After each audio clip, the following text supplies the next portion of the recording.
Truthseekers is a viewer-supported show. Now there's a great way to support these broadcasts and show your support. Please be sure and check out our merchandise store. Links to our 2 merchandise online stores are in the links to this video or podcast. The Amazon storefront ships super quickly in the United States, Great Britain, and in many more places. Amazon may not ship to your country or location. If that's the case, hit our second merchandise link in the description and visit our Redbubble storefront. Merchandise from our Redbubble storefront ships worldwide, but may take longer than Amazon. We've got a great deal of super high quality merchandise for you to choose from, including t-shirts, phone cases, sweatshirts, and even pillows. The feedback from our products have been overwhelmingly great. Quality products and fast shipping. People all over the world are buying some merchandise and showing their support of the show. Praise the cash! Praise the cash! Praise the cash! We thank you all, kind and generous benefactors who are buying some merchandise and helping us to continue this journey.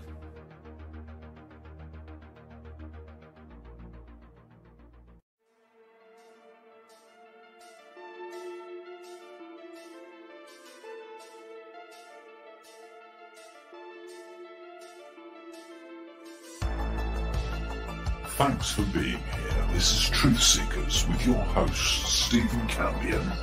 Please rate, like and comment on our videos or podcasts.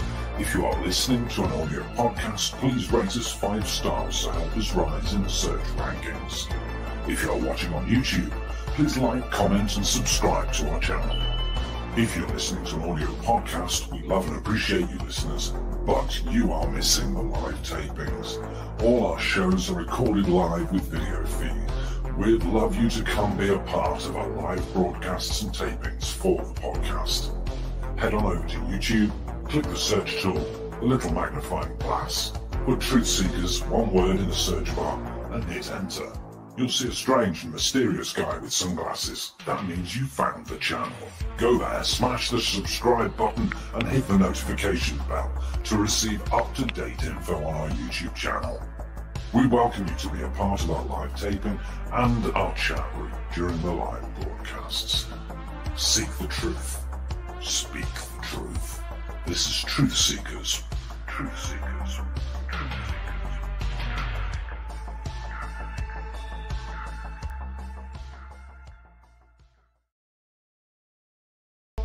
Through his Q&As, you know, those Q&As that you got to pay for.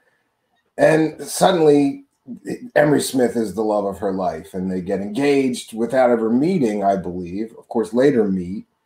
And it all goes south. And this poor girl, you know, I feel sorry for her in some ways, but in other ways I don't. In some ways, I feel sorry for her because she truly believed that all of this bullshit that Emery Smith was peddling at her was real. And he psychologically manipulates her, you know, acts like he literally tells her that he's going on secret missions. And that's why he can't call her every day, because he can't take his secret missions. He can't take his cell phone on the secret missions, you know. Just hearing this girl detail some of the stuff that Emery Smith put her through and told her leaves me with even more disdain for this guy.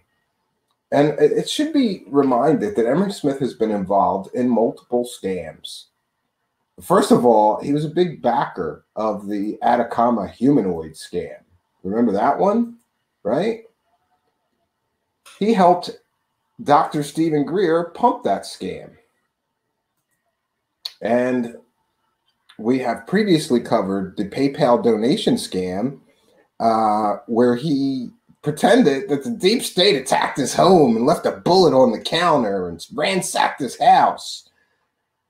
It turns out, according to his father-in-law, or, you know, pseudo-father-in-law, I don't know what the proper word for it, his girlfriend, his longtime living girlfriend's father, according to him, points on the curve, Emery Smith wasn't attacked by the deep state.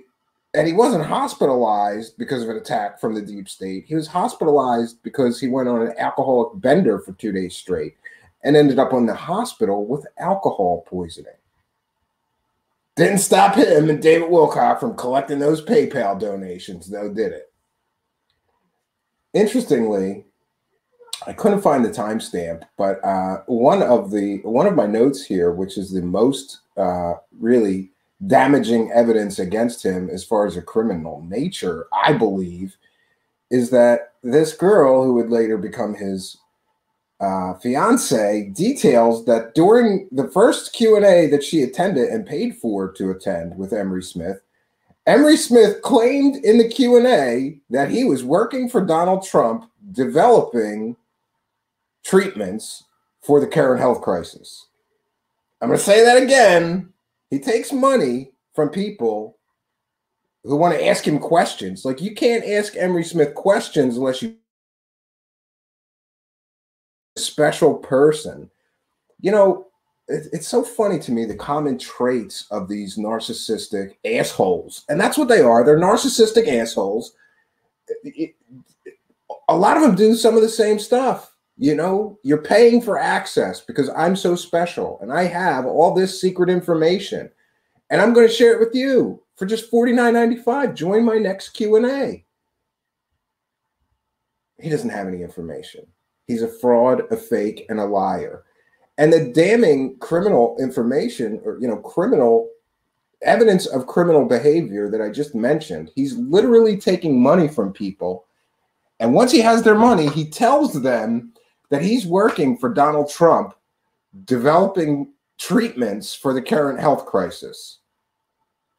Later, he would go on to tell this girl that he was also going to be working for the UN, you know, when he wasn't on secret missions. This thing gets crazier and crazier. It's a few hours listening to this girl, which is largely a lot of complaints of a relationship gone bad. I don't want to bore you with those details, so I've queued up a few things that I think are really funny and worth hearing from this girl, and we're going to go through it. So I'm going to cite fair use. We'll put up our fair use banner. This is a transformative work. We are educating the public and critiquing the video we are sharing. This is covered under fair use and allowable by law. We'll also be discussing the contents of the video that I'm sharing with the live chat and the live audience. So this is indeed fair use, friends. All right, so I've got one part queued up that I think is particularly interesting. But boy, this girl could turn a 10-minute story into two. She already did. She turned a 10-minute story about him being a fraud and a liar into a 2-hour diatribe. There's two parts to this girl's story. And she's nowhere near done telling stories of Emery Smith being a fraud, a con artist, and a liar. Can't wait to hear the rest. All right. We're going to see if we can't share this. Oh, but I got a few. Hold on, friends. Let me... All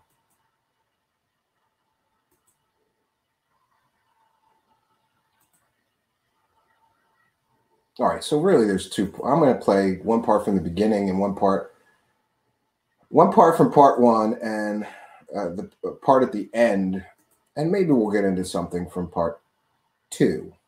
Yes, I've got three portions that really, there's not much here.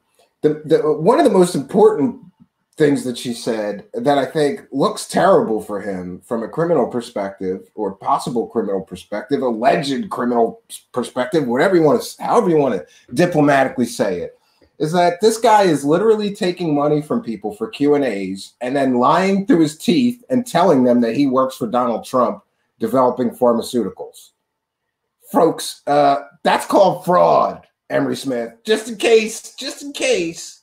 But see, Emery Smith thinks that because he's behind a paywall, the contents of the information that he is sharing for this paid Q&A is never going to leak out. Well, here you go. It's leaking out, Emery Smith. Are you telling people during your Q&As that you work for Donald Trump? Are you really doing that? I have no reason to disbelieve this girl. Now, sure, she's a jilted lover, whatever, ex-girlfriend, ex-fiancé, which is not always the most, reliable, but she seems genuine.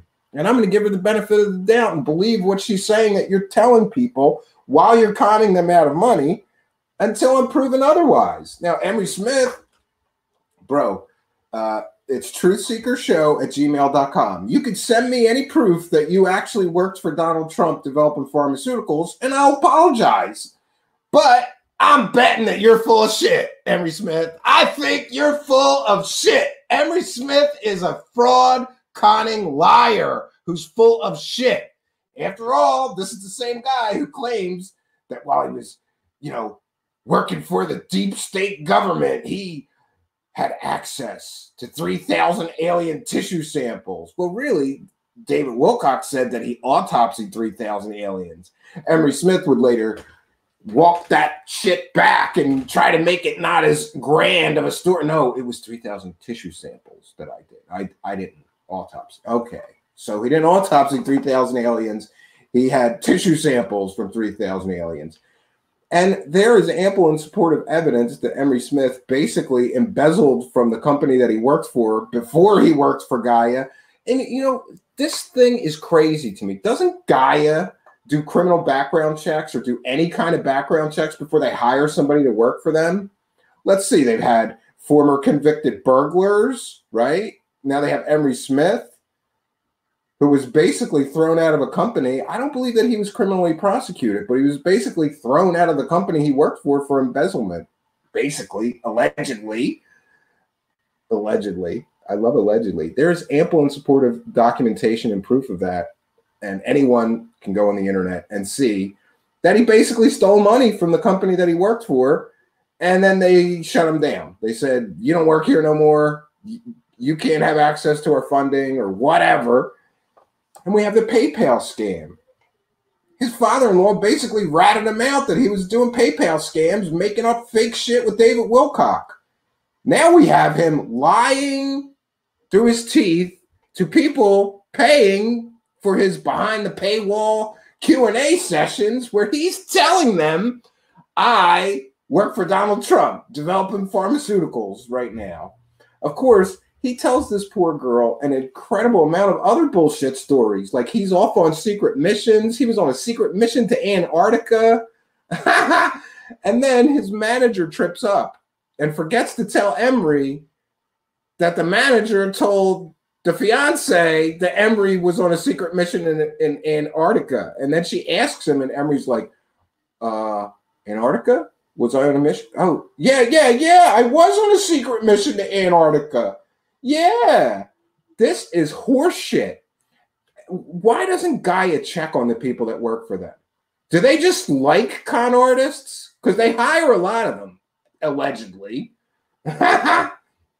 In my opinion, they have a lot of people with criminal intent and criminal backgrounds that are supposed to be some kind of rock solid super information source. But we see this time and time again in the so-called conspiracy land or UFO community.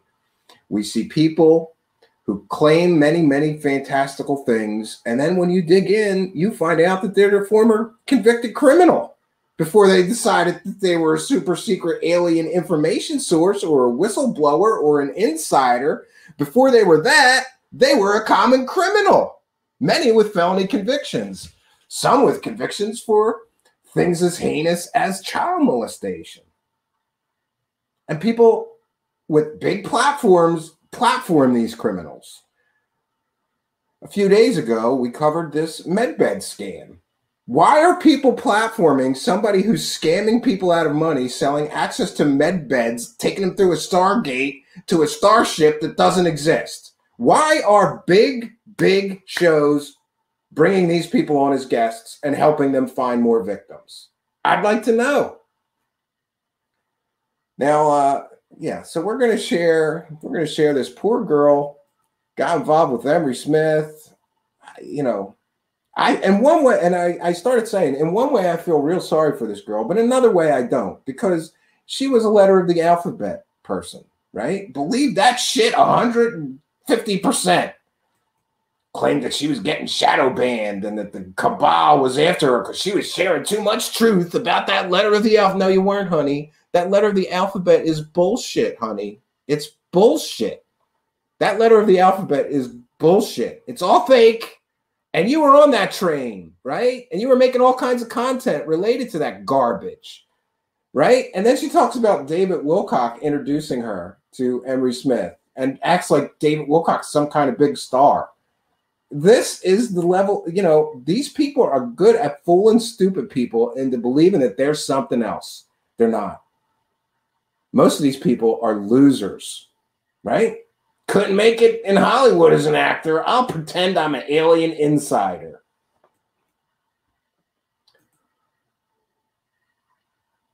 Okay, I gotta figure this out. So just bear with me. I think it's this one. We're going to share this video and listen to some of this poor girl's story. And again, I do feel sorry for her, but you know, if she's gullible enough to fall for the letter of the alphabets and be all chips in on that, then it stands to reason that she would truly believe that Emery Smith was a fucking secret agent, because that's what he told her and that's what she believed. Like, oh, and she's telling her friends, like, my fiance is off on a secret mission right now. It's fucking ridiculous. This is a stupid story. This is ridiculous.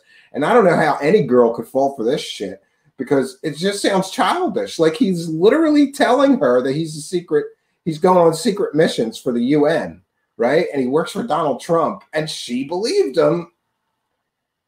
I have mixed emotions about this. I do. But, you know, let's see what she has to say. Oh, wrong one.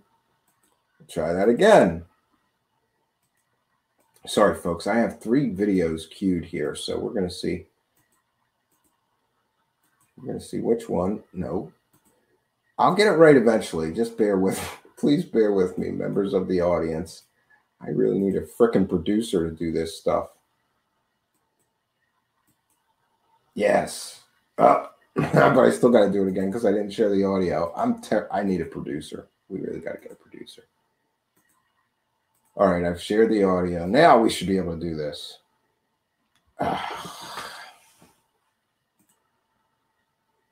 One moment, friends. How come I can't get the right one? Let me fix the background first. First things first. I always forget that too.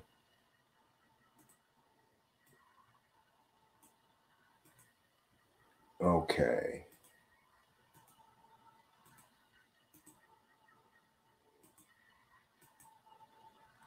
I keep getting the wrong one.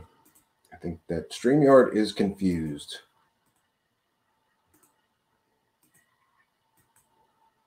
Now we got it.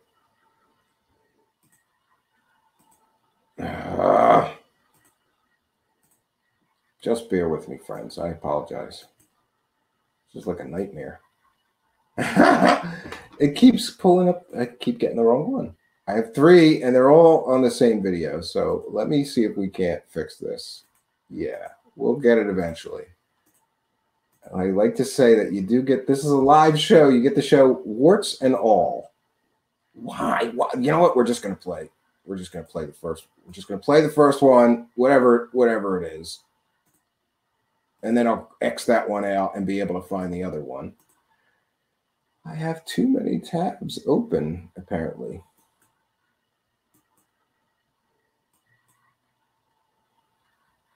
All right, we're just going to share this one first. So poor girl, engaged to Emery Smith. Then she finds out that he's a fraud, a scammer, and a liar.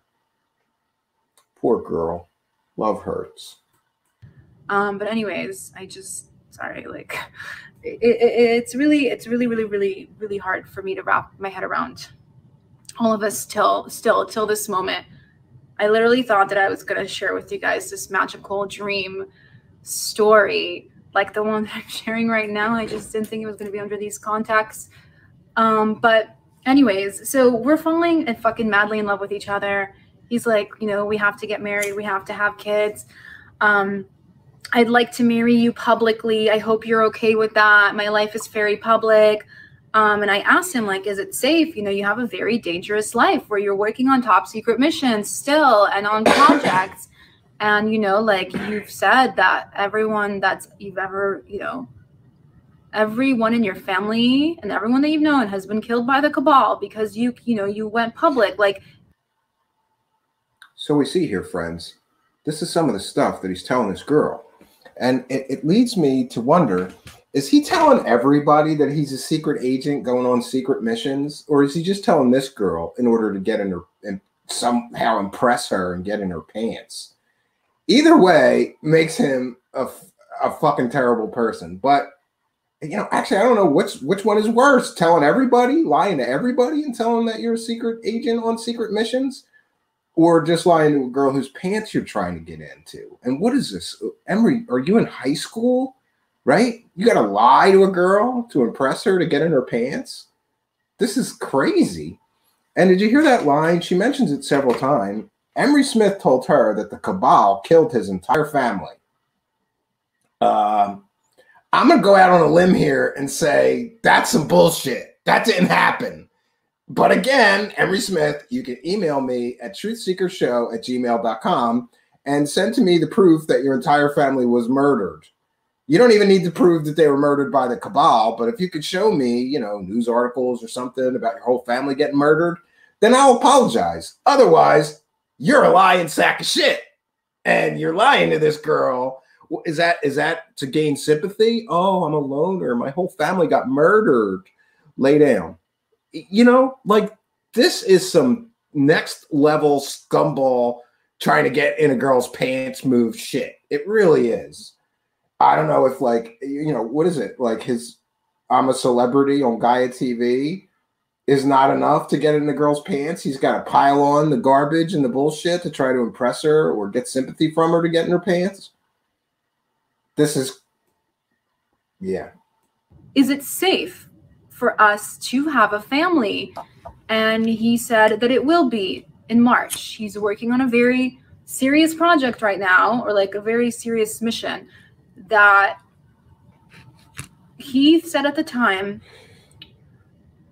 It's like, okay, I'm just going to tell you what he said at the time. Again, like, everything in my head is like, well, what if the, you know, everything, I don't believe anything he's ever said to me, but I'm just going to say it how it was at the time. But he said that he didn't think that this mission that he was on, that he was going to come out alive from. Not only is Emery Smith going on a top secret mission, that mission is so dangerous, he's not going to make it out of there alive. Lay down. Take off your blouse. This is some horse shit. And, you know, I'm sorry if this girl actually believed this, but, like, come on, honey, really? You believed that he was going on secret missions and worked for Donald Trump? And the moment he met me, it's changed everything for him. And that it's like, he thought he was going to die trying to get out of, I don't know, trying to, I don't know how to word this. He thought he was going to die during this mission that he's on right now. And he met me and it changed everything for him. He had also shared with me at the time that, like, the reason why I was so significant and why I was so important to him was because he had asked for the Galactic Federation. He asked for their assistance because he didn't think that he could survive and live trying to, I don't know. He never told me what the mission was. He said, like, it's top secret. But he said, I'm sorry, honey. I'd like to tell you all about the mission, but I can't. Lay down. Take off your pants. And did you hear this? Emery Smith goes to the Galactic Federation for help so that he can get married and have children and lead a normal life again. This guy is either like a grade A bullshit huckster, liar, or he's got delusions of grandeur. And this is very common in some of these narcissistic people. They think they're so important that if people don't believe they're important, they will literally invent things, right? Like their famous friends. And, you know, this guy's inventing top secret missions that he's going on. He's telling this girl he's talking to the Galactic Federation of Aliens for them, you know, asking the Galactic Federation of Aliens to intercede on their behalf so he can marry this hot blonde chick and pop out some babies and live happily ever after. He asked for the Galactic Federation's help. And the next day I showed up. And so he trusted he wants to feel important, Dark Sky. that I was important and that I played a significant role in his life for whatever reason that may be. And he says, what a total predator piece of crap. he said that he asked the star people if it was safe to talk to me, and they said yes. So he proceeded in doing that because normally he runs background checks on people and is very sketched out on who he could trust. Okay, so he didn't have to run a background check on her. He just asked the aliens if she was safe to talk to, and they said yes. Maybe the aliens think she's a hot blonde chick too, right? Very interesting, by the way, considering the truth about him. But anyways, I'm going to continue with this magical love story. You know, V mentioned what a predator piece of crap. Remember that his former live-in girlfriend's father detailed how Emery Smith basically groomed her through email when she was underage, telling the girl, not this girl, another girlfriend of his, they started talking to when she was underage, not to tell your parents that you're talking to me. That's a predator move. So me and Emery continuously dream about each other for 2 weeks, and we're just like goo goo gaga over each other completely. And Emery decides to, you know, add me to his, he does a Q&A every Sunday for 2 hours, and he tells his manager, Tori, to add me on the VIP list. That way I don't have to pay for it. And because he wanted to see my face, obviously, every Sunday. Oh, so Emery put her on the VIP list. You're now VIP lit. You're on the VIP list to come to my bullshit sessions, right? This is equally ridiculous. There's VIPs that get to attend Emery Smith's bullshit sessions where he talks about aliens and the Galactic Federation and working for Donald Trump, right? What a bunch of horse shit this is. And so, like, we are already talking wedding, and I know that that might be really soon for people. I don't know. But, like, this magical love story, like, I really fucking believed it. I mean, call me fucking crazy, but I've tested Emery numerous times where he would tell me about his dream, and it was just like mine. I would play these, like, little games where I would ask him what it was like, and then he'd tell me, and I'd be like, what? And then weird things would happen. A lot of my close friends started having dreams about me. Yeah, and this is where this girl just loses me, because she starts talking about her superpowers. She's empathic, and she has prophetic dreams, right? So she's kind of made for a fraud, conner, new age, conspiracy UFO guy like this clown. In December, where I believe I did a survey on Instagram, and like over 36 people had dreams about me in December. And every single day, one of my close friends would DM me and be like, hey. If some dude is watching this girl's, she's an Instagram model. So if some dude is watching her Instagram every day, drooling over her pictures, then I don't think it's beyond the realm of possibility that dudes would randomly start having dreams about this girl who they're watching on Instagram. I don't think there's anything to this, but she seems to think there is.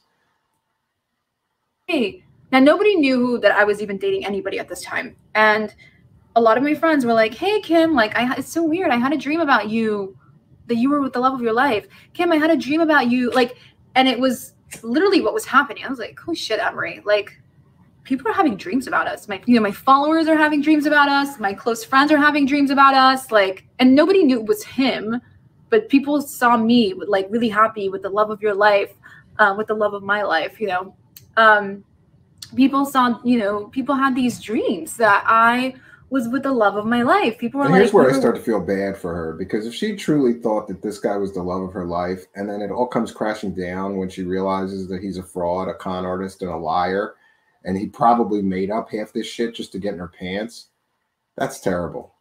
With this man, and it was like a mystery man, and I was like, what the fuck is happening? How do these people know this? And everybody's like, oh, well, they tapped into our morphing field, and that's how they're downloading this information about us. They tapped into our morphing field. Well, Emery Smith, please email me. What in God's name is a morphing field? I would like to know, and I don't. I never heard of a morphing field in my life. I don't think that's science. I think that's made up gobbledygook nonsense.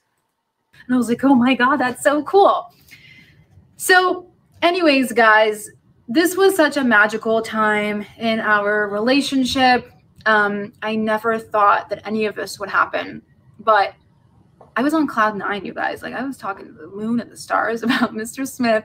And, you know, we were talking about our children, and, you know, Emery would send me pictures of himself when he was younger. And he's like, this is what your son looks like. And that is some garbage right there. I know this is really long, and I'm sorry. I just need you guys to understand why I was so brain fucking fooled. And, you know, and we would talk about it. And then there was like a day where Emery called me out of nowhere, and he's like, listen, I need to talk to you right now. Like 11:30 at night. He's like, I have a notebook and a pen. I need to know the information about our children. And we had literally like a 2 to 3 hour conversation where Emery wanted to know, like, how many kids we were going to have, how far apart they were going to have. It was very specific. He's like, I'm writing down notes. I have everything written down. And, you know, he wanted us to have our kids in certain coordinations because of the energy field that they would create in these certain, what's the word? I think the word is word salad nonsense, honey, but okay. Latitudes of the globe. So he wanted us to have them in certain areas, to conceive them in certain areas, and to have them in certain areas, you know, with alignment with the stars and the moon and all of that. He wanted to know what signs we were going to make them, like what zodiac signs. So we decided to have like all 4 zodiac signs, and we were really planning this shit out, you guys. And you know, and like how we were going to raise our children, how our children weren't going to go to school. And like, I was like, I'm not giving fucking birth in the hospital. Like, I'm going to do a home birthing, and our children are not going to be part of the system and like part of the cabal world. And, you know, we've gone so fucking deep, but it was Emery who was like asking me these questions and taking down notes. He's like, okay, I got it. Okay. So we're going to have them like this. Okay. So after March, we're going to do this. And I'm like, my God. Okay, I'm ready. Let's go. And he kept saying after March, it will be safe for us to go public, and that he wants the world to know about us. Yeah, he can't go public with his girlfriend or his fiancé because he's a secret agent. This is ridiculous, but this is the world of Emery Smith. Welcome to the crazy land of make-believe of Emery Smith. You're not a secret agent, bro. You're nobody important. Just so you know, you got to check that ego. That he wanted to ask for my dad's hand in marriage and how to do that. And he wanted to convert to Judaism because of me. And you guys, I mean, there's so much details to this story. I'm trying to keep it brief, but I also want to give you guys enough information that way you understand like how real the shit was to me. And then we started talking about our wedding and when we would have our wedding, where we were looking at dates. He's like, I'm going to ask my friends, you know, like my spiritual, you know, people, like to look at like days that would align with the stars and the moon. And so it's on, you know, Mercury retrograde. Throw in some astrology horse shit to impress her. Good job, Emery Smith. And we were going to get married in Tulum, and we picked out a location. We were sending each other pictures and how we wanted our wedding to be like. And, you know, like when I say a lot of this, I mean like 90% of this was fucking coming from Emery. Like I was like, I'm all for it. Like, you know, and I, you know, at a so point. Emery Smith is a big fan of fancy frilly weddings with a new age twist. I bet you he was at David Wilcox's new age twist wedding. Where this just got so fucking serious, and it did get serious real quick. You know, I call my mom and I'm like, Mommy, listen, I met the love of my life, and I'm gonna get married, and we're gonna have babies and children, and yeah, by the end of the year, like this is our plan. That was our plan, you guys, that we were gonna get married and have babies by the end of the year. Fucking crazy shit. And I was so excited, and I couldn't fucking wait to tell you guys, the world, like I met the love of my life, and it's the coolest fucking magical dream. I don't know, dream story ever. And at this point, I didn't meet him physically, but I'm like, yeah, they do all this, plan to get married, plan to have children, all this stuff before they even meet in person the first time. This is crazy. This is definitely crazy. So, yeah, well, I have a few more to share. A few more. I'll take some comments from the live chat as well.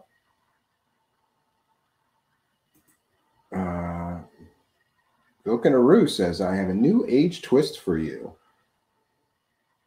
Ryan Morphy Richards says, she's more fun than the Mormons you send over. Mario Heat is here. Long time no see, Mario Heat. I'm glad to see you. I hope that you are doing well. And Mario Heat says, I want to date her in the ether too. Ryan Morphy Richards says, love your work. I love having you here, Ryan Morphy Richards. Missed you. You haven't been around very much, right? Let's we got to get back to covering this. We have a few more clips of her to share, which is funny.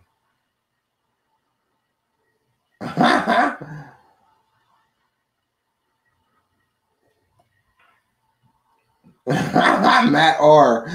I'm fending off $1 billion cabal with $60 worth of Chinese Wi-Fi cameras. I'm sure it will all work out. Yeah, this is just crazy. He wanted to marry her dad. I'm confused. No, he wanted to marry her, right? Yeah. V says gross. Let's just pray. Let's just pray and send intentions. Yeah, I do feel bad for this girl. I really do. I'd like to get her on the show. If she wants to come on the show and talk about this, I could fill her in. I could fill her in a lot about the so-called love of her life and what he portrays to the world that is fictional and fake, and who he really is. I could give her some insights into that. And if she's willing, I'm willing. If she's willing to come here, I'm willing to interview her. Yeah. Sixth Sense says, damn notifications. Yeah, I'm sorry. I hear that a lot. The best thing to do is to just check in. 9 p.m. is our usual, start date here. Let's see if we can get. Yeah, we're going to go to the beginning of this, which is the one I wanted to share in the beginning. I don't know what happened, but we'll just adapt and overcome. So this is, again, from her part 1 video. There's 2 parts to this. I can't believe it's like 2 hours and 20 minutes, and I don't even think she's halfway done telling the story. It seems like a long story, but we're going to delve a little deeper into this and share a little more of what she has to say about one Emery Smith. This is fair use. We'll be critiquing the video, discussing what she's talking about with our live chat here. This is fair use. This is not going to be an easy story to tell, and I'm going to try not to have a nervous breakdown 1,000 times in between. But I think it's a very important story to tell. And I want to make it very clear that I'm not sharing this story out of revenge or to get something. I'm sharing this story because people deserve to know the truth, because people truly trust this man, and I trusted this man with my heart and soul, and people trust him with their heart and soul. People trust him with their medical health.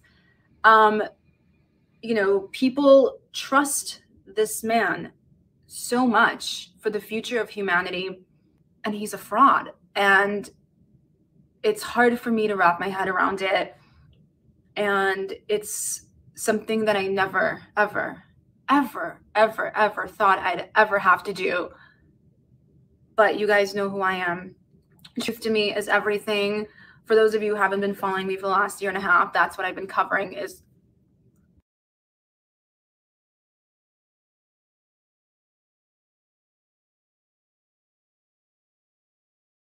uncovering the truth of what's been happening in the world. And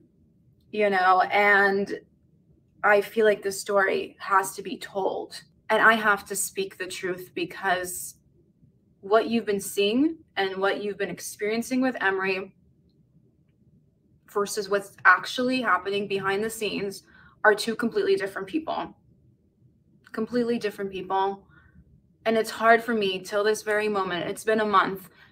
It's hard for me to wrap my head around it. I've asked 1,000 questions and I've gotten answers to them, and to those I have 1,000 more, and I can't wrap my head around whys. I have a million whys that I don't understand. So I'm going to share with you guys what I know to be true. I'm going to share with you guys proof and evidence, obviously from the closest source to him, which would be me. I've asked my close family and friends who have been with me in this journey the last half a year, and everyone believes that I need to do it. And there is a side of me that really wants to stick up and tell the truth, because that's who I am, and that's where my morals and values and heart is like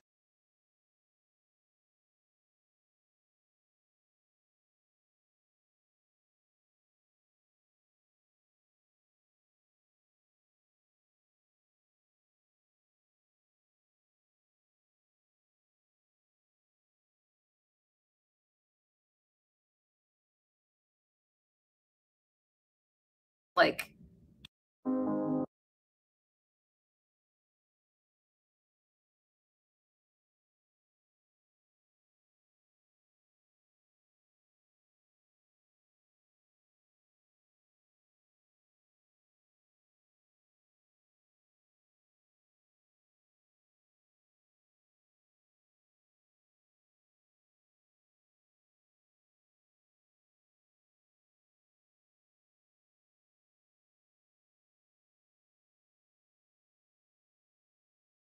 won't make sense currently.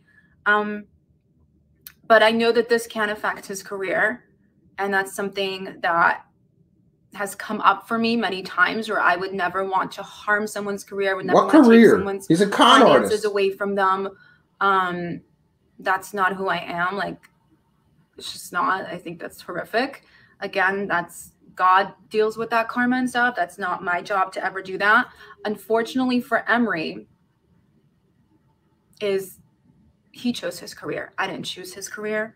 Yeah, his career is that he lies to people about stories about aliens. That's his career. So what are you're not damaging, you know, it's not like he is a respected, you know, I don't know, business person or author or, you know, I don't know, community member. He's known as a con artist and a grifter selling fake stories about aliens, right? And Emery chose to be a whistleblower on a TV show called Cosmic Disclosure, where he speaks the truth. Yeah, he speaks the truth. He lied through his teeth to you every chance he got. But she's still saying that he was telling the truth on Cosmic Disclosure. Honey, you need to sit back and think about this. If he lied to you every single chance that he got, right? He pretty much proved himself to you to be a pathological liar. What are the chances that the stories he's telling on Cosmic Disclosure about being a whistleblower about aliens, what are the chances that shit is true? So what? When he's on film, on camera, on Gaia, he tells the truth, but when he's talking to you, every single time he talks to you, he's lying? No. A liar is a liar. A fraud is a fraud, honey. About hidden technologies, ETs, the future of humanity. And he comes off as a superhero, which I thought he was. Yeah, and he even mentions before he meets her, he's got to get back into super soldier shape. So he also claimed to be a super soldier to her, to have enhanced everything, right? He's a superhero. He's got superpowers like a lot of these frauds, right? Even her, she's an intuitive empath. Sure she is. And the fact that he has a TV show where he preaches the truth on, and in reality he's a completely different human being, that, like, I didn't choose that for him. He chose that. So I don't know how this is going to affect him, but it's something that I've definitely taken into consideration. You know, I don't know how this is going to affect him either, because I thought Emery was finished when the Points on the Curve guy came out and told detailed stories about all of his fraudery and forgery and fakery, and it didn't seem to faze him one bit. He just kept right on conning people with these Q&As, right? Great. Before creating this, but again, I didn't choose his career. Emery chose his career and his path and his pathological. Oh wait, I'm sorry, friends. Lies Hold on. of. All right. 1 second. I'll fix that.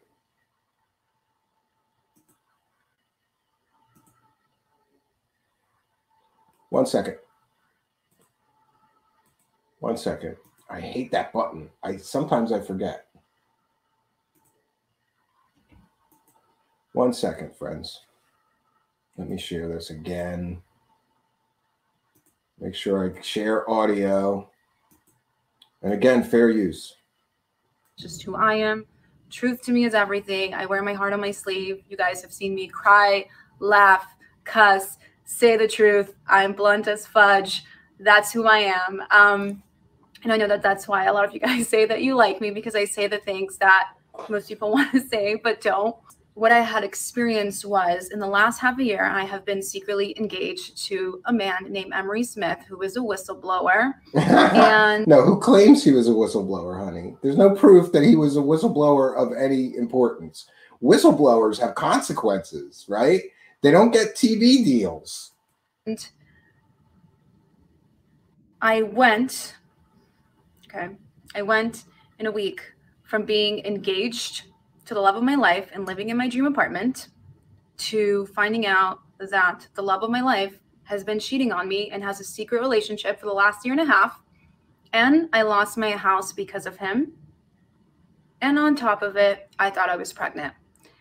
I know that's all really fucking nuts. It was that's really a lot fucking to take nuts. in, honey. And it all happened in like a week and a half max. I can't. And through this video, she details all of these times where he won't answer his phone.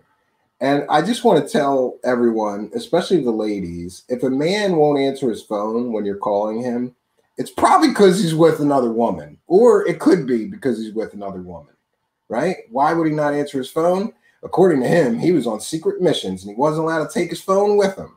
Sure, Emery Smith, sure. But here we detail that she was being cheated on, and she has evidence and proof of this. Great. I know the days.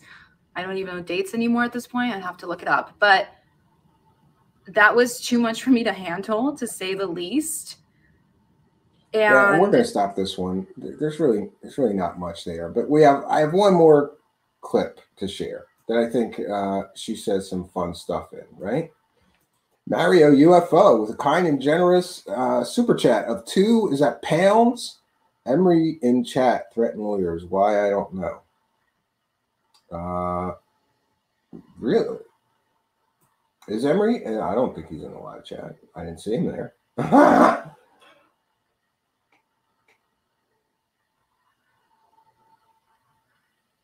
Yeah, I'm looking through. I don't actually see him in here. So please don't say things like Emery's in chat threatening lawyers. That's not a funny joke. Six Cents says, my Lord, Gaia is sure loaded with frauds. Yeah, I agree. But anyway, Mario UFO, thank you for your kindness, your generosity, and support. Anybody else who wants to throw money at me, there is definitely a money button down there in the live chat. And you can buy a super sticker to support the show or send a super chat donation to support the show. You can also you can donate via PayPal. And there is a PayPal donate button link in the bottom in the description of this video, and also a link for how to support us on Patreon.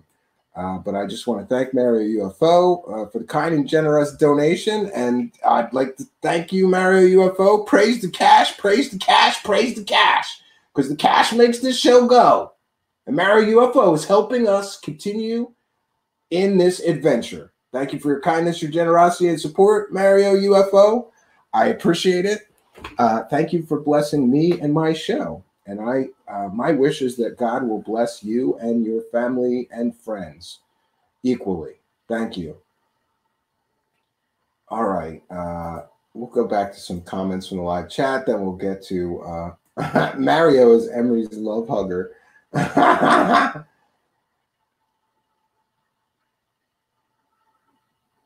Yeah, I agree with you. Adam Mine says Gaia dips these human feces in Teflon, I heard, which is why all the shit just slides right off of them. Yeah, it's like no matter how many people come out and say they're frauds, even with evidence and proof, they keep rolling on with their con games, right? It's amazing.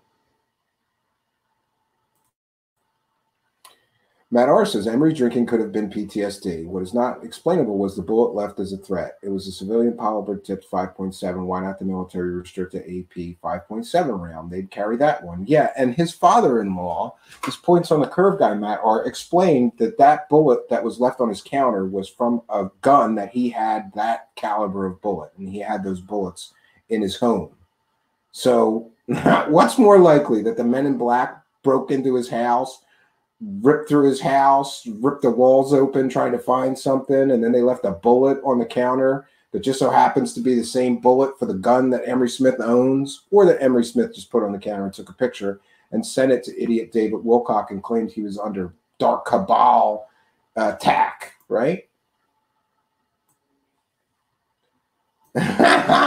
Mario Heat says this girl has an only whistleblowers. I bet she has. I'm not sure if she has an OnlyFans. I haven't checked. Yeah. Hollis Herbert says Chelsea Manning is a whistleblower. Yeah. Solar Warden says, who was he cheating with? I wonder. And V says, oh, lost my house. Yeah, this girl lost her house over Emery Smith. I hope she didn't give him any money, right? She didn't detail giving him any money, but Gaia, the channel meant to dupe New Age California hippies. Yes, I believe that you are correct. Yeah. 1 second, friends. She talks a lot about the letter of the alphabet. I'm going to see if I don't want to play anybody talking about that letter of the alphabet because we know it could be detrimental. The AI algorithm gods don't like it. And by the way, praise Google. This is my daily prayer to the AI algorithm gods. Please find favor in us and rise us in the search engines. In Google's name we pray. Amen. My life is in the hands of an AI algorithm god owned by Google Corporation.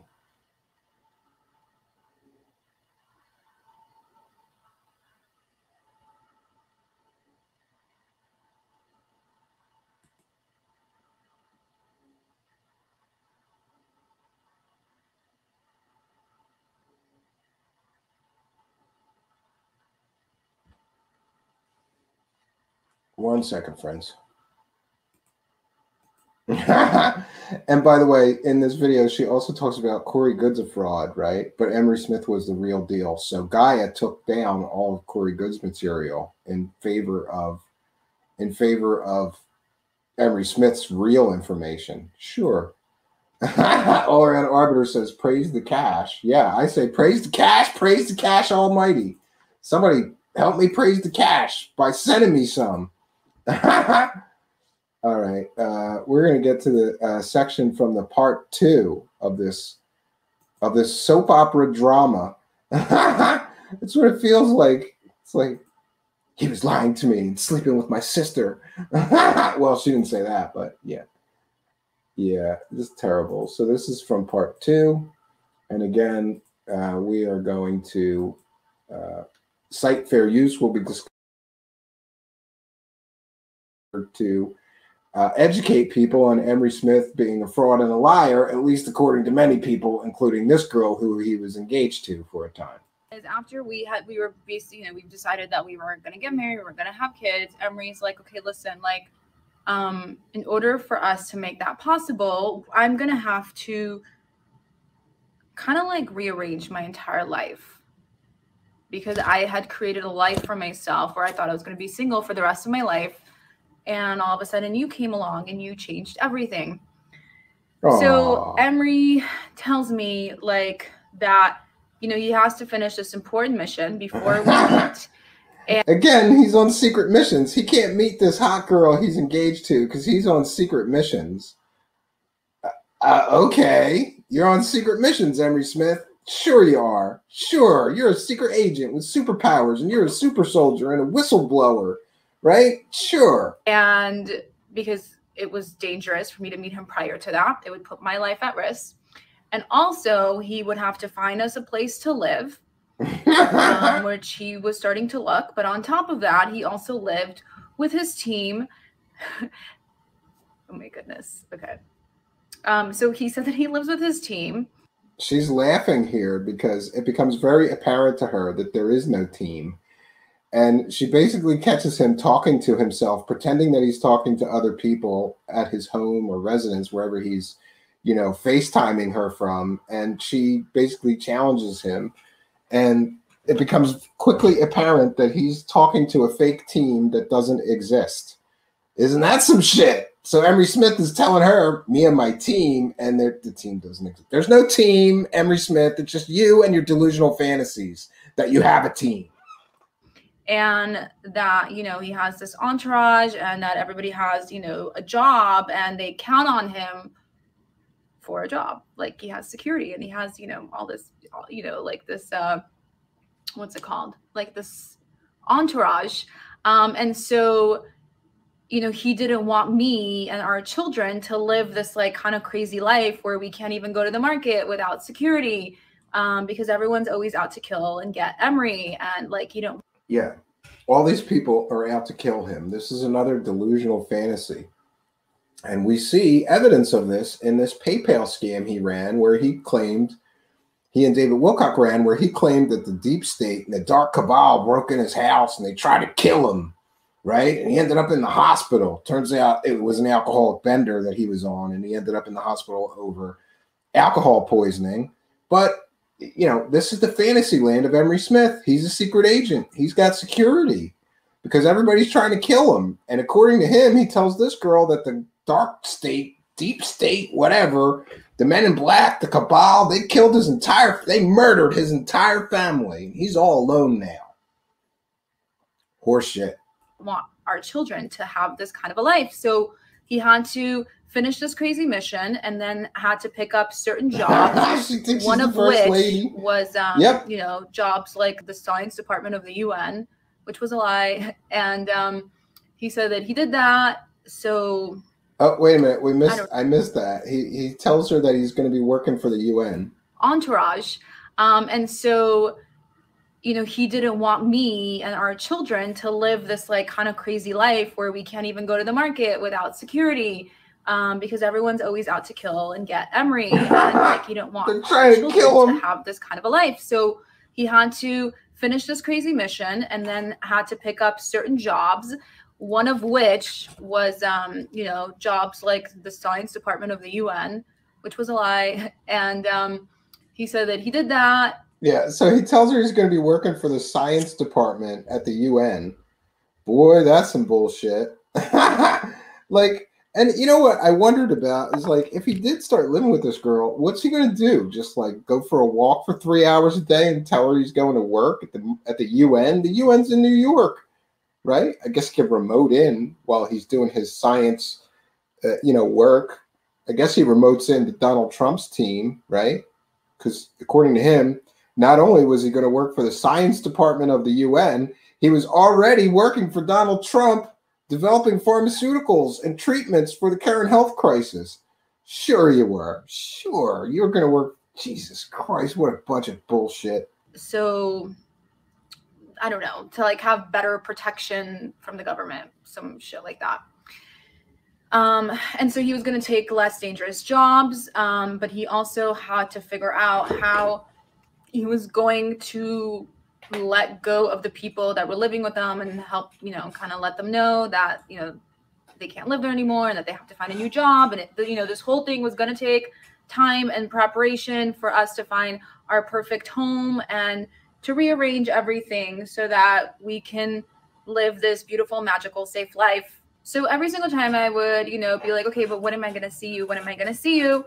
Emery would be like, listen, babe, like, you know, let me finish this mission. I'm doing, you know, you're not appreciating all this stuff that I'm doing for our future. But so he had told me he's so busy working on so many projects. Yeah, he's on secret missions. I can't hang out with you now, baby, because I'm on a secret mission. In my imagination, maybe Emery Smith is on secret missions in his imagination. Come on, Emery Smith. You can email me. Show me proof of your secret missions. You don't even have to tell me. Just show me some plane tickets. You claim that you went on a secret mission to Antarctica. Show me a plane ticket to Antarctica. Show me proof you actually ever stepped foot in Antarctica. You can't. Because this is Emery Smith's land of magical make-believe. And, you know, gosh, I feel like such a fucking dumbass. But, hey, I'm not the only one who believes this shit. So, whatever. Anyways, so Emery is like, listen, I'm like super, super busy all the time.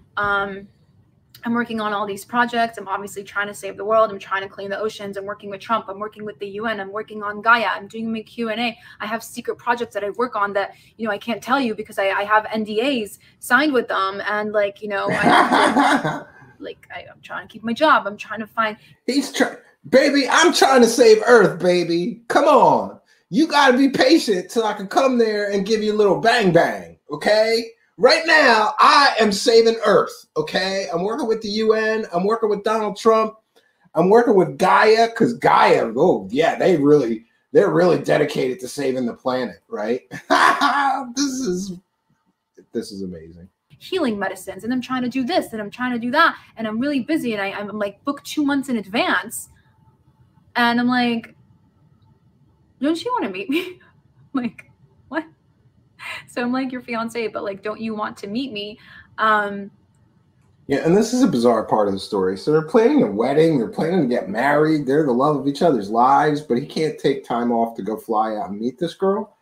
Doesn't make any sense unless maybe, just maybe, he's already in a relationship with a woman and he can't explain to that woman why he's going to fly to meet another one. That's my opinion and that's my speculation, and that would also cover why he doesn't answer the phone when this hot blonde girl calls him up, right? He's on a secret mission. Sure you are, Emery Smith. Yeah. You're on a secret mission trying to not get caught having a side piece of ass, maybe, but that's about it for your secret mission. And he's like, of course I want to meet you. Like, what do you mean? What do you mean? I have to ask my manager and I have to tell my manager. And like, we have to set some time for this to happen. I'm like, okay, cool. Guys, so let's start talking about the weird red flags that were constantly happening and I clearly dismissed. Red flags? Him telling you that he works with Donald Trump and the UN wasn't a red flag enough for you to go, this guy's full of shit? You needed more red flags? But hey, again, I feel sorry for her. She was all chips in, thinking that this guy was saving the world, right? And he was a super soldier and he had superpowers. And he was trying to heal the world's oceans and work for the UN and Donald Trump. God. Because of my naiveness and because of my belief in Emery.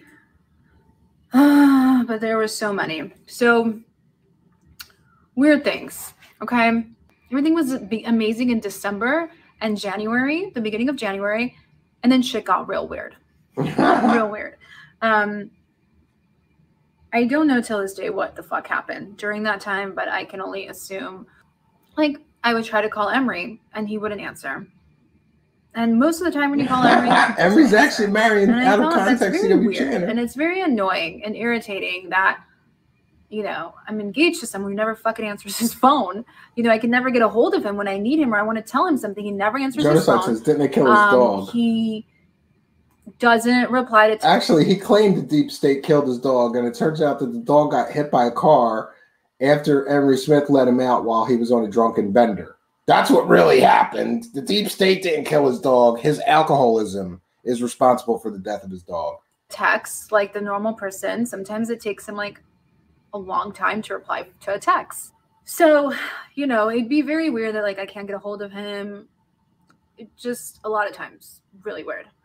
There was a time, till this day, this shit I don't understand, but there was a time where I did not get, I know this is going to sound so fucking nuts. Like, I feel like a dumbass when I reshare this. There was a time where... But, you know, she's saying, oh, I feel like a dumbass. Maybe, you know, getting engaged to a guy that you've never even physically met is kind of a stupid thing to do. That's just my opinion. And you know what else? I don't want to sound shallow, but look at this girl. Fairly attractive girl. Is she so hard up for a dude in her life that she's gonna go through this shit? Why wouldn't she just meet a guy in the real world, right? And start a relationship? I don't understand it. But then again, maybe she's crazy. You know, she was a letter of the alphabet nutter, and maybe guys meet her and go, well, she's attractive, but she's a nutter, and they run. I don't know. Where I did not hear his voice. He did not call for a month. A fucking month. I don't know why. Okay. He said he was on top secret missions. Talking through text and through voice notes, and through videos. I'm sorry, I cannot stop to talk to you today, honey. I'm on a secret mission, but I want to send you this text. Love ya. Back to my secret mission now. And she fell for this. You know, I would think most women, when their guy won't answer the phone and then they get told that they're on secret missions, would say, horse shit. I'm sure my wife would. I'm going to try that with my wife. I'm not going to answer any text for a month. And then if she asks why I'm not replying or, you know, answering my phone, I'm going to tell her I'm on a secret mission and see how that goes for me. But he didn't fucking call me on the phone for an entire fucking month. Hello. Don't be sad. The future is bright. I'm always with you, whether you feel it or not. Of course, I'd like to feel right, more, love. Just deal with this but mission. Be at the back in 5. circumstances right now, it is a little difficult. I don't have lots of time on my hands because of a lot of the Wow. crises. I'm thinking that she are was at way hand too hot for him. I was that I'm thinking that helping too, with. but I didn't verbalize it. I agree with But you, at Terry. the same time, I do value our relationship. Our mind says, I'm I sorry. can't wait Shame to on her see for you being so someday. stupid. I don't have a day or time to even give you. Could be tomorrow. Could be next week. Yeah, she's definitely a very little bit of a difficult. woman scorned, but you can't The blame one her. thing is She got lied to for 1.5 years. that the universe brought us together, regardless of when we meet. Yeah, I can't. I love you, but I can't take the time to meet you. This is something that a married guy does. That's my opinion. Or a guy that lives with a girlfriend and he's trying to get a side piece and he doesn't want the new side piece to know about the girl he lives with. A lot of this story boils down to he is lying to her and he's already got a girlfriend, right? I'm right here. Maybe this was some fantasy of his to escape, a relationship he was already in with another woman. I don't know, but this is kooky. Always and forever.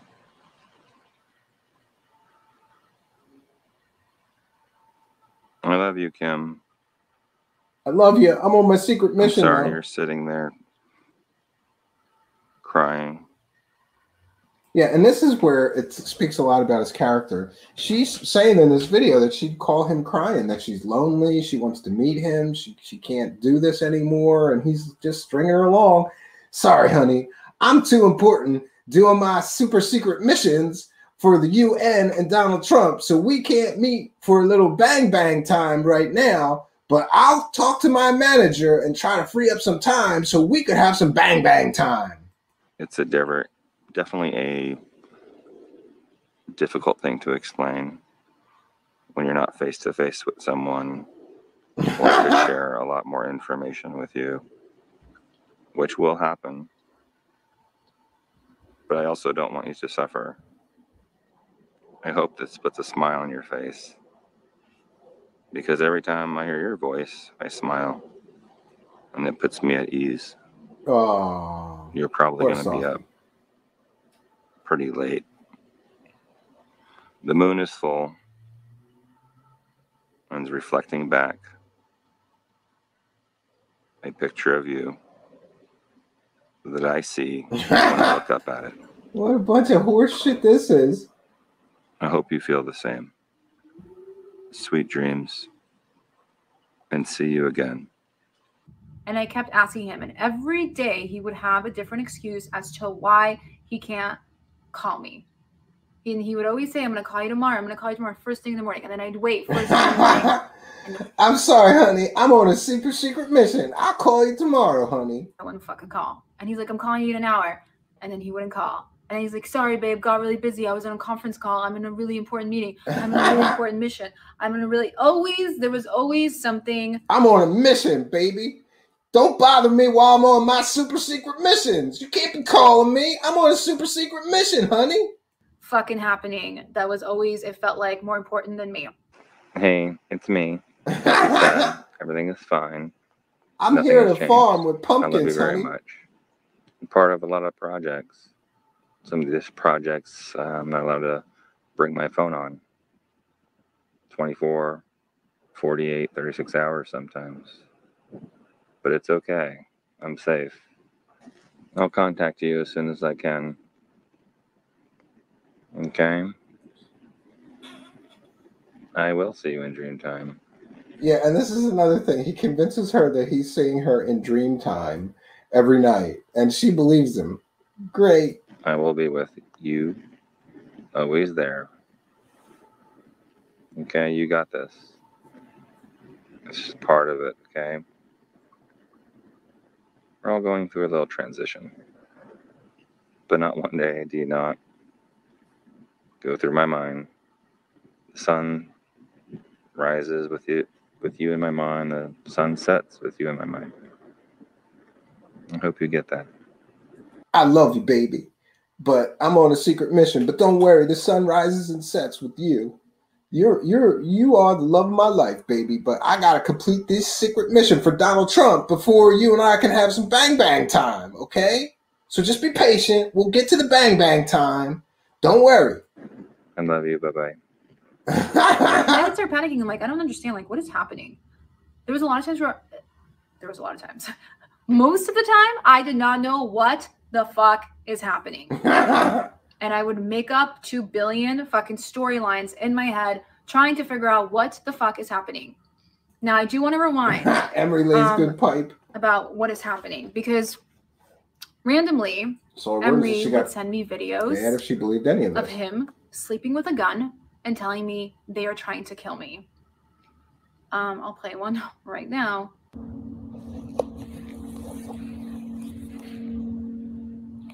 All right, Kay. Here we go. Going to bed. Undisclosed location. This is my sleep partner. Yep. I gotta sleep with that. Absolutely insane. All right, bye. Emery sending me a video of himself sleeping with a fucking gun and telling me that they're trying to kill him really fucked with my head, to say the least. I don't know anybody in their right minds that wouldn't fucking fuck with your head. I mean, this is like your fiance and he's telling you he's sleeping with a gun because people are trying to kill him. You know, it's kind of like, Jesus Christ, is he okay? I don't think she has reason to lie, Sway, but and you know, am I'm I open to gonna all be possibilities okay here. Being with you? Are our children going to be okay being with you? Scary shit. But like, from the day that Emery sent me that video, like, no commercials. Hold on, friends.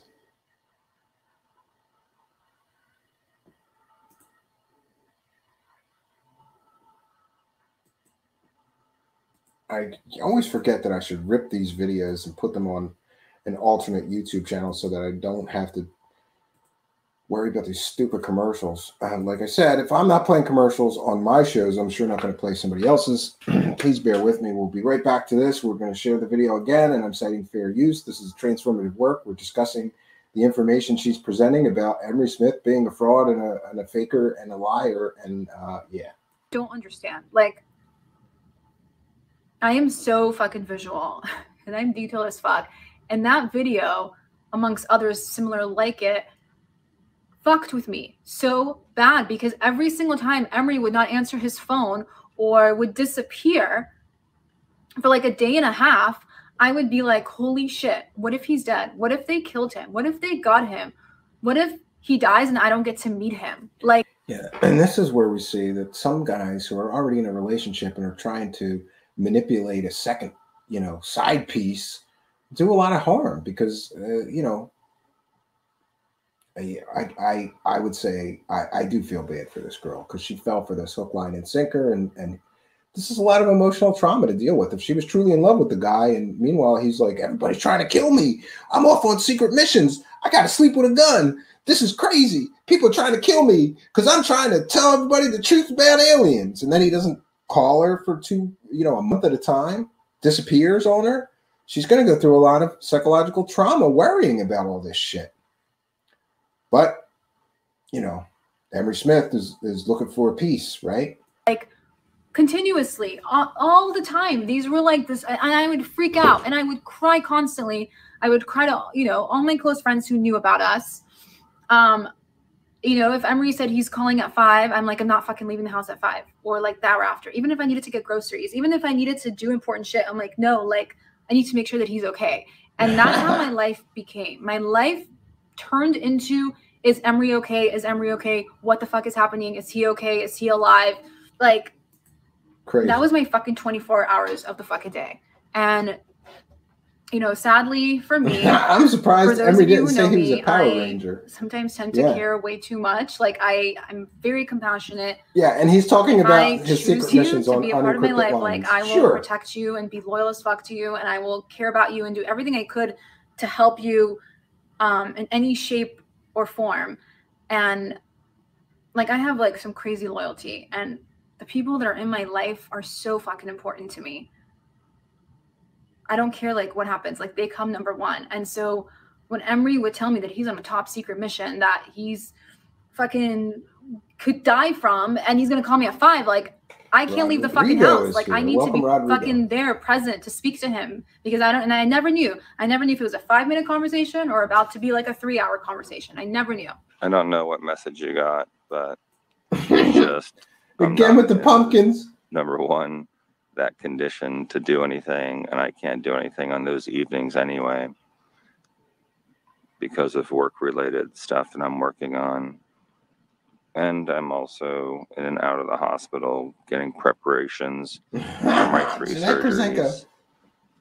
She let him not call for a month. Class, what do we call I'm in tip-top super soldier condition when I see you. And she looks good, but if you I do want to make a good impression on you and your family. Yeah. I know it's really frustrating. We're gullible. Maybe not stupid. But at the same maybe time, not dumb. It is what it is for right now. In these different times, I don't have much downtime, and when I do, I'm so exhausted I just go to sleep. This full moon is kicking my ass, though. Maybe it's just the Saturn thing. Oh, whatever thing it is. Yeah, he's got to get in top super soldier condition. And the relationship that has formed because of the universe. So we definitely met for some reason. And I think that is important. It's important to me.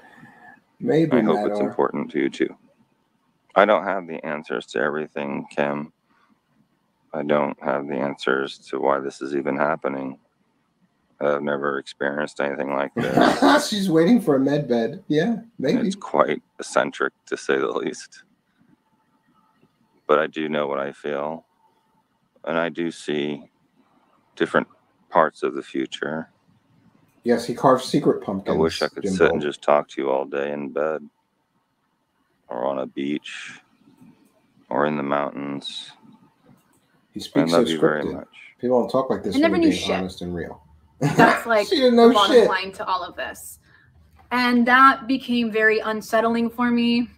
I like to have I'm a control freak, and I like to have full control of my life. And there was so many things that I didn't know. I didn't know what was happening. I didn't know so much, and it would just drive me crazy, and it would make me depressed, and it would make me sad, and I would cry about the shit every fucking day. Is he okay? Is he okay? Looks like Emery is going with the art. And like, I can't do this anymore. I can't do this anymore. Sure. And I tried breaking up with Emery 3 times, to which she completely disregarded as though it never happened. Yeah, and I don't understand this. She goes on the details. She tries to break up with him 3 times, and Emery Smith is just like, no, we're not broken up. We're still good. And he wouldn't let me break up with him. He just kept telling me how important I am to him, and how he's going to see me, and how he's going to meet me, and how I'm the love of his life, and how he can't wait to marry me, and how he can't wait to have babies with me. Hey, babe. I know it's been really hard in the world. It's been disastrous, very heavy the last couple of months. Losing jobs, losing funding, losing people. It's been hard for all of us. You, me, the world. Yeah, and this really gives us detail into this guy's fantasy life, because this is private shit that he's sending a girl he's trying to bang, basically, right? And he didn't mean for any of this shit to become public, right? But it really does give us a window into his land of imaginary make-believe, where he's a super soldier and, he's so important. He's got all these secret projects. He's going on secret missions. He's working for the UN and for Donald Trump. Sure you are, bro. Sure you are. You have to realize that I love you very much, and I meant everything I said. I see you in my dreams every night. I love you, baby. I see you in my dreams. In my dreams every night. It's very special to me. You're special to me. But maybe it's just not the right timing. Whenever it does happen, it will happen. I understand, and I don't want you to be unhappy. I want you to be happy with or without me, preferably with me. And I was curious too. I wonder if this is going to mess with his banging new age chicks game, right? I'm a celebrity. I'm on Gaia. come here, new age chick, take off your pants. This has got to mess with his game because girls are going to, you know, Google him if they meet him, if they don't already know who he is, and see this shit that he did to this girl. It might be kind of hard for him to pull this again in the future. So I kind of applaud this girl for telling her story because at least maybe she may prevent him from victimizing another woman like this. It really hurts my heart every day that I didn't make the time and couldn't make the time. I know you think it's such a simple thing, but in my life, it's not. I've been really under the weather. I'm very complicated for a long time and inundated with many things to help the world. So when that time comes, I don't know when it will come. Honey, you just got to have patience, baby. I'm trying to save the world, baby. I'm trying to save the world here. So our time will come and our love will sprout. But right now, I'm trying to save the world, baby. Baby, I'm just trying to save the world, okay? But when it does, I will be there for you. I want you to be happy with or without me. I love you and wish you well. And he would leave these like his heart such heartfelt messages that like stole my fucking heart and soul. Like he's like, you're significant and I see our daughter every single night. Yeah. And it would be such a mind fuck. And it was so confusing because I didn't know what top secret missions this man was on, if his life was in danger, because it seemed like it was. But he kept saying like how important I am and how he loves me and how he can't wait to marry me and how I'm his fucking wife. And, you know, I didn't know what the fuck to do with myself. But it was making me very sad and very depressed and very upset that I was so far away from him and that I couldn't be with him and that I didn't know what was happening. Not to, you know, to top it all off. I mean, he would say that he was in the Philippines working on a top secret mission. He would say that he's all over the fucking world. He would never tell me where he is, which was also something that was really fucking annoying as fuck. He would never tell me where he is. I'm sorry, baby. I'm on a top secret mission in the Philippines right now. You're going to have to call me later, honey. But he would fuck with me continuously and make me believe that he is in different places around the world, in different coordinations. Now, another red flag. Which this is like the one that should have gave it away, but didn't catch my eyes. Emery would do this very strange thing, where many times in the middle of the night, he would start sending me songs on repeat, like start like kind of like Shazam songs. And then he would call me and then he'd hang up and then he'd call me and then he'd hang up.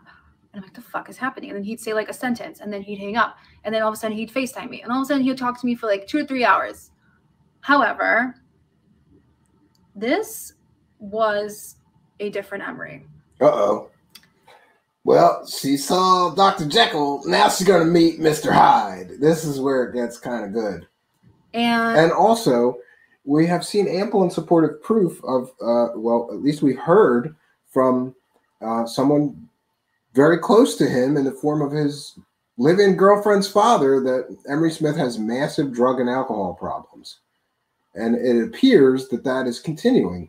I, for one, hope that he at least gets help for his substance abuse problems. I wish a road to redemption for all men, including him. And it is not the point of this broadcast to belittle or make fun of him being an alcoholic and calling this girl drunk, slurring his words, or being high while he's calling her, or any of that. We hope that he gets the help that he needs. But this, you know, I don't understand anybody that watches this guy and listens to him telling everybody that, you know, he's so important, that he's working for the UN or Donald Trump, right? He's so important. And meanwhile, he's literally a falling down drunk. And I could say that because I grew up with alcoholics in my life. Very familiar with these type of episodes. And yeah, this was a different version of Emery. This is a type of Emery that would only basically come out at night. But that's not, it's kind of true, but it's kind of not, because I've also seen this type of Emery come out during the day, but mostly at night. He looks drunk and like weird in these, and she does share some with audio. And this Emery was, how do I explain it? I mean, I'll tell you the truth. Yeah. Sorry, friends. We gotta let the commercial pass. We're not going to go very much further. Then we'll have some time for interaction with the live chat.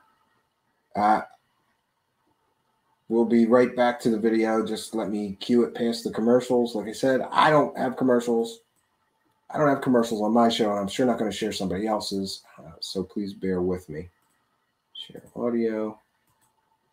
There we go. And fair use. We are critiquing the video. That was Emery PTSD. And I had a lot of compassion for him in this state. This is Emery slurring his words, being silly as fuck, being crazy, blasting music in the house, can't hold the camera straight, wearing weird fucking goggles, masks, talking to himself. But excuse me, like now I realize that he was talking to himself. At the time, I thought that there's actually people in the house and that they're interacting with him, even though I didn't hear them. But he would have these conversations with people who were not there. And I have footage of this. And it's really weird and it's really disturbing. There was a Hey, baby, I got my mask on. It's time for pandemic sexy time. time where I thought, and I told Elizabeth, maybe he's schizophrenic. Like, I feel like sometimes yeah, maybe he's crazy. Things that are not there. Maybe he's crazy. That's been 12094. He's sanitizing a stuffed animal. That's a sanitizing unit.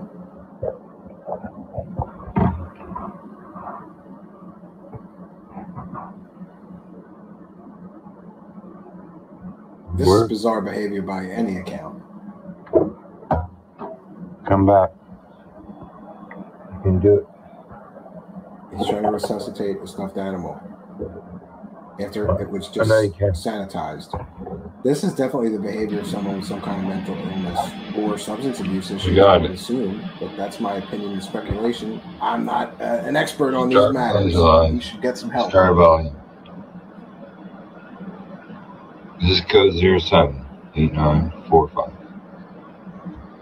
You got star volume. And Elizabeth had shared with me that back in the day, because Elizabeth also does counseling and stuff for trauma victims and stuff like that. So she was explaining to me that back in the day, PTSD was misdiagnosed for schizophrenia until somebody came, I don't know, some dude, I guess like some doctor or something, diagnosed it and said that no, this is something that happens to a lot of people that were, vets, like a lot of people that I want to take a moment to thank Tony Z for kind and generous. I think that's $20 in Australian dollars. And I love getting international help for the show. We have an international audience and this show is viewer supported. Tony Z, I want to thank you. That is very, very generous of you, my friend. And I want to thank you for blessing the show. It is my wish that God will bless you and yours as well. Thank you for your kindness, your generosity, and your support of the show. It really does help move the show forward. And if anybody else would like to throw money at me, I would highly encourage you to do so and remind you that we really do like to praise the cash here. And praising the cash helps us keep this show going. So Tony Z, praise the cash, praise the cash. Thank God Almighty that we have generous people all around the world who are helping us continue with our show here. Praise the cash, hallelujah, friends. Thank you, Tony Z, for kind and generous $20 Australian donation. That really does help move the ball forward here. Thank you. You have my gratitude. I have an attitude of gratitude towards anybody that gives. Really, it means a lot to me that so many people, especially people all around the world, we get Mexican pesos here. We get Australian dollars. We get English pounds, and of course we like American dollars. I don't know for how much more we'll like American dollars. We'll see how inflation goes here, but that's a story for another day. We're in the military that experienced severe trauma and that it's actually called PTSD. Now, I myself have PTSD. For those of you who don't know, I have shared this multiple times, but for those of you who don't know me, I do have PTSD. I was born in Israel. I had to go to school with gas masks. We came to America because of, you know, like a chemical and nuclear war, the Gulf War. I've experienced war. I've seen bombs fall from the sky. I've had to run and save my life and my sister's life. The shit that I saw is very traumatizing. Running to bomb shelters, it caused me to have severe PTSD. So I, you know, amongst other things in life, but this is kind of what triggered my PTSD. And I had a lot of compassion for Emery when he would go through these cycles, these midnight crazy phases. He's wearing 2 snorkeling goggles in the middle of the night. Yeah, and I think she's mistaken drunken, druggy behavior for PTSD. You know, again, I'm no expert, but it doesn't appear to me to be like a PTSD episode. But again, I'm not a psychiatrist or psychologist, and neither is she. So we're both speculating. But if I had to guess, I'd say I had a little too much drinky, and now I'm calling people on my phone. You know, I kind of have a rule against use of the internet or phones while getting plastered. That's just my personal rule, because stupid shit can happen if you're that drunk or that high or inebriated, but it is what it is. She believed that he was suffering from PTSD or some other mental illness that was causing him to do this crazy shit and call her in the middle of the night with 2 pairs of snorkel goggles on to tell her about his secret missions, right? Because I know how hard having PTSD is and how you can't control it. And Emery always told me, I have a lot of PTSD. I have a lot of PTSD. He always told me that. He's like, why do you like me? I have a lot of PTSD. Yeah, no pics when you're pissed. Sometimes. But I just had so much compassion for it. And this poor girl's FaceTiming him thinking that they're like engaged. From afar, again, right? Like I'm far. I don't know what is happening. But it was sad and it was disturbing, but it was also funny because I didn't understand what was causing Emery to have the switch of Bring character. back Emery in the garage.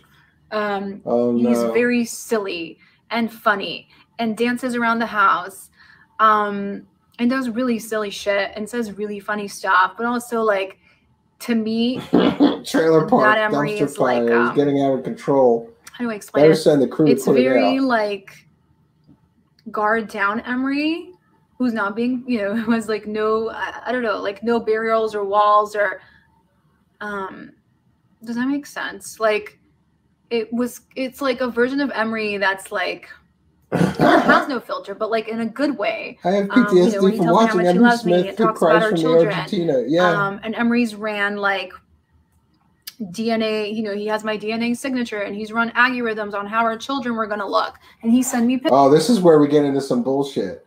He tells this girl who he's telling that they're going to get married and they're going to start a family, that he's going to be able to edit their children and make their children perfect. They'll never get cancer. They'll never get sick. He can modify their eye color and all this stuff.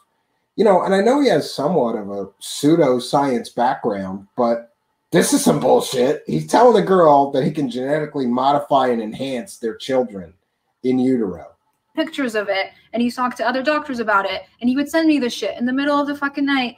But anyways, like this weird ass version of Emery sometimes was like my favorite Emery because he was so silly and bubbly and funny, but it was very strange the things that he would do. Girl, have you never seen a drunk dude calling a girl in the middle of the night? I don't understand her lack of like acknowledgement that he was just drunk or high and fucking around calling her up with this garbage. But okay. He wasn't very coherent in this state, and he would say really weird shit. He would say really weird shit. He would do really weird shit in this phase. And again, I always operated with compassion towards it. I didn't understand what was happening.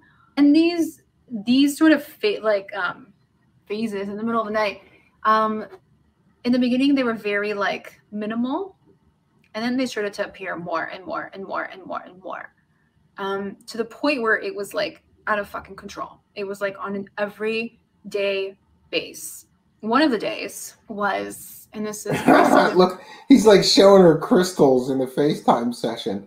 Look, baby, I was on a secret mission and I got you a super secret crystal, healing crystal. I'm going to bring it to you when I meet you for bang bang time. Again, one of the days, Emery was in Costco and he said that he was there.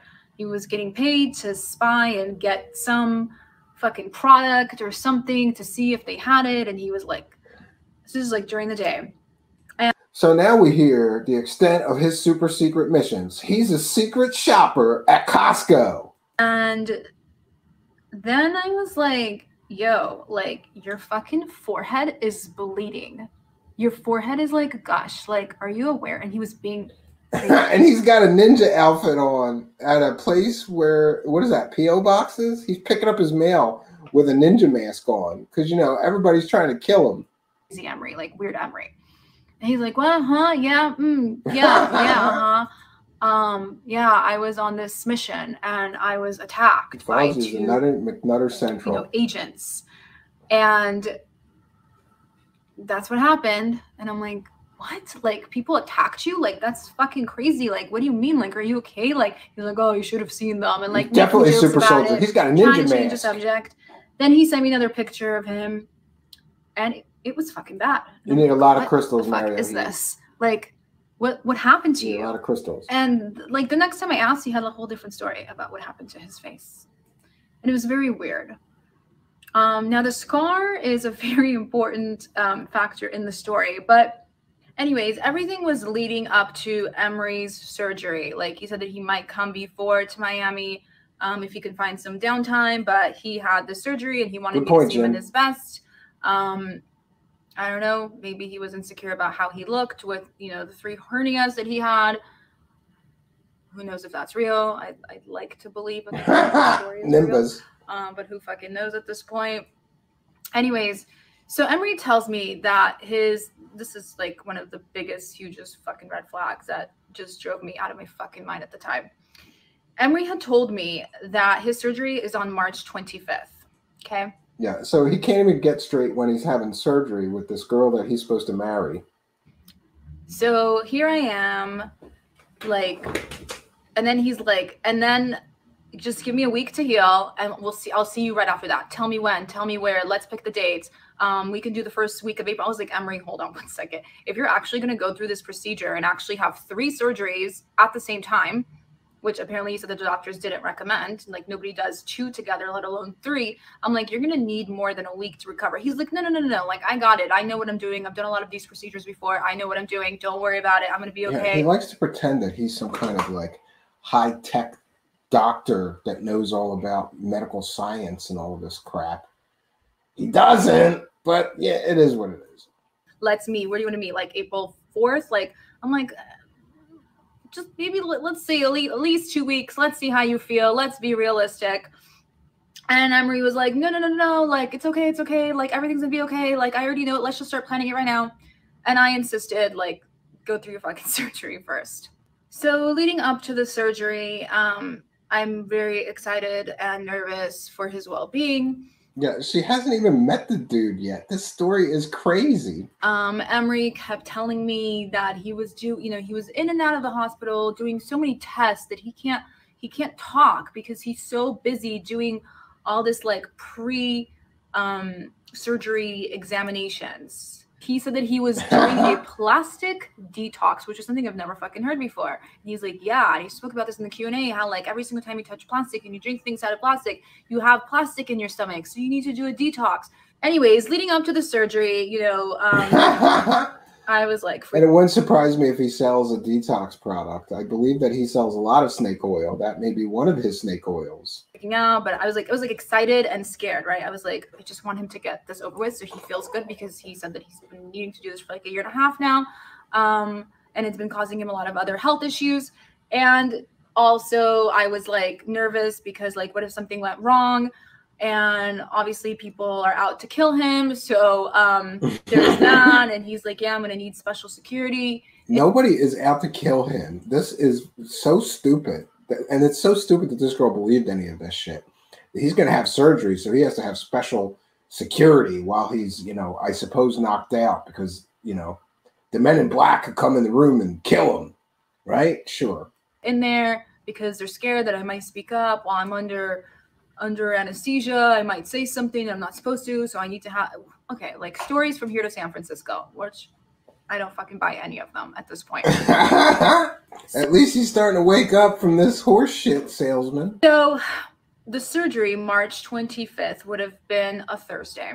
So I was supposed to fly out of town to work that week, but I was kind of iffy about booking a trip because I'm like, I'm probably going to have anxiety the entire time and I won't be able to focus, and I probably should stay home. So I don't go on this trip, this business trip that was supposed to make good money from. But Emery always came first. And yeah, so she's losing income because she's following this Piper Nutter and his fake stories. Great. Wednesday, I spoke to him Tuesday. Wednesday, like, I think I had written him in the morning and he wasn't answering. Okay, whatever. Typical Emery weird shit. I don't know where the fuck he's at, right? He's on a secret mission, honey. He told you that. He told you already. He's on a secret mission to save the world. Then I kind of felt really tired. Like, I woke up, I don't know, I did some shit and I got really tired. So I was like, I'm going to go take a nap. I go take a nap. And I never go on Facebook, okay? I go on Facebook. And the first thing... I'm going to read this. For those of you who know, my surgery is now complete. I had 2 inguinal hernias and 1 umbilical hernia. They also found a nodule on my large intestine and had to biopsy it. I am waiting for results. Pops up on my fucking feed is I just woke up. I'm not a fucking morning person. It's Emery after surgery. It's supposed to be on the 25th. And I see it. And I'm like, wait, what? What? And I'm like, what? Wait, what? Like, I thought I slept a day and I missed it. I didn't know what the fuck is happening. And I'm like, I don't understand. Wait, what? What does it say? Wait, he had a surgery? Wait, thank God he's alive. Oh. Yeah, I think we're going to kill it there, friends. I think we're going to kill it there. The story doesn't get any better. Basically, she details lie after lie after lie after lie that she sort of wakes up and starts catching him in. Yeah. AJ says, show us your scars, Emery. Yeah, wouldn't put it past me for that dude to sit in a fake chair and do that on a green screen. After all, he did get caught faking lab photos of him on a green screen. I think I could find that for you. It's funny. He got caught because somebody found the green screen, you know, like the background image that he used of him in a laboratory. But he's not in a laboratory. He's just standing on a green screen, acting like he's in a laboratory, right? Yeah, it's great. Absolutely classic. No, can't find it easily. But I did find David Wilcock's post, which I am going to share because this is another scam that these guys did together. 1 second, friends. Let me see if I can't find this. This one's difficult because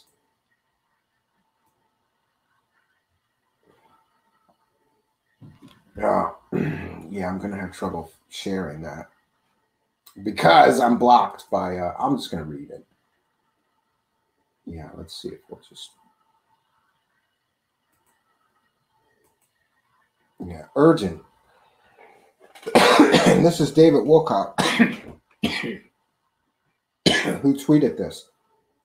Insider Emery Smith is in the emergency room for the second time now in the last 2 days. He has a flu, high fever, and shortness of breath. Please read this article immediately. We are calling for your prayers.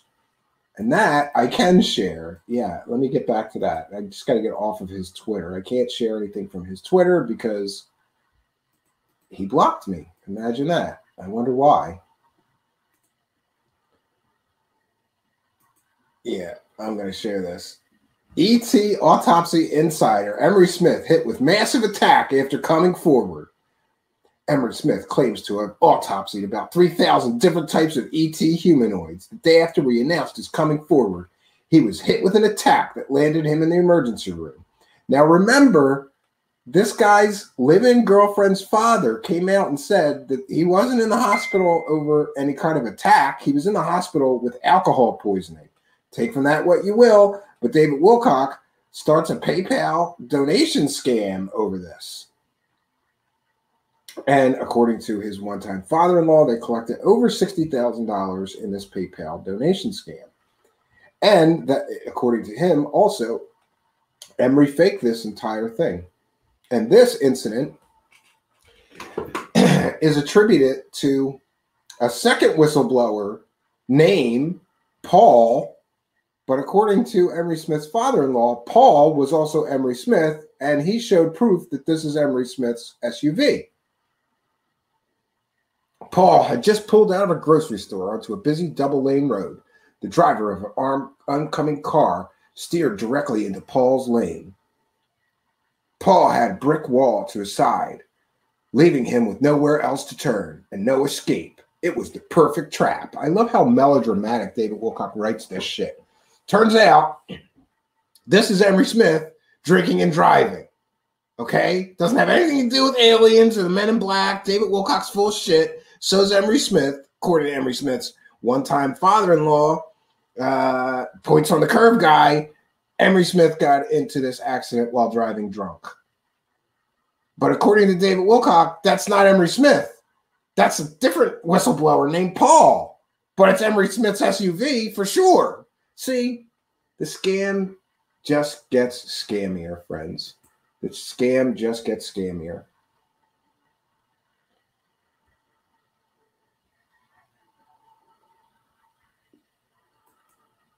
Okay, so we're going to stop this. We're going to take some time.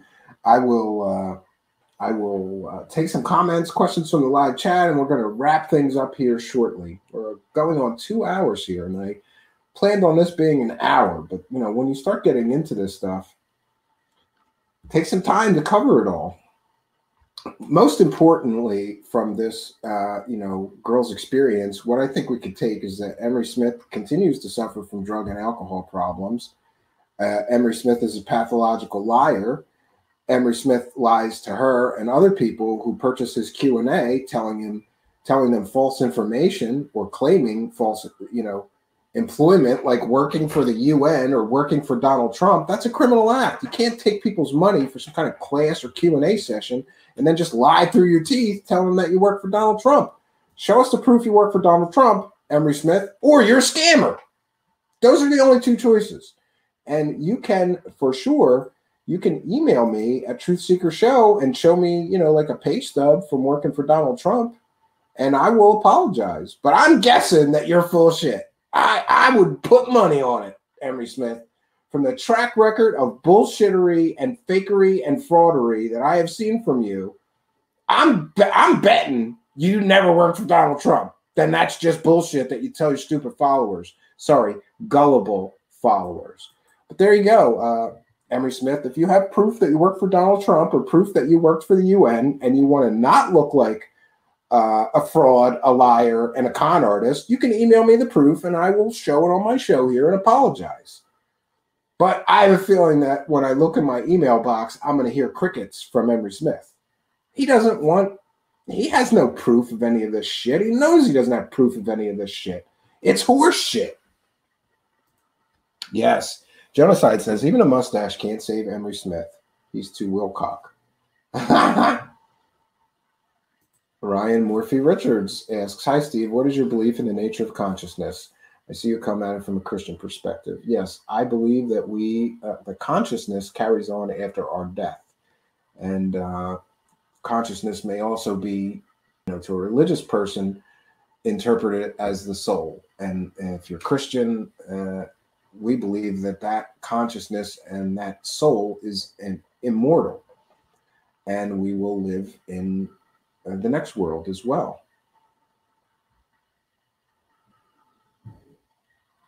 Okay, so comments or questions for me, please put them in all caps. Not my rabbit hole. Well, Terry Joyce is here. You should go subscribe to her channel. I'm seeing that she's producing a lot of shows, and I don't like that because I'm lazy, right? Terry, if you keep this shit up, I'm going to have to produce more shows. right? She is putting in a lot of shows, putting in a lot of work over there at her new channel, Not My Rabbit Hole with Terry Joyce. Please go over there and hit the subscribe button. It really does help. She says, I'm seeing a pattern here. Kerry Cassidy does the same kind of stuff with Sean David Morton. Yeah, they grift together. Every sentence he changes camera view angles. Yeah, like that somehow makes the bullshit more believable, Jeanette Kuzenko, right? It definitely. Thank you for mentioning me. My pleasure. Yeah. Yeah, I don't know what to tell you. I don't know what to tell you guys. This is a crazy story. If she does a part 3, I'm going to listen to it, but maybe we'll just do notes and we won't spend quite so much time because this girl tends to talk for a half hour and you only get one really interesting piece of information. And I don't want to sit through it, but I'm going to because I'm hooked now into this Emery Smith drama fest. And we have covered con artist, grifter, Emery Smith, fake alien, autopsier, right? He was also involved with the Atacama humanoid scam. He helped Stephen Greer pump that scam. He was involved in this PayPal scam.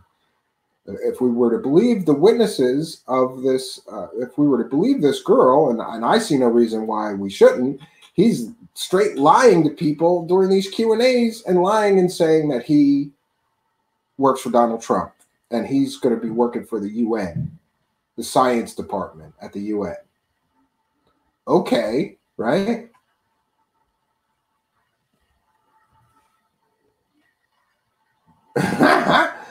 Jim Bold, King of the Debunker Soldiers. I love that avatar. And you are most welcome here, King of the Debunker Soldiers, Jim Bold. Jim Bold says, imagine being spooned at 3 a.m. by Emery after he's been on a top secret mission. Yeah, imagine that, right? He asks if there footage of Wilcock on benders anywhere. No, I believe that Wilcock does not drink or do any drugs. At least that's what he says. I don't know if that's accurate, but that's what he claims. I've never seen any footage of Wilcock on benders, but we see plenty of videos of Emery Smith on benders. There was a famous video not long ago that he put on Twitter where he was like getting in the mud and putting mud all over himself and talking about his Q&A or something. It's really weird. Indigo Ginzo asks, who do you think is the worst fraud of all in this new age alien community? I think I could give you my top 10. Okay, here's my top 10. And we have Corey Good, total fraud. I'd put Emery Smith in there, total fraud. David Wilcock for sure, total fraud.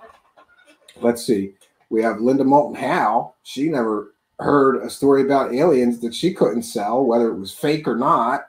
She's a fraud. You know, there's a lot more people that I simply don't trust. I don't know necessarily that I would call him a fraud, but all of a sudden Richard Doty is getting popular, and I got to remind people, he was literally a paid government disinformation agent. And now you guys are believing him about what he has to say about UFOs? That doesn't make any sense. Doesn't make any sense whatsoever. Stephen Greer, definitely a fraud. After all, he made millions of dollars pumping that fake Atacama humanoid thing that he swore was an alien. And isn't it a coincidence that he couldn't wait for the DNA results before he put the documentary out that proved, those DNA results that proved it was just a human fetus, right? With genetic abnormalities that probably caused it to be strange, right? He couldn't wait to put out the documentary. Couldn't wait a few more weeks to put those results in there. He put out the documentary before the results so that he could make millions of dollars claiming it was an alien.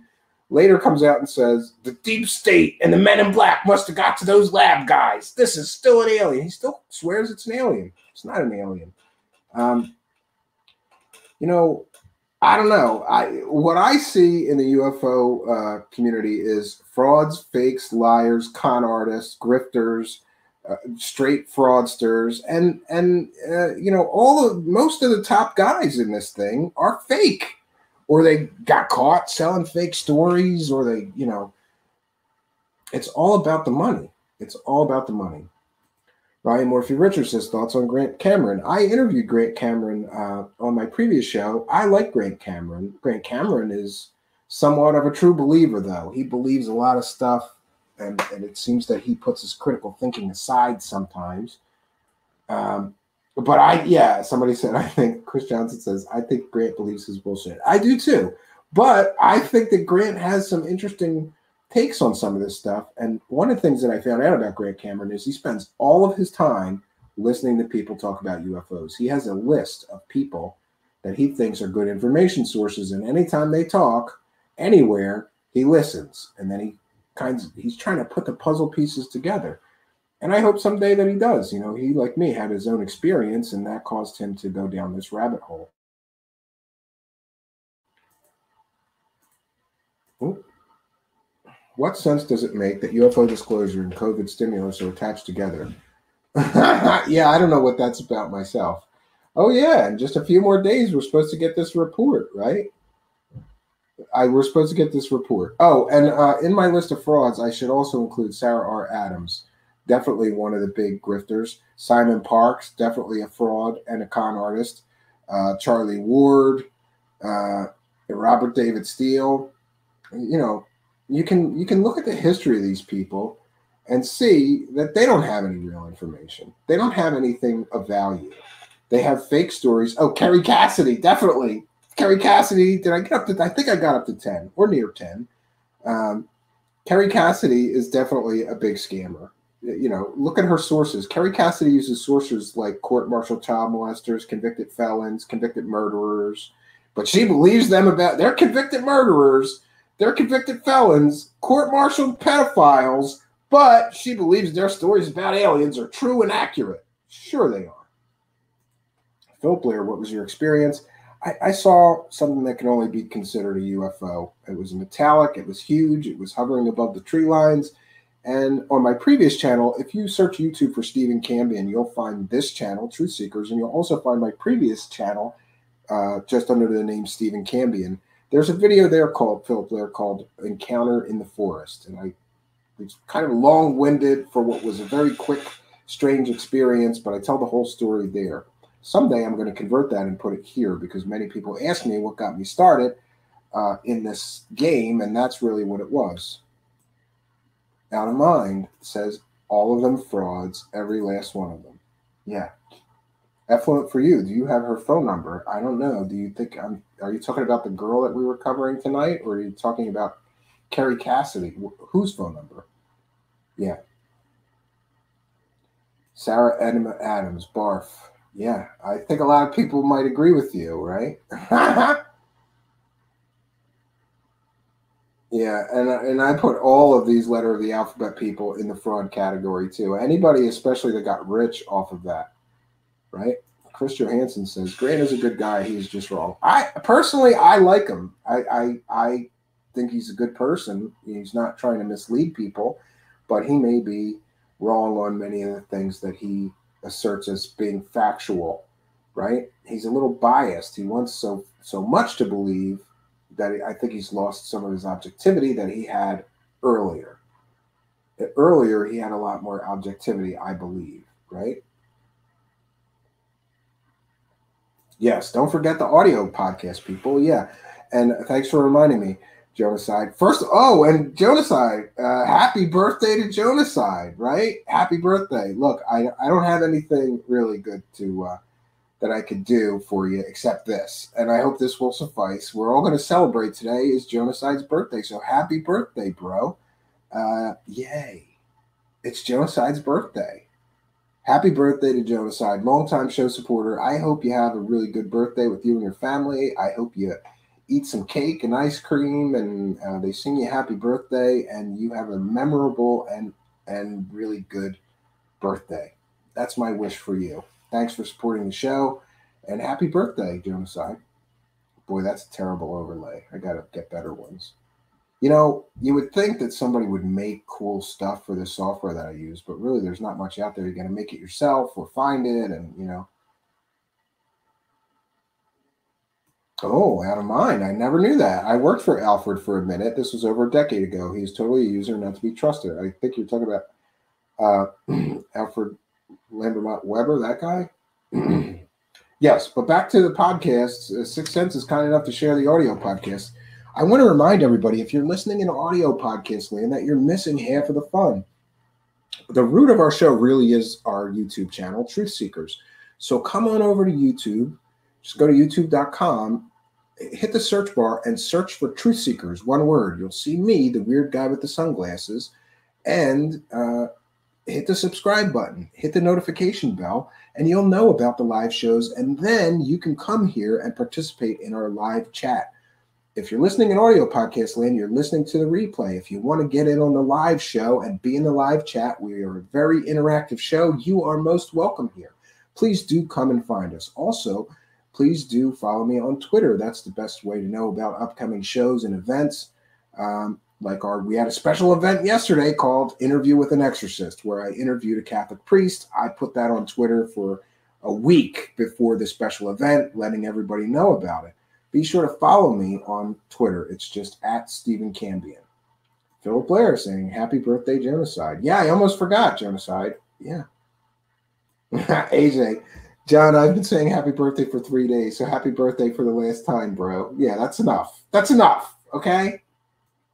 That's enough. That's enough with Genocide birthday wishes. But everybody's in the live chat is wishing Genocide a happy birthday. I gotta check in with my email. I wanted to take. All right, yeah, we did not get a reply. Somebody sent me a PayPal donation, but I don't want to use their real name. So what I'm going to do is I am going to use their initials just to thank them for their kindness, their generosity, and their support. Remember, besides the super chats, which is that money button down there in the live chat where you can send us a few bucks, you can support us on Patreon. I have just given a 2 songs so far this month, 2 brand new songs I have posted on our Patreon. And this week, hopefully, I'm going to be posting some really great behind-the-scenes Truthseeker stuff. We're doing a screen test of a new character. I'm going to tell you about that character because it's going to be a fun one. I'm doing a character called Linda Moulton Howdy Doody. Linda Moulton Howdy Doody is going to be on our show as a guest host. And so I'm doing a screen test with the appliance all, with me all done up as the character Linda Moulton Howdy Doody. And I'm putting that on Patreon. Everything we do here, we give people on Patreon. It's only $1 a month or more. You can give whatever you want. The buy-in is only $1, but you give $1 or more a month. And what you get for that is a backstage pass. That's what we call it.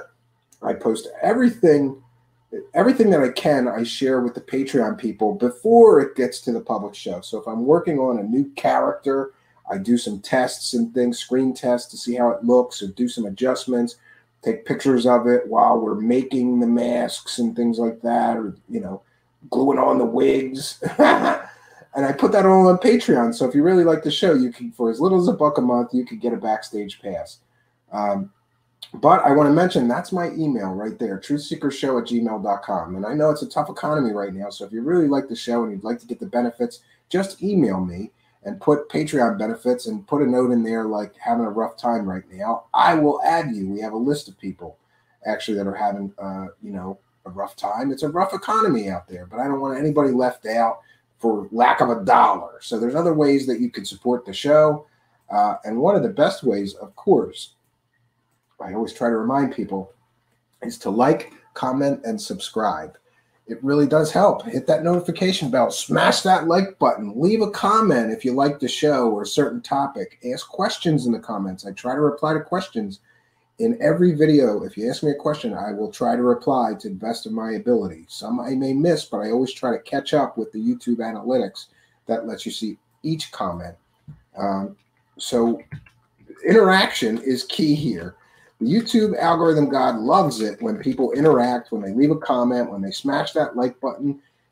Hell, smash the I don't like button. I'm fine with that too. That's okay, because that just like a like to me. It doesn't. The YouTube algorithm doesn't care if you like me or dislike me. It only cares about the actual interaction. So be sure to hit that like button. We got amateur numbers tonight. We've only got 1 downvote. The downvotes, I love it when the downvotes come before the show even starts, like when the thing's waiting to begin. But God bless you, whoever downvoted me tonight, because you actually helped me. So thank you for taking the time to do that. The other way that you could help us is that you could share some of these videos on your social media or retweet my tweets of these videos from my Twitter account. Post some of these videos or our channel address on Facebook, on Instagram, on Twitter, wherever you can, and help spread the word. It really does help us. And sometimes I think that's more important than somebody giving me $1 or a couple of dollars through Super Chat. And of course, I want to check. Oh, 1 second. I see I got so sidetracked. So we had a kind and generous PayPal donator with the initials KW. They know who they are, on June 16th. I have not been checking this because most people are now just using the Super Chats. It's easier for most people. But I will remind you that there's a PayPal donate button in the description of this video or in the About section. If you'd like to do that, I actually get to keep a lot more of the money if you send it through PayPal. So for all you people sending very generous donations, like $20, you might want to go and just do the PayPal donation. And you have my commitment. I'm going to check in with that every night now. So thanks, KW, for your kindness, your generosity, and your support of Truthseekers Show. It really does help move the ball forward here and help us produce more content. I have an attitude of gratitude. You guys really are helping to keep the show going. I have money for materials that I need to create these characters. I have a little bit of money if I need headphones. By the way, I do.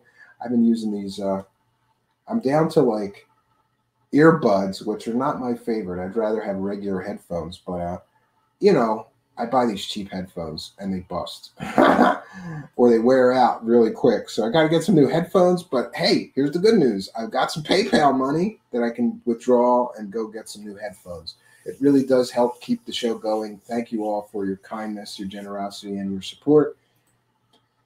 Indigo Ginzo says the Greer mask was creepily good.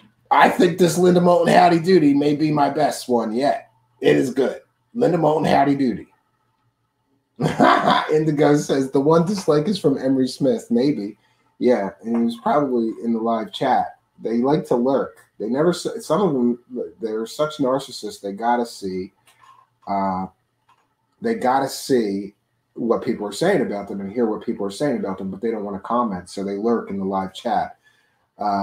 One secret astronaut is kind of famous for that, I think. Ryan Morphy says I might just downvote for the giggles. Yeah, like I said, it helps. All interaction helps us. So friends, boy, I had a great time tonight, kind of laughing at this, but I do have to say that there's a human part to this too. I'm human. I feel bad for this poor girl. She thought she met the love of her life. She met a con artist. You know, and what a disappointing thing that is. Like, oh, I met the love of my life. No, shit, he's a con artist. And Jonaside, for your birthday, I will read this. Please, bro. This in the slides, man. David Wilcock would look so cool with a mustache and be more believable, too. This is Jonaside's theory. Can't say I disagree with him. Out of Mind says Linda Howdy Doody. It's Linda Moulton Howdy Doody. Or, yeah, maybe we should shorten it to Linda Howdy Doody. I'll have to think about that one. Out of Mind. Yeah. Yeah, I'm working on that. I got a wig and everything. I got to glue it on. But it's coming along great. I'm going to put some stuff from that on the Patreon. Rogue Status wishing Jonaside a happy birthday. Yeah. 6 Cents says, how do we know she isn't a con artist too? Yeah, we don't.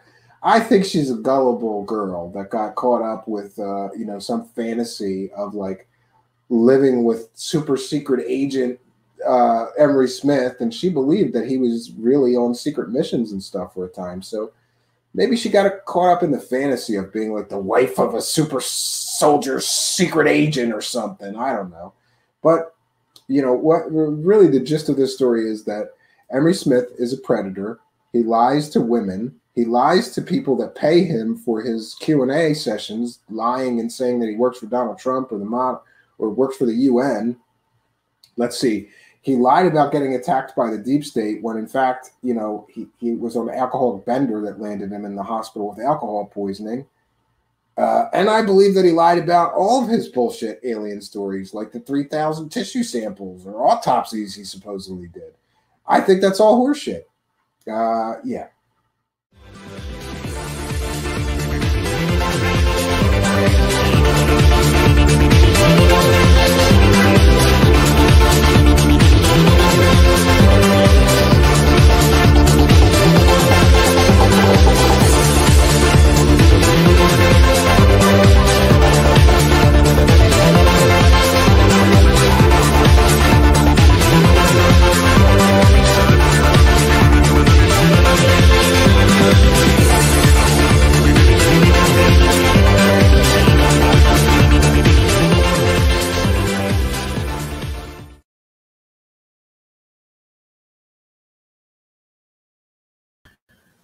Okay, and we are back. Boy, that is, if nothing else, it's extremely artistic and interesting. That's what I will say, and it's fun to watch. So, if you're just joining us now, we have been covering the strange saga of Emery Smith's ex-fiancé coming out and spilling the beans on all his fakery, fraudery, and bullshit. He literally lives a life of bullshit, and she nails him for it throughout 3 videos now. She's up to 3 videos now. I think it's something like 4.5 hours now. But don't worry, I listened to all of it, so you don't have to. And we're going to share her latest video and talk about it tonight. But I have to cut the first 40 minutes or so, or we're never going to get through it. Well, actually, we're going to come in at right around 30 minutes. So I'm going to bring you up to speed. In the first 30 minutes of the video, she details, after a year, I think, of speaking to him on the phone constantly, them becoming girlfriend and boyfriend, and then engaged and planning children over the phone before ever meeting, she finally flies out and meets Emery Smith at some very nice hotel in a college town somewhere. She wouldn't say where. And while she was there, her and Emery Smith did the boom boom. Yeah. They got busy. Yeah. So I guess after talking to him on the phone for an hour, she flies out to a nice hotel. He's saying things to the hotel staff like, "Can you get my wife's bag?" Calling her his wife as soon as she gets there. Very strange. You know, but they're there for a weekend, Friday, Saturday, and Sunday. And I guess, you know, I guess he gave it to her, friends. He got to give it to her. Yeah. They did the nasty. They bumped uglies. They did the boom boom in this hotel room.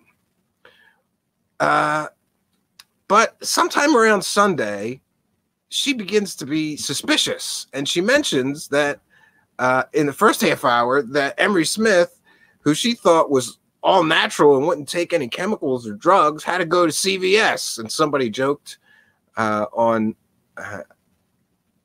Twitter earlier, "Be right back. Got to go pick up my super soldier, super secret pills at CVS." She would later find out that those were anti-anxiety medicines he was taking. She also mentioned in the first half hour that his hands were shaking the whole time she was with him, which for those who are perhaps naive or unaware, as she was, that is the shakes and something someone gets when they're a severe alcoholic and they don't drink. Now, you know, I don't want to share too many personal things, but I will say this. I grew up with an alcoholic in my home. It was, in fact, my mother. Irish. Yeah. And boy, she drank. And if she didn't drink, she would get the shakes. That's the level of her alcoholism, which would eventually, unfortunately, kill her. She died from alcohol-related illnesses. So while I'm well aware that if you see somebody shaking, it's a good, you know, indicator that they're probably with an alcoholic in withdrawal. And it should be noted that when you are an alcoholic to the level that you get alcohol-related tremors, you can't just stop drinking. You could literally die, which means that his level of alcoholism is truly a medical problem at this point. He cannot stop drinking or risk serious illness or even death. So while it may be perceived that we're sort of making fun of Emery Smith and his misfortune of this girl coming out and spilling all his secrets about what a con artist he is. But at the same time, I have some empathy for his apparent addiction.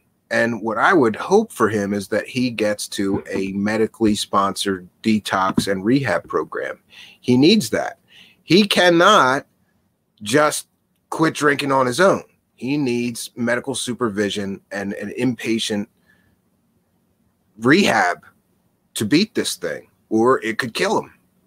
And you know, so while it's you know, we joke around a lot here, but I truly do feel and hope, you know, I would hope that somebody close to this guy gets him in a real program so he could finally get some help.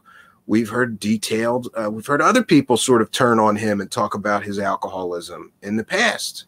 His former father-in-law, this John McKenzie, points on the curve. You know, it's not a laughing matter that somebody is that much of an alcoholic. And while I do have sympathy for him, I don't have sympathy for how he has conned people, lied to people, and literally stolen money from people for making up fake shit. Like the deep state attacked him when he was actually in the hospital for alcohol poisoning. You know, a lot of things are becoming more clear as more and more people are coming out and telling the truth about Emery Smith and this double life he's leading. In one, you know, in his public persona, he's some kind of hero and he's saving Earth, right? And he's special and he's important and he's got, what is it, 2 or 3 PhDs? I forget.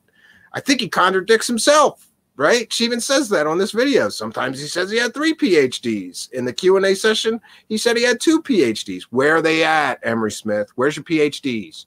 From where? Right? And he likes to pretend he's some kind of like doctor doing surgeries, but he's like just wearing a lab coat or something. He has this weird narcissistic sense of self-importance, like he's going to save Earth. He's telling this girl he's going on secret missions for Donald Trump and the UN, right? The UN Science Department, and he's developing treatments for the current health crisis for Trump, right? His whole life is literally a lie, when the truth is that this guy is a drink from the morning, from the minute he gets up till the minute he passes out for the day, alcoholic, falling down drunk, alcoholic, literally falling down drunk. As she will detail in this video, he busted up his head and his face because he got drunk and fell over into a fireplace at his other girlfriend's house. So I was detailing this weekend, this girl spends with him, you know, doing the nasty. She was doing the boom, boom, boom with Emery Smith, right? He flew out someplace, had her fly in just so he can get in her pants. After literally lying through his teeth to her for about a year on the phone and FaceTime, telling her he's going on secret missions to Antarctica and shit. Right? He's working for Donald Trump. He's working for the model UN. He's saving Earth. He's saving the oceans, right? After all that, he finally goes and meets her and gets in her pants. Good for him. Good for her. If it was good for her, I don't know. She doesn't talk about the quality of sex, just that they had sex, and also that Emery Smith wanted to begin having children right away. And she was just like, well, okay then, why not? Maybe he just wanted to bareback her. I don't know. I mean, it could have been that he just wanted to bareback her. I'm not a fan of condoms. I can't say that I blame the guy, but to tell a girl, let's have a baby just so you can bareback her seems a little bit dishonest to me. I don't know. I know. Oh, I almost missed it. I want to take a moment to thank Ann Chirashi for a $10 super sticker. Thank you for your kindness, your generosity, and your support. This is a viewer-supported show, and every dollar does help keep us producing these shows. So if you want to see more and better shows, there's a money button down there in the live chat, and you too can throw money at me. But for now, I want to thank Ann Chirashi, and I also want to thank All Around Arbiter, who I somehow missed a $2 super chat yesterday. So thank both Ann Chirashi for this very generous super sticker purchase of $10. I think that's $10 Australian. Thank you for your kindness, your generosity, and support. And thank All Around Arbiter a longtime show supporter and continuing show supporter for a kind and generous $2 super chat donation. It really does help us to keep the ball rolling here. Your generosity is much appreciated. I have an attitude of gratitude for both of you. Thank you both. And you too can donate and throw money at me. And when people do that, you know, every time somebody sends a super chat, it makes a Stephen Cambion smile. And it makes a Stephen Cambion hater get pissed off. Don't you want to piss off my haters? Don't you want to make me smile? Don't you want to make me and help me to properly praise the cash? That's what it's all about, friends.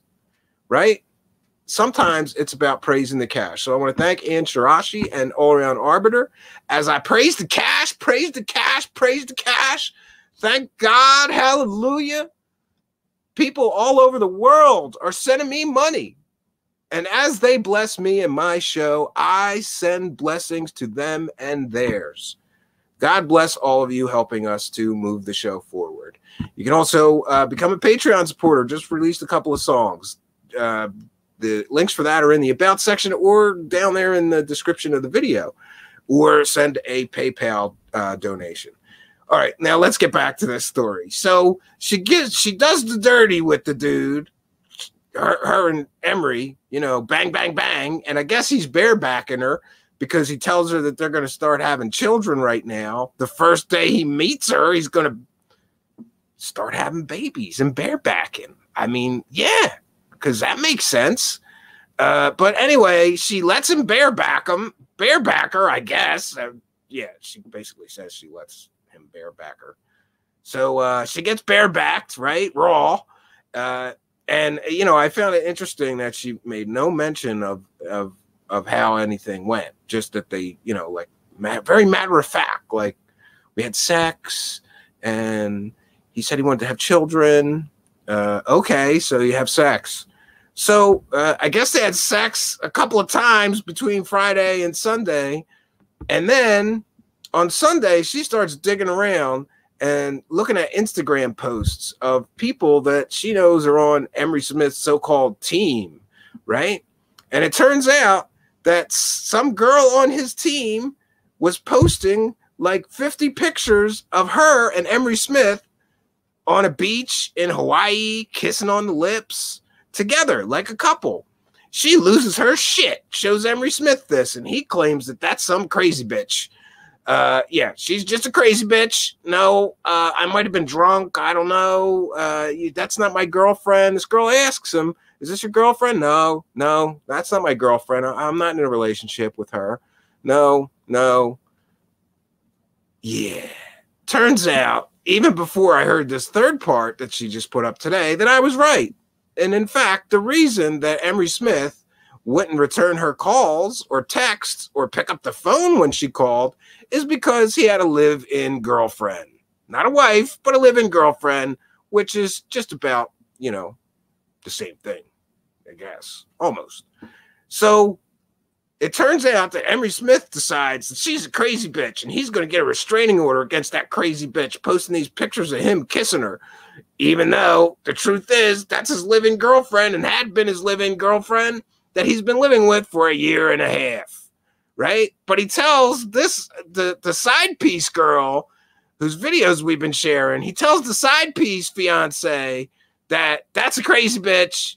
I'm not banging her. That's not my girlfriend. That's just some crazy bitch. But don't worry, because yes, she works for me, but she's a crazy bitch. So what I'm going to do is I'm going to get her a restraining order, and I'm going to order her to get the fuck out my house. Crazy bitch. Crazy bitch. Emery Smith says this crazy bitch got to get the fuck out my house. Okay? We got to get this crazy bitch out because I got this new hotter side piece fiance that I want to keep. So he tells the side piece fiance that he just barebacked. He tells her, I'm going to get a restraining order. I'm going to fire her. I'm going to throw this bitch out my house. Tell her to get all her shit out. Yeah. That did not go well for him, as we're going to hear. Because as it turns out, the house belonged to her. It was in her name. And he's telling side bitch that he's going to throw out main bitch, while main bitch actually owns the house and he has no legal right to throw anybody out of anywhere. Oh, it's great. It's a great story. So typical cheating dude, he just tries to lie his way out of it. Yeah, that's not my girlfriend, even though he lives with her. Yeah, we're not in a relationship, even though he had been for a year and a half. This shit is crazy. So I'm going to put my fair use banner. I think I got us caught up to the first half hour into as the alien globe turns here, right? Oh, where is the fair use? Oh, and, you know, I have some other fun stuff to talk about tonight, if we have time. Lots going on. Okay, so fair use. This is a transformative work. We're educating the public and critiquing the video that we are sharing. This is covered under fair use and is allowable by law. We are going to be discussing the video that we're sharing, and we're educating the public about Emery Smith, the con artist. So, this video that we're sharing is entitled, I Was Engaged to Emery Smith, Part 3. We finally meet and the real truth comes out. Oh, wow. All right. At least she's easy on the eyes, guys. What can I say? All right. So, we're going to go from here. I think we're pretty much caught up, but if we're not, I may stop and explain further. But I think we're good. Yeah. Not going to be pretty. Listen, I've been having a relationship with this woman, but I was secretly planning on being with you, and I was going to leave her for you. I don't know what, but if he would have told me the truth, things would have been maybe different. But instead, the entire conversation, Emery denied ever having relationship with this woman. He kept saying that she's crazy. He kept getting mad at me for even accusing him of such a thing. That he loves me. Hey, side piece bitch. How dare you accuse me of having another bitch? A main bitch. Even though I do got a main bitch that I live with, how dare you accuse me of that shit? And he would never be with this person, and that this person's crazy, and this is his girlfriend, right? And I was so fucking confused. But the fact that Emery was not answering questions and was just denying it, and then randomly saying like, oh no, we kind of, you know, we slept together a long time ago, but we were never ever in a relationship. And he just kept changing shit, and it was not, no, I was not, like, the blinders have been taken off. I am not fucking blinded anymore. I am woke as fuck, and I'm interrogating your fucking ass, and you are fucking and what I love about this is that Emery Smith, he did the gamble. He's like, I'll just lie and say my main bitch is not my main bitch. And since there's some distance involved between these two, she's in Florida, he's in Colorado, I believe, you know, he figured he might be able to pull that off until he figures this out, I think. And he did not anticipate this girl's tenacity because she goes after him. So at this point, his answers were just not what I was looking for. I was like, he's fucking lying. And especially towards the end of the conversation, he kind of flipped everything on me and was blaming me. And maybe you were doing something. Maybe you were having sex with your ex. Maybe you were, you know, I don't know you. And I'm like, what? Yeah. And like, you know, just literally flipping it. And if you think that I'm with her, then I want to break up with you. It like made absolutely no sense, you guys. Okay. I'm so detail oriented. I'm sorry. Everything's so. Yeah, you're a little too much details, honey. Move the story along. Come on, man. I don't want to be here until like next year with this. Long. So Emery was, you know, being really sketchy. So I decided I'm gonna fucking send this girl a message on Facebook. Sorry, on Instagram. So send her a message on Instagram. And funny for me, she didn't get to see that message because Emery had taken her phone and deleted this message. Oh. Anyways, so then I started. So poor Emery Smith is monitoring his main bitch's phone and deleting messages from his side bitch to his main bitch on Instagram. This has got to be a very stressful time for one Emery Smith trying to keep his main bitch and his side bitch from getting together and comparing notes on his dumb ass. People that were close to her. And I'm like, hey. And I went back to that woman who, you know, I you know, he had told me that this is her best friend. And I'm like, hey, like, is Blank and Emery together? And she's like, yeah, like, who are you? And I'm like, I'm his fiance. And she's like, what the fuck are you talking about? They've been together for a year and a half. And I was like, what? Like, and when she said they've been together for a year and a half. And when she said that, I was speechless. I'm like, what are you talking about? And I don't understand what the fuck is happening. And she's like, who the fuck are you? And I'm like, I'm his, you know, fiance. She's like, what are you talking about? And all of a sudden, all these things started to reveal themselves. And all my mysteries about Emery started to come to light. And I had boy, it takes a lot, but once she finally hears that she's the side bitch and Emery already had a main bitch, she is not happy about it. Not happy at all. To this woman for 2 hours. And she was speaking to the girlfriend and communicating. And the girlfriend had told her that she wanted to talk to me and give me her, you know, to get my number. And they want, you know, how do I explain this? I don't want to say her name. So the girlfriend wanted my number and wanted to have a conversation with me so that we can understand what the fuck's happening. Yeah, they're going to get together, compare notes. Emery Smith, you are fucked, bro. And you know how he always called me like Special K. Well, he called her Princess D. And all of a sudden, really fucking weird shit that wasn't aligning is all of a sudden aligning. So so the girlfriend calls me on FaceTime and talks to me for 2 hours, and we're both in utter shock at what we're discovering.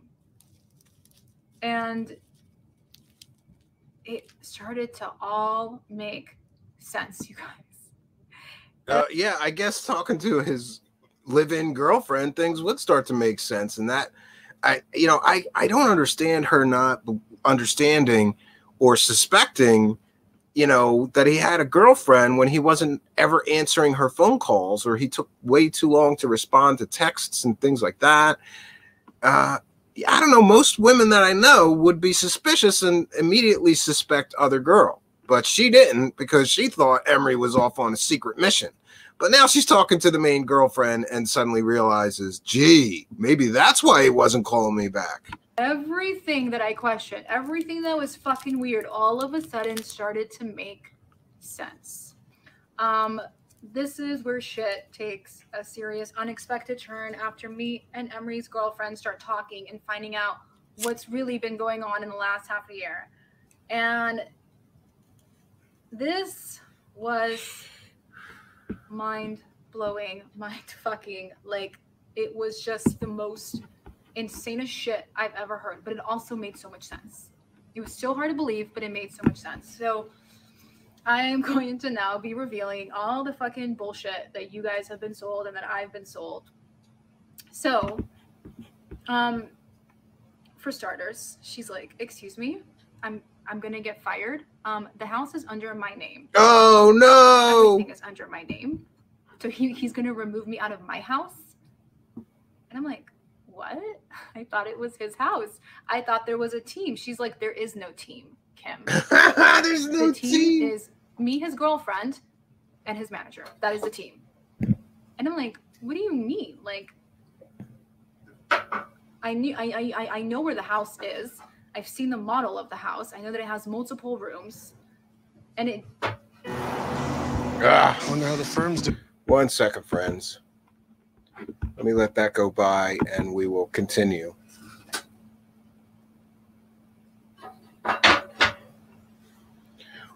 Bear with me, friends.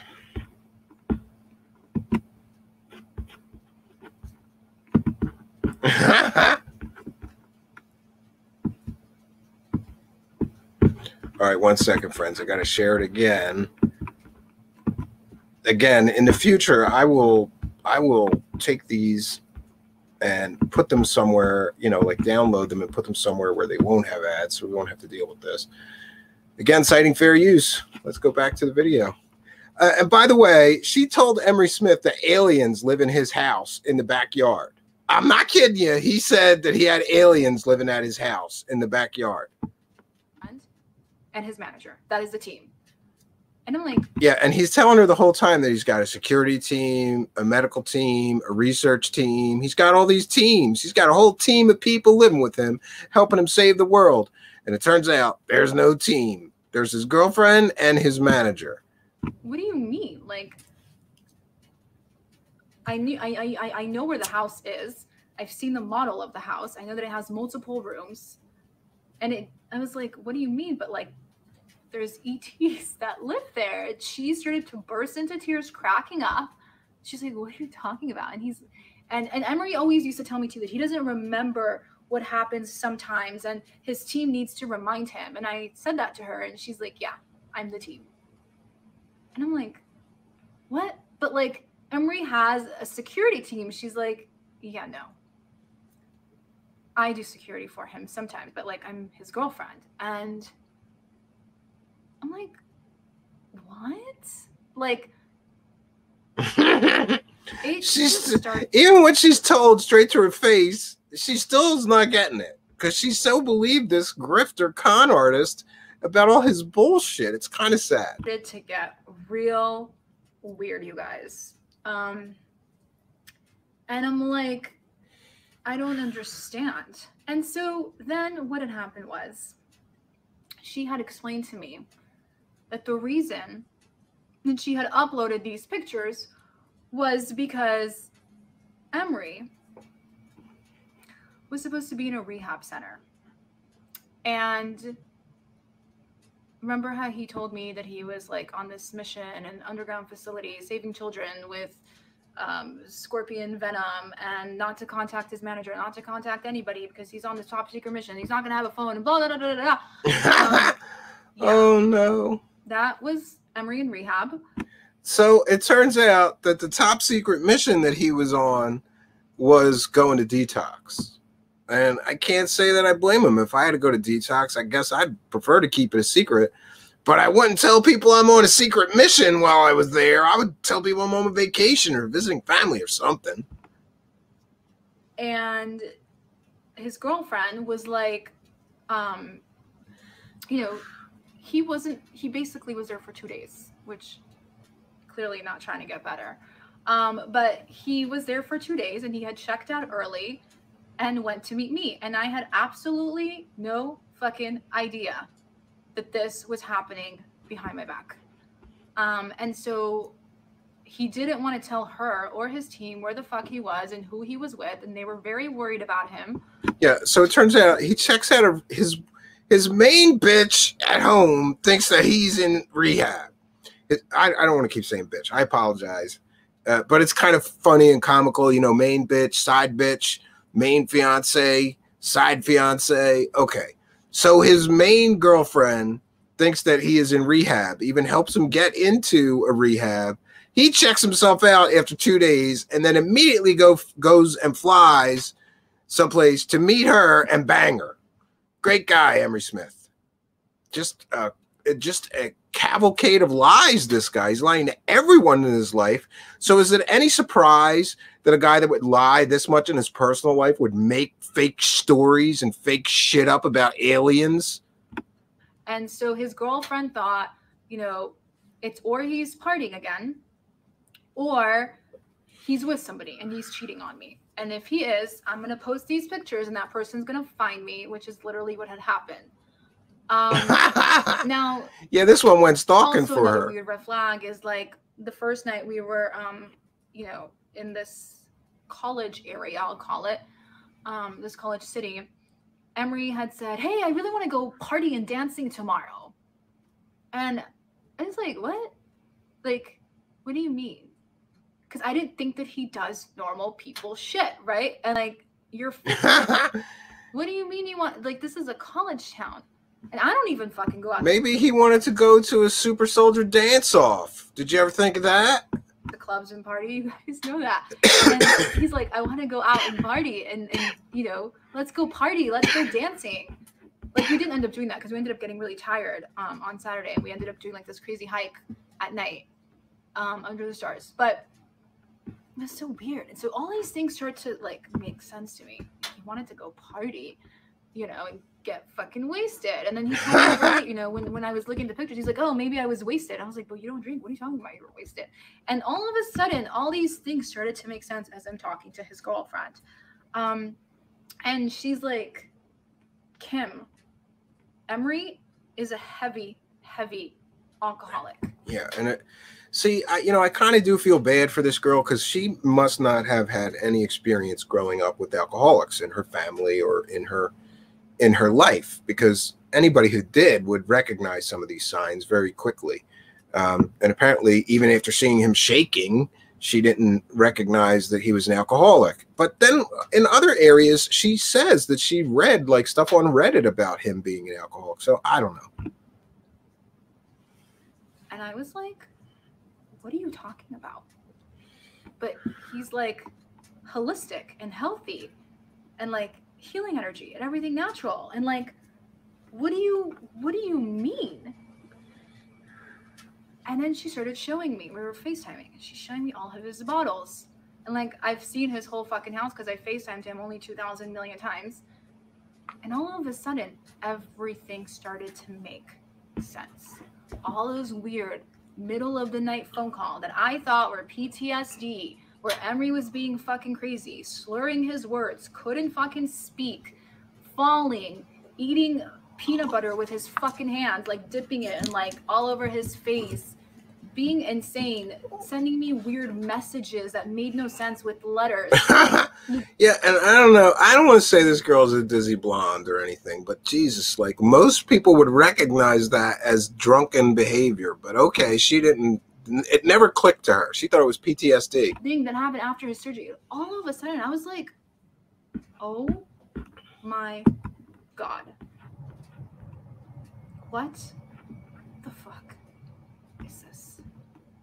And you guys don't understand. Like, she's woke now. The most spiritual, clean, healthy person I've ever met in my life. Yeah, I think she's just a ditzy blonde, bro. She's like, not only that, like Emery does a lot of heavy drugs, and some of them are cocaine and Molly and ecstasy. And he also takes a lot of painkillers, and he takes some of my painkillers and a lot of anxiety pills and Oxycontin. And she starts showing me everything.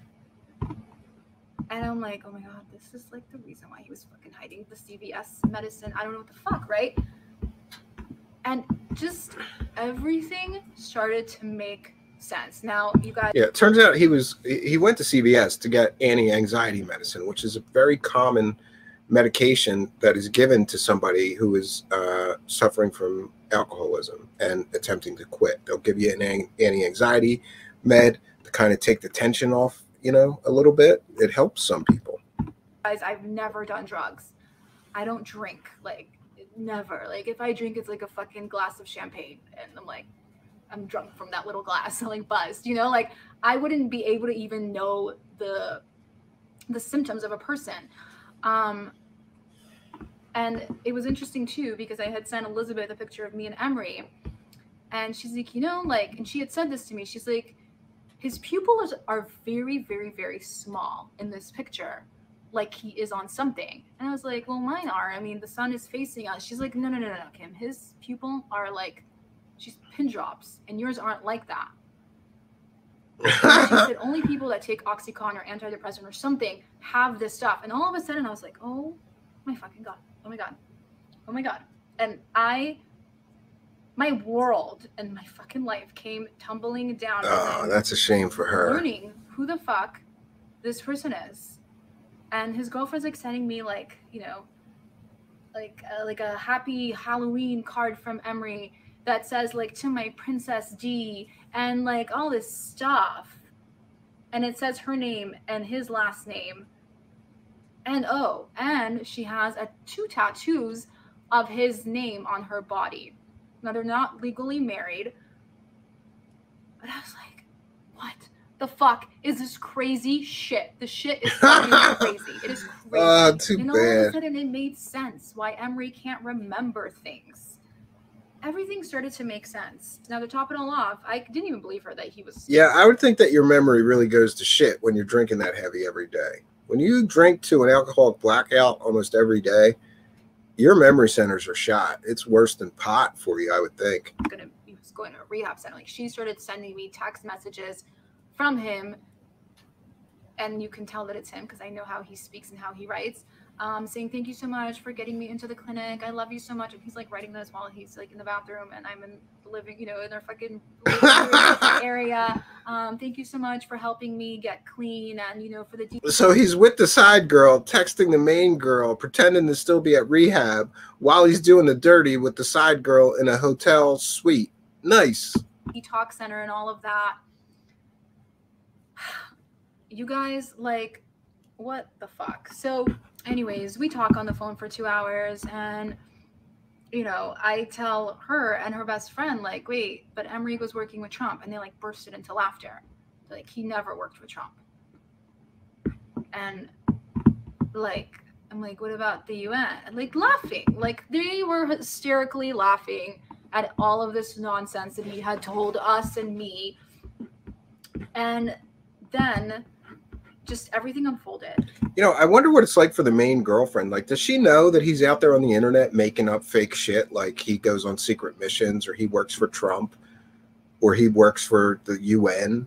Does she know that he's doing that? And if she does know, how, I don't know if I could live with somebody that was outright conning people on the internet as a job, right? Strange. And his girlfriend's like, I'm like, but he's always working on missions, like, you know. And she's like, Kim, there is no fucking missions. Oh no, Emery's not going on secret missions. I am so disappointed. I really believed Emery Smith was going on super secret missions to save the world. And I was like, what? She's like, Emery hasn't been on a mission since we started dating, and he hasn't been on a mission in many, many, many years. And he's not working on any projects. But that would imply he went on missions before, and I don't believe that either. Is drink every single day. And when I say drink, I mean drink. I mean, I know that this sounds dramatic, and like, I can't even fathom this, but she says that Emery drinks a gallon of vodka a day, and mixes it with drugs. And for those of you who are wondering why Emery hasn't had a Q&A in a very long time, I think it's like 7 or 8 weeks at this point, it's because he is not sober, and his manager won't allow him to do one until he gets clean. But he can't because he fucked it up. Remember that time where I told you that he was being crazy on there? Yeah, I'm sure she doesn't want another episode of that. Apparently, and Emery Smith was drinky on one of his Q&A sessions that people pay big bucks for, and his manager was very upset about that and decided he couldn't do more Q&As until he cleaned himself up. But to show you that birds of a feather flock together, his manager is just as much of a con artist as he is, because she starts sending out emails saying that Emery Smith is on secret missions to Antarctica, when really he's just too drunk to show up and do the Q&A sessions. Great. Another episode of that. I don't think anybody wants to pay for something like that, but she's been covering for him through emails, you know, writing that he's in Antarctica and working on some serious projects, which is all fucking bullshit, covering for him, which I understand. I understand that this is her client, and that's what you got to do.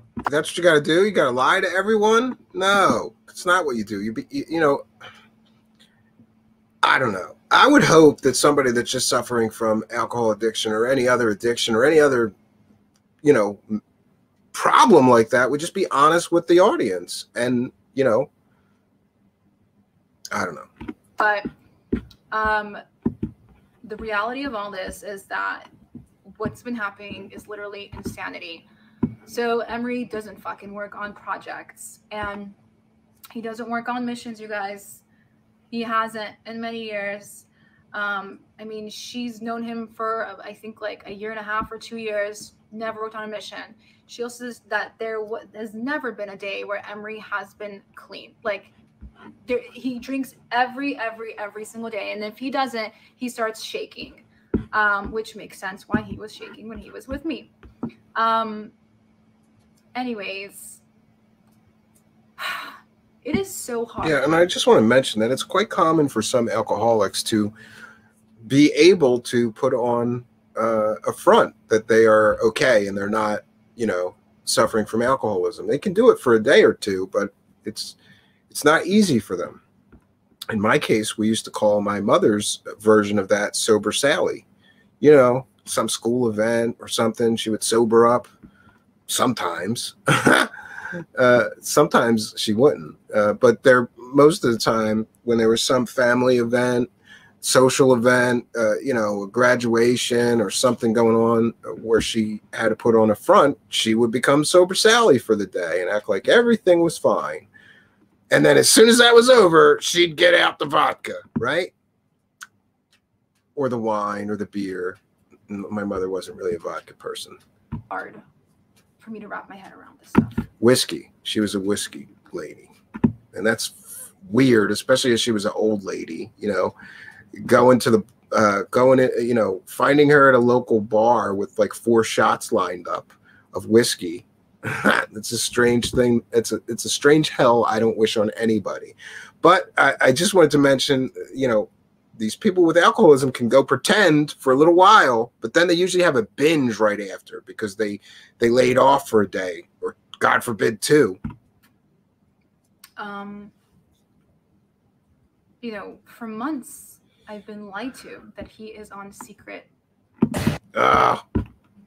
Sorry, friends. Hold on. There's not much left of this. And we'll have some time for comments and questions, and I'll get with the live chat. Let me just cue this again. Get past this, get past these stupid commercials. 1 second.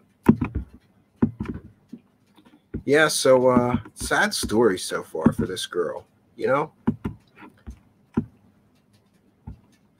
Okay. So Emery's not going on any missions. That was all bullshit. And, you know, I hope that people who buy his Q&A sessions and send him money and believe in his bullshit alien fairy tales are watching this. Because this girl was very close to him, as was his living girlfriend. And there was no missions, okay? He's not a super soldier. He's not a whistleblower. He's not a government insider. He's a con artist alcoholic. Planet, cleaning the oceans, saving the world. You know, I've been lied to for months, and I've allowed it to happen because I thought that I have to sacrifice because he's sacrificing for the world and saving the world and working on all these missions, and it was all a fucking lie. The man couldn't save himself. Yeah, that's very sad. That's the truth. I don't know what fucking crazy mission he was on in, you know, leading up to March. There's days in me that I think that maybe his real mission was maybe to try to get clean, and maybe break up with his girlfriend. Maybe he wanted to put that chapter behind him. I don't know. I really don't know what was going on in Emery's head this entire fucking time. I have no idea. I don't think I'll ever understand. But this is beyond PTSD. I don't get why she doesn't understand. Like, you got conned, just like he conned you out of your $50 to start attending his Q&A sessions, which is where you met him. And just like he cons all those people, lying to them, telling them that he's working for Donald Trump and the UN and he's going on secret missions, he conned you too. This is sociopath, pathological liar who is a heavy drug user and a heavy alcoholic who hides behind this image that he created, and he literally lives a double life. And it's sad, you know, it's like the Emery on TV and the Emery that I fell in love with is this like amazing charmer, charismatic, intelligent, compassionate human. And then there's like the reality of who Emery is, which is a person who literally stays at home every single day and gets wasted from the moment he opens his eyes to the moment he goes to sleep. He doesn't remember what happens to him, and his girlfriend has to remind him every day. And that mark on his forehead happened because he fell into a fucking fireplace and she was fucking pissed at him that he fucking ruined his face. And like, there was something so sketchy about his whole fucking forehead thing. He told me so many different stories about what had happened. And when I saw him in person, like, I'll never tell you what happened. Yeah. And again, I just want to mention, growing up with an alcoholic, my mother would sometimes drink too much and fall down. And she would cut herself or bash her face in, you know. It's a very common thing when that's literally where the term falling down drunk comes from. Because people who drink to the point of extreme excess, especially to the point of an alcoholic blackout, they're going to fall. They're going to get up to do something. They're going to fall. My mother would fall, smash her face up, you know, or cut herself. And she always had some lie or excuse for what happened. But we all knew. We knew she got drunk and fell. She got drunk and smashed her own face. This is exactly what Emery Smith did. This is a very common trait amongst so-called, and I'm not saying I condone the term, but it's a term people use, falling down drunks. I'll never tell you the real story. And she's like, yeah, he fucking, you know, he was so drunk and he fell forward and he hit his head into like the wood or like the metal of the wood. And I know that he has a fireplace in the backyard. And, you know, it's all too much for me to handle and for anyone to handle this sort of information. It's really unfortunate. It's really fucking sad. And I have compassion for him because I don't understand what went so wrong for this individual to have such a high level of lack of self-love. A person who is truly conscious and aware and soulful and compassionate and all of that would not be literally killing themselves every fucking day. Or the facade that he's compassionate and spiritual and intelligent and knowledgeable is a trick and an illusion. And who he really is a drunk. Take from that what you will, but, you know, maybe I'm biased by my own experience, but alcoholics put on false fronts all the time. It's very common, and I've experienced it. You know, and I just want to say about this girl, you know, it's easy to make fun of her. We can call her a ditzy blonde for not realizing what a con artist this guy was, or, you know, whatever. But I give her a lot of credit because this guy lied to her for over a year, right? He talked to her on the phone every day, right? He told her he loved her. He wanted to have children. He wanted to get married to her. And really, it was about meeting her at a hotel room and banging her for the weekend. He laid all that groundwork just to go and cheat on his live-in girlfriend with her.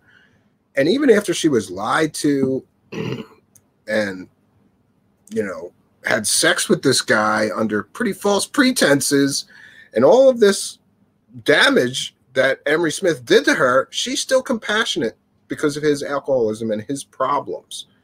That probably says a lot about this girl. That part is really sad for me. It's very unfortunate. I never want anything bad to happen physically to Emery, even though he's done fucking horrible things to me and fucked with me for a whole half a year and lied to me about, I'm sorry, half a year. Endless, countless things that I literally try to make a list, but it's just insane. It's insane. You know, the amount of things that he has lied about. I would never want anything bad to physically happen to him ever, but the reality is that Emery is portraying himself one way, and in reality, he's a completely different person. And again, that is, she has probably zero experience with alcoholics or drug addicts. It's very, very common for them to portray themselves one way and be a closet drug addict or a closet alcoholic. Some people suffer that in relative silence and they hide it away. They compartmentalize it. Right? It's literally like having a demon on your back and you don't want people to see the demon. So you got to hide the demon somehow. Right? But sometimes that demon's going to get out, whatever you do, sometimes that demon is going to get But he's also really good at fooling people. There you go. Like fooling me and fooling his girlfriend and fooling his manager and fooling everyone around him into thinking that he is one person when he's not that person. I just keep wondering constantly what dramatic thing had to have happened in order for Emery to do this to himself and to be this way. Like something fucked up must have happened, because people just don't wake up and just go fucking destroy other people's lives and their own without giving two fucks about it. Like that is very concerning to me. So a lot of I just want to stop it right there. You know, that's another thing. If somebody's an alcoholic, I did it myself. You try to say, you know, like in my case, to my mother, who I had to take care of my alcoholic mother for 20 something years after the death of my father. And it was very troubling, and it was it was one of the most difficult things I've ever had to do. Because she just would never stop drinking. I sent her to rehab, paid for it, you know, because her medical wouldn't cover a 30-day, I don't know, whatever. We did everything that we could possibly do to help her. And I would even try to talk to her and say, you know, like, what's so terrible that's making you drink like this every day and try to kill yourself with this?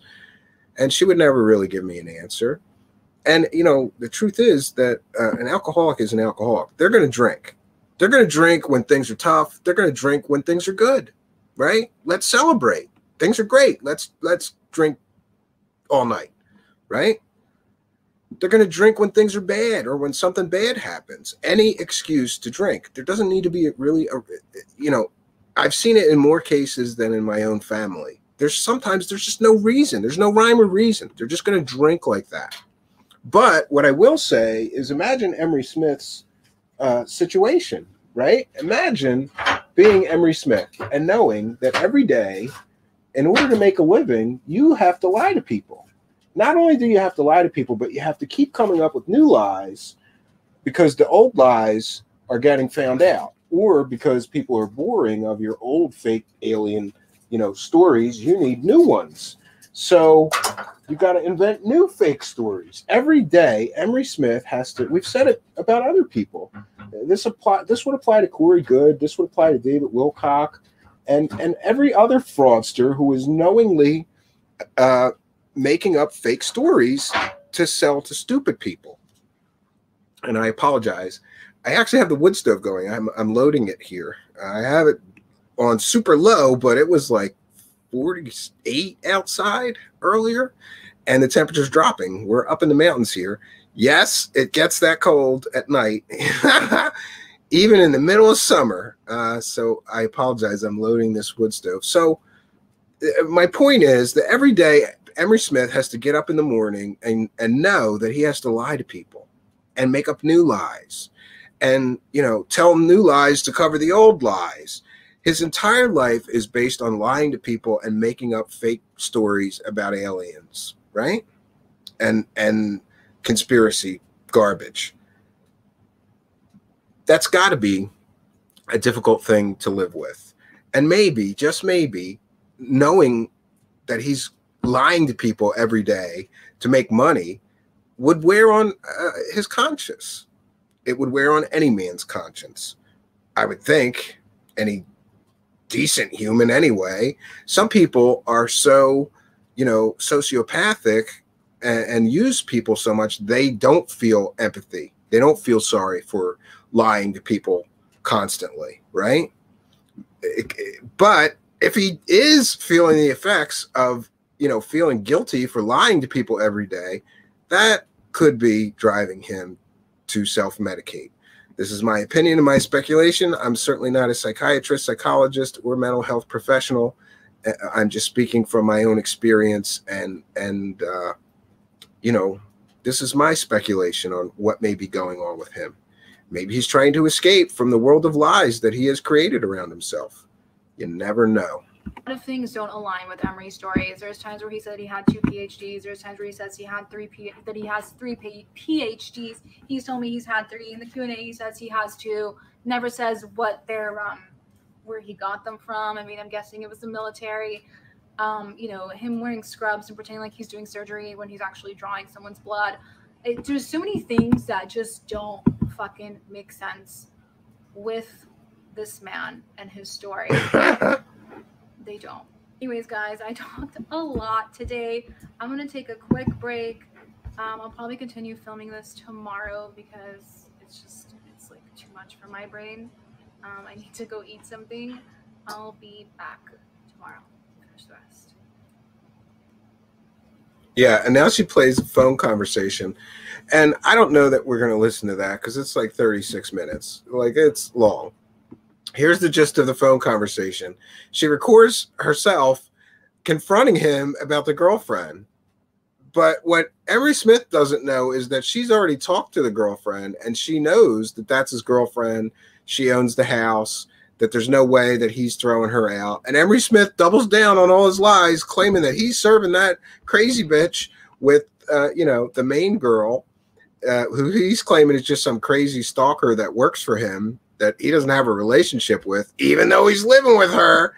He claims that he served her with legal paperwork, and she's gonna get evicted and fired, and all this shit's gonna happen to her if she doesn't get the fuck out of his house, even though it's not his house.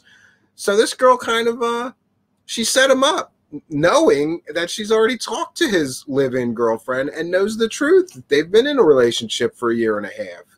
That he did indeed go to Hawaii with her and spend 2 weeks there kissing and hugging her on the beach and taking selfies, couple selfies, right? She knew the truth and confronts him, and he doubles down and lies and lies and lies and lies some more about everything, not realizing that his main, I'm going to do it one more time and I apologize, his main bitch and his side bitch have been talking. Emery Smith is so dumb, he doesn't realize that his live-in girlfriend, who he's been with for a year and a half, and this girl who he lied to for 6 months, told her he wanted to get married and engaged, and then flew her out somewhere to bang her, have been talking and comparing notes on fraud, con artist Emery Smith.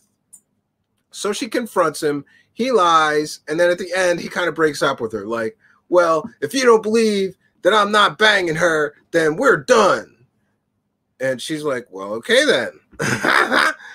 Yeah, it's really, I cannot believe this entire story.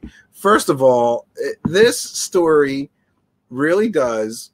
Yeah, so we're gonna end this here. We're not gonna play the whole phone conversation, but you can just put in the YouTube search bar, I was engaged to Emery Smith, and you'll find all 3 of these videos if you want to watch the whole thing.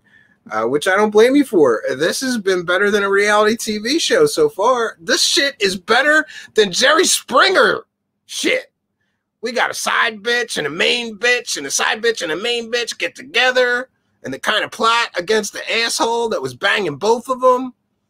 Yeah, it's good. It's great. But we've covered enough of this, I would think. Oh, and I want to thank Aquarian Grace for a kind and generous donation of $5. Very generous of you, Aquarian Grace. I thank you for your kindness, your generosity, and your support. We are a viewer-supported show, and the best way to help a viewer-supported show is to click that money button down there in the live chat. Money makes the world go round, and our show is no different.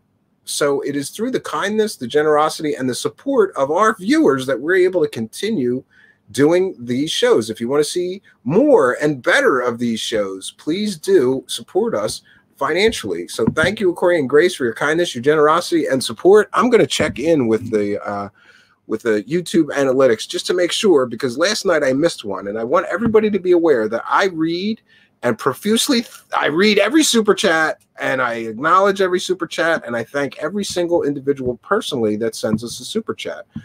I know that some shows just take the super chat and don't even thank anybody. I always found that strange, and God forbid our show ever gets so big that I can't read them all. I'll find a way. I will read them all. We're not going to not read a super chat. Every single person that is kind enough to throw a couple of bucks in the hat, we want to acknowledge and respect and thank, right? Let me see. I think I got it. Yeah, just bear with me, friends. I'm checking in with the YouTube. I'm checking in with YouTube because sometimes I miss a super chat, And we sure don't want to do that. Yeah, so we got him.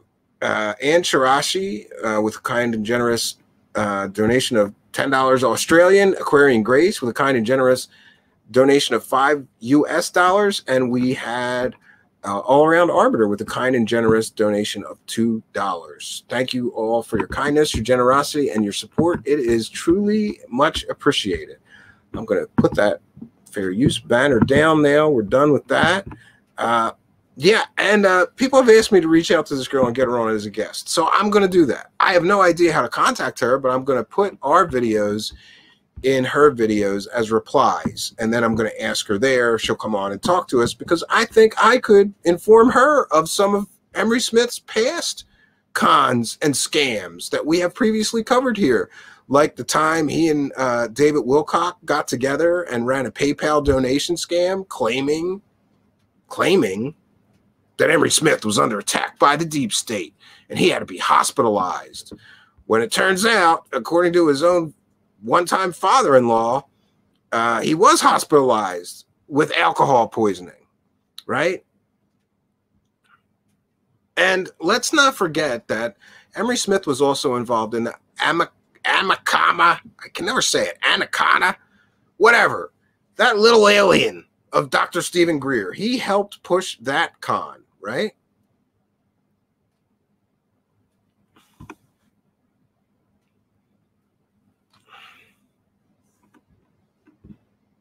The Out There channel. Did you see Tyler's cousin, Secure Team, out Tyler calling him a liar and a fraud? It was so funny. It was taken down the next day, but I got a copy in the live show. No. Boy, isn't that the kettle calling the pot black, though? Somebody from Third Phase of Moon is calling Tyler from Secure Team 10 a fraud. Okay. Those guys had more hoax videos than him at one point, I believe. Those are the two biggest UFO fraudster hoax channels on YouTube. And by the way, probably the two biggest UFO channels on YouTube. Funny how that works, right? Funny how that works. So, yeah, I'm going to do some shout outs. And I apologize if I don't get all of you, but I can only go so far back. So I'm going to say welcome to the show and shout out to AJ. Welcome to the show. Aquarian Grace, All Around Arbiter is here. Shout out to Out of Mind is here. Lee Veltman is here. But of course, Lee Veltman is in every single YouTube stream live chat. Everyone I've ever been in, Lee Veltman is there. I don't know how he does it. Someday he's going to have to explain it to me. Jolly Bridge Burner is here. Shout out to Lee Veltman and Jolly Bridge Burner. Nicholas Karupus. KB is here. Haven't seen you in some time, KB. Good to see you. All Around Arbiter, I mentioned. Ann Chirashi is here. Bernard Conkin is here. Shouldn't you be doing some alchemy shit, bro? What are you doing here? Don't you got some experiments going on, right? It ain't easy turning lead into gold, Bernard Conkin. You should be working on that. And by the way, message me. We'll try to do that show again next week. But I'm telling you, if you don't show up this time, then fuck you, bro. I'm just telling you. I'm telling you right now. For those that don't know, Bernard Conkin scheduled to be a guest, and then I was on air for an hour, and he never showed up. Yeah. But he was in traffic or something. I don't know. I forgive you, bro, but not twice. So we're going to schedule another try at that. And if it doesn't work, then fuck you. You're off the guest list forever. Okay. Tangible Block of Wisdom is here. I mentioned Jolly Bridge Burner. Shout out to those guys. Let's see. Renee Miss Jonacide is here. I hope you helped Jonacide have a good birthday yesterday. Tangible Block of Wisdom. The Sixth Sense is here. Let's see. I did see Terry Joyce earlier. Solar Marshall is here. And by the way, I just want to mention that I mistakenly credited something to Solar Warden when I meant Solar Marshall. And I don't want to say his real name, even though everybody knows it, whatever. I lose track of whether you're allowed to use Solar Marshall's real name or not. Sometimes you are, sometimes you're not. But what had happened is that there's another person in the live chat named Solar Warden. And so I kept seeing Solar Warden in the live chat. And once during the show, I mentioned something. And I think it was the show with, Yeah, it was a show with Michael Schratt, maybe. And I said, oh, yeah, Solar Warden's done a lot of great research on this. I meant Solar Marshal Dan. So I apologize because I don't want anybody's panties in a bunch, Solar Marshal, over credit, right? Okay. FGraph72 is here. Shout out to FGraph72. And shout out, of course, to Solar Marshal. Good to see you. Good to see you. Let's see who else we got. Conspiracy is here. Welcome to the show. Let me see if I got everybody. UFO Gandalf is here. Aquarian Grace is here, who I mentioned, I think. Welcome to the show. Welcome to the show, UFO Gandalf. And Bry is here.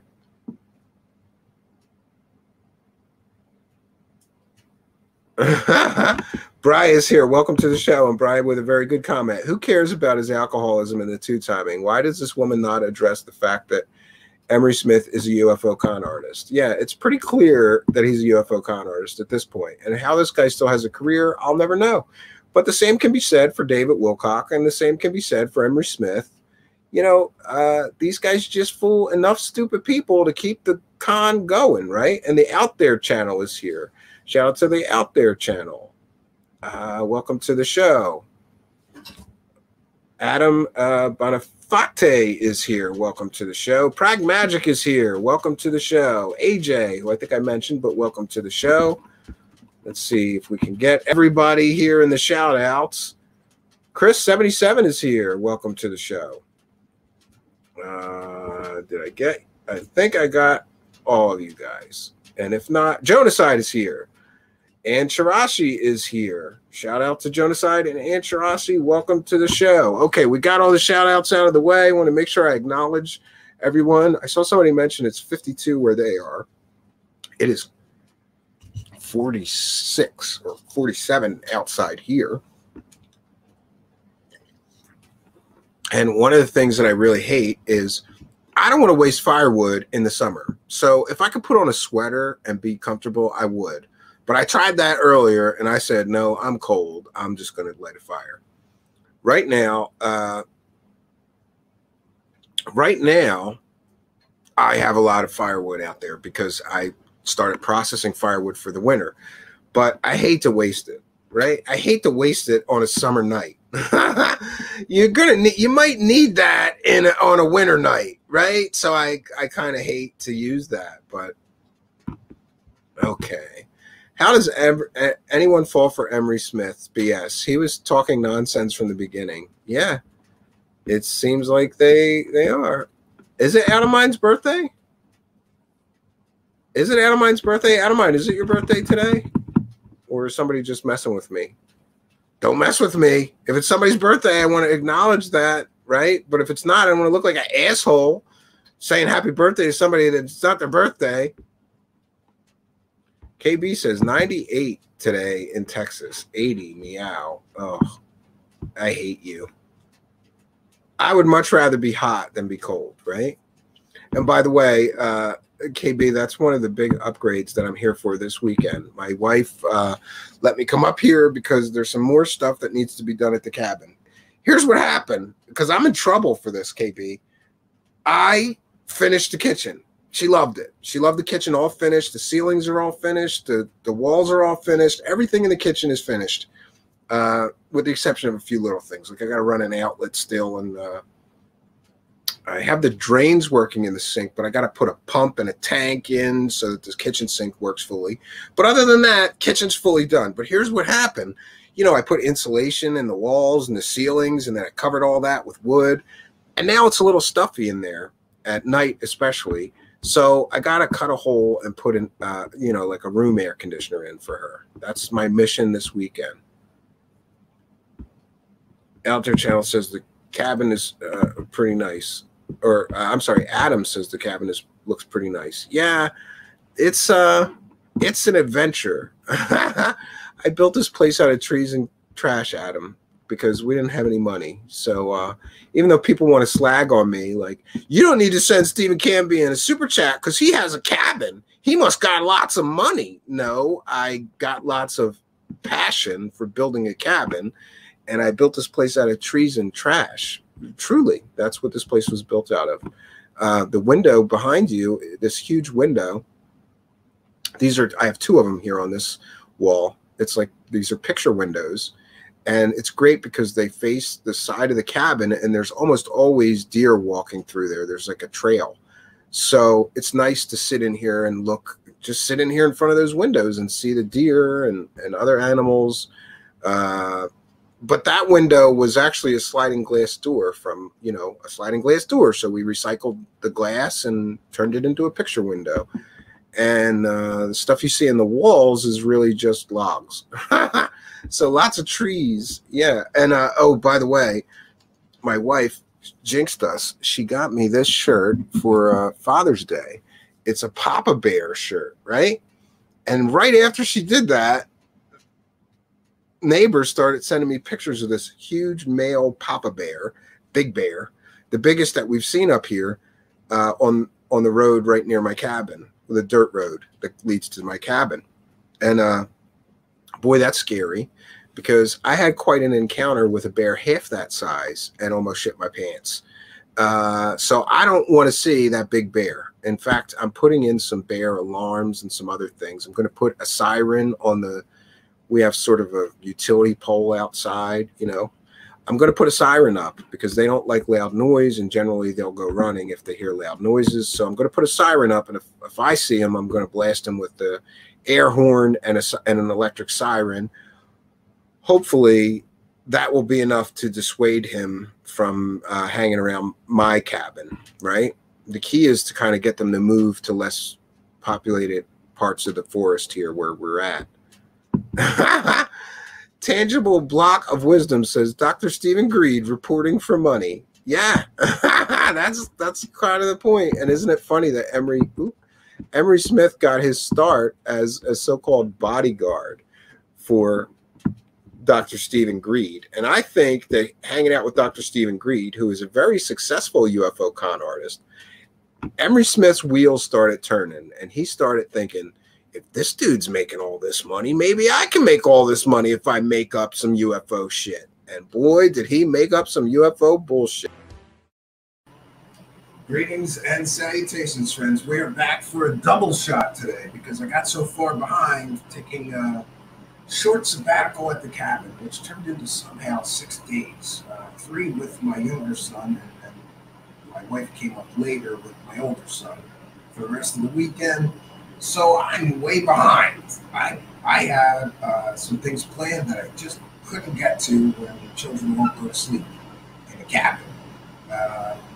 But not their fault. I was feeling lazy too. You get out in this nice mountain air and just kind of relax. And I feel so decompressed when I'm there that it's easy to do that. But I'm glad I got to go hiking and fishing and riding a boat with my son. And sort of got to step back from the canvas for a while and think about some things and what character he is.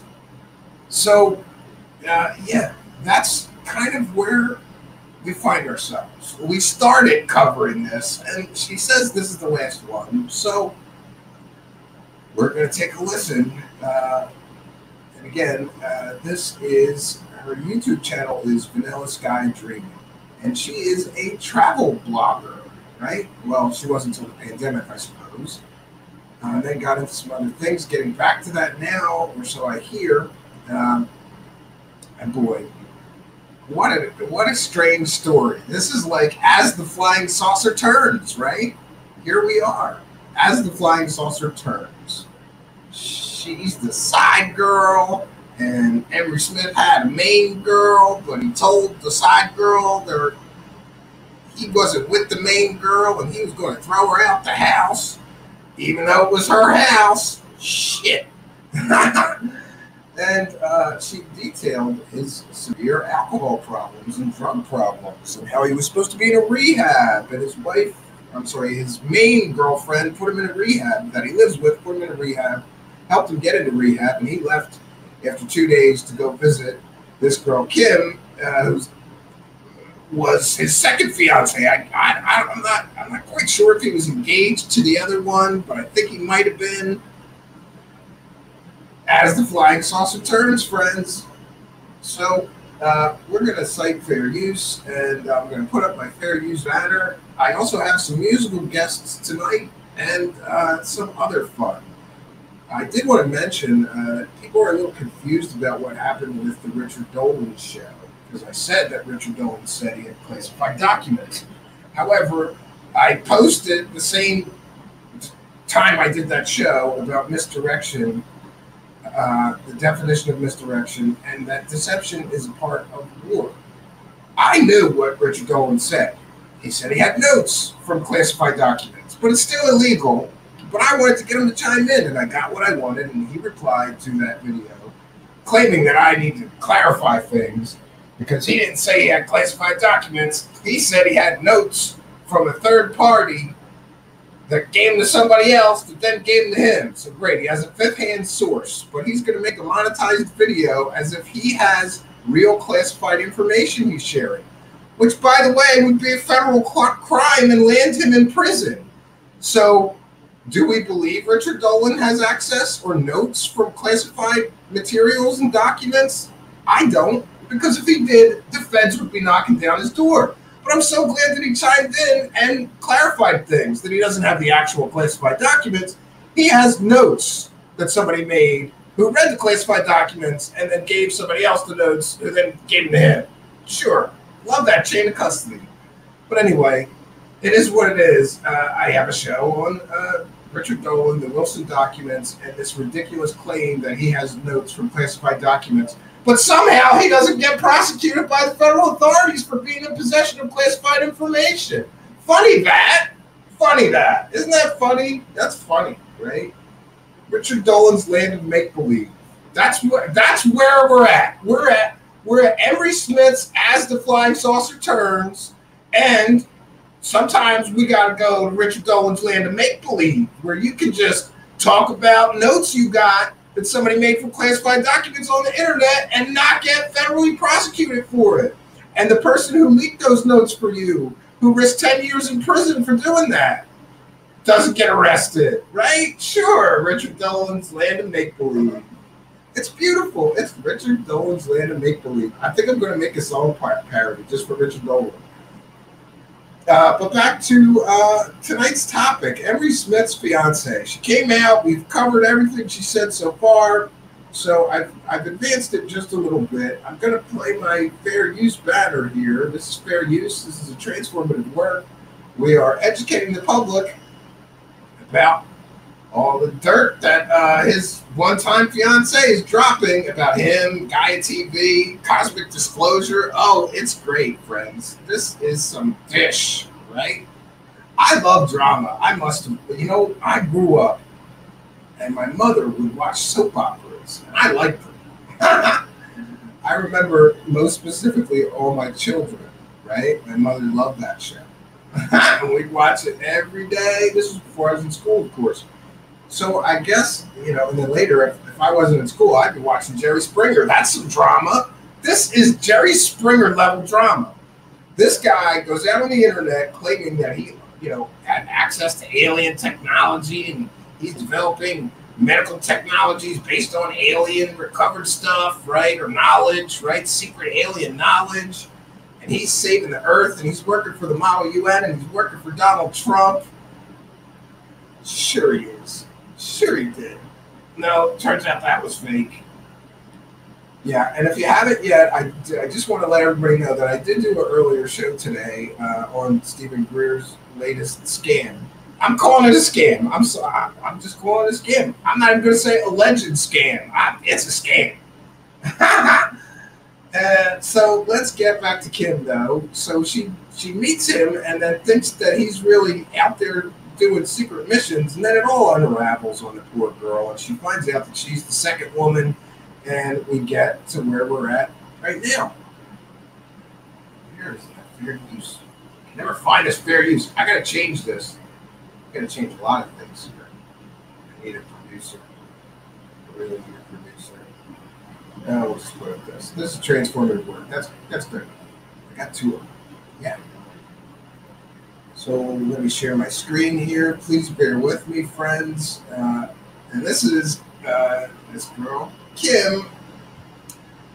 I was engaged to Emery Smith, part 4, the last and final part. I'm glad, because I like this soap opera, but I'm getting a little sick of it. I want to know if Luke marries Laura or what. You know, let's get to the good part. I hope, but I have previewed this, and this is the good part. She drops a lot of stuff about a lot of things in this, and yeah. So this is a fair use. This is a transformative work. We're educating the public about UFO con artist, alien hoaxer, Emery Smith, and his land of make-believe. I guess lately, friends, I'm just into people's land of make-believe. I love to visit, but I won't want to live there. That's how I feel about Emery Smith.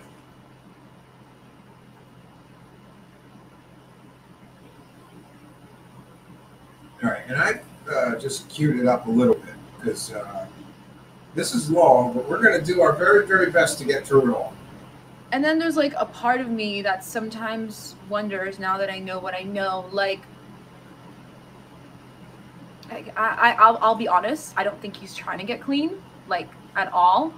And I still get intel of what's happening there every single fucking day, and it is a shit show of a zoo. So I don't think that he's trying to get clean, and like I've seen the proof that it is the furthest thing from it. However, like, sometimes I wonder, like, what was his mission, right? Like, was the mission to get clean and so that I don't see him like this crazy lunatic? The mission was to go get some side tail, honey. Listen, I thought you knew this. He had a girlfriend he lived with. He was off on a mission to get you in bed. That was the mission. Was he was trying to get you in bed, and it worked. Sad for her. Like, it's I'm so conflicted. I don't know how to fucking word this shit because I have compassion, and then I know the psycho shit, the sociopath, pathological liar, alcoholic, druggy, crazy person. As the UFO turns. And then I have the other Emery, and like I have to say this, like, it's different. Yeah, at least you see all the eyes. And his girlfriend says that there are 4 different Emerys. She says she calls him Emery 1 and Emery 2 and Emery 3 and Emery 4. And in the past, and she's explained to me what all these. Oh, this is great.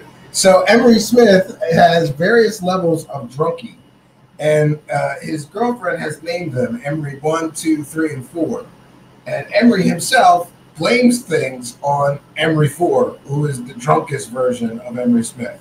And all the evil in his life comes from Emery 4, which kind of stands to reason because all his DUIs, his alcohol poisoning, financial problems, criminal history, criminal problems, drug problems, all stem, I suppose, from bad decisions and things he does when he's in that totally inebriated state. Different characters are like. Emery 1's like the best version of Emery, and then Emery 2 is like arrogant and crazy, like starting to get like arrogant and like kind of talking not nice to her. Emery 3 is like just, this is like drunk phases basically. He wakes up in the morning, he's normal and he's sweet and he's kind and he's nice, and then it just kind of drifts into like a crazy the green dancer girl, person, which is Emery 4, which is like the worst version of Emery. And it's interesting because Emery has made references in the past like, oh yeah, maybe that was Emery 4, and I didn't know what the fuck he was talking about. I'd be like, but you said this, and he's like, oh, maybe that was Emery 4. A mission with no ambition. Oh no. I think that there's different versions of Emery, literally, and so does his girlfriend, and it's really wild. It's definitely like, personality disorder. Like, I'm not a doctor or anything, but there's something definitely crazy going on over there. Anyways, my point is, I don't know what the mission was. Was the mission, because there was no top secret mission. He succeeded in his mission. He got in your pants, honey.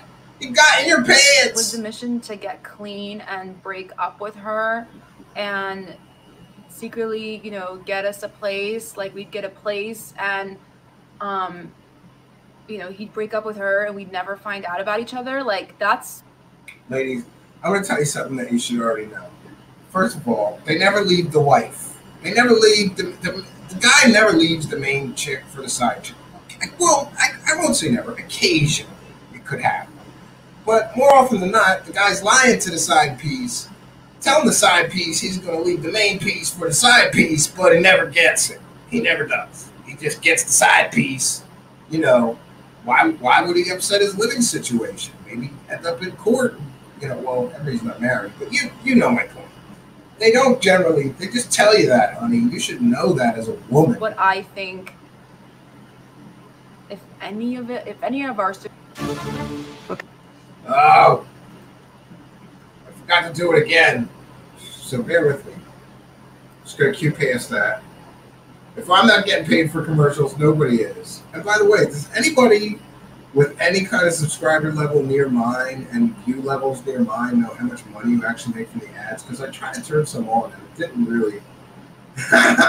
I looked at AdSense and I don't see any money, or I saw 9 cents or something. If that's the case, it's really, really not worth dealing with ads and making people sit through them so that I'm going to get 9 cents after 2 weeks of ads being on. No. I need the money, but not that bad. I think that that's kind of the route he was going at, because a lot of it doesn't make sense to me, and maybe things were taking longer than expected for whatever reason that was. Maybe he was trying to quit and just couldn't. You know, maybe he didn't want it bad enough. Maybe he just couldn't. But I do want to reiterate that this isn't something that just happened.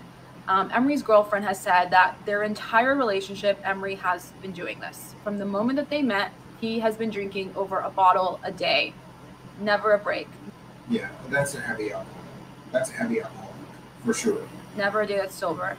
And for those that didn't, for the benefit of those that didn't watch part 1 and 2, what happened is that Emery's main piece and his side piece got together and started talking, and this is not working out so well for one Emery Smith, as you can imagine. You know, interestingly enough as well, he was doing this with his previous girlfriend, Olivia, that was even before this girl. And sorry, I keep trying not to say her name. And what's interesting is that while Emery was dating Olivia, he all of a sudden started talking to his current girlfriend and started to kind of, you know, get to know her. Basically the same fucking thing that he did with me. He already did with his current girlfriend.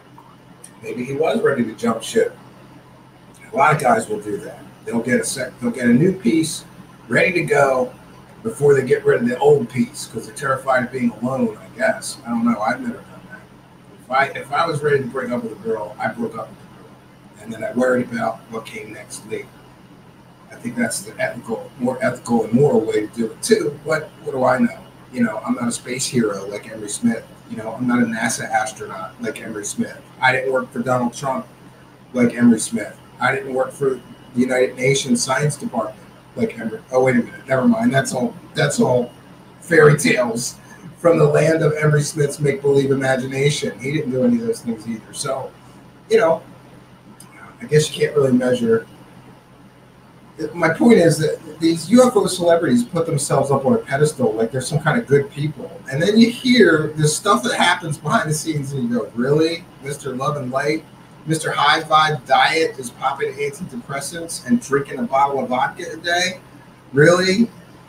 Mr. Love and Light, you know, medical expert, nutrition expert, right? He's an expert in lots of things.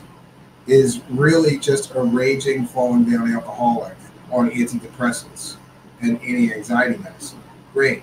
Current girlfriend. And so apparently, like, you know, him and her slept together and they were, you know, kind of in like this relationship, but it was a secret. And then eventually, you know, when they became kind of official, then like, I don't know, I guess. So like as he was kind of dating Olivia, he was also kind of starting this thing with this new girl. And now he's literally done the same thing twice. And she, you know, she admits to that. Folks, just bear with me 1 second. I gotta check on something and read off these super chats. I'm sorry I missed them. I'm watching her in the main video. I should be watching it live chat. I apologize. Just so everybody knows, we read each and every single super chat. And super sticker, we announce, we recognize everybody that supports our show, answer any questions that you put into the super chats, of course. Yes. So, kind and generous Australian super chat from Alter Bridge. I went to sleep at 2:30 a.m. after listening to your last show. Now I wake up and you're at it again. Praise the cash. Yes, praise the cash, Alter Bridge. Wait, let me see if I can still. No, it's not letting me go far enough back to get your comment on the screen, so I apologize for that. I'll owe you one for sure. And 1 second. Let me just check, make sure. And then we also have Moose 1911 sent a super chat. $2.99. Very generous of both of you. Thank you both for your kindness, your generosity, and your support. Which of your videos is best about the Wilson docs? That would be the Dirt on Richard Dolan, part 1.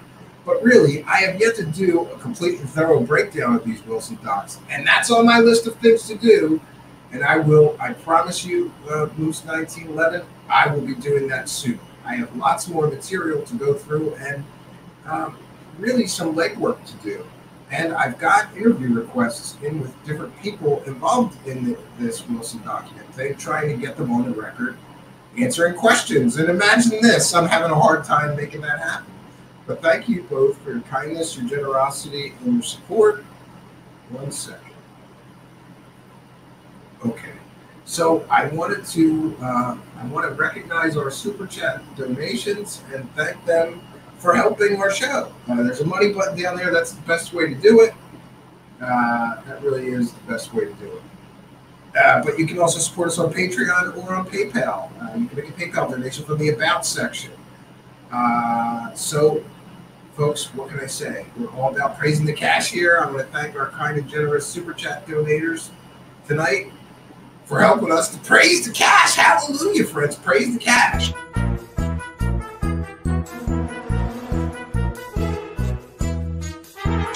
You're watching Truthseekers. Praise the cash, praise the cash.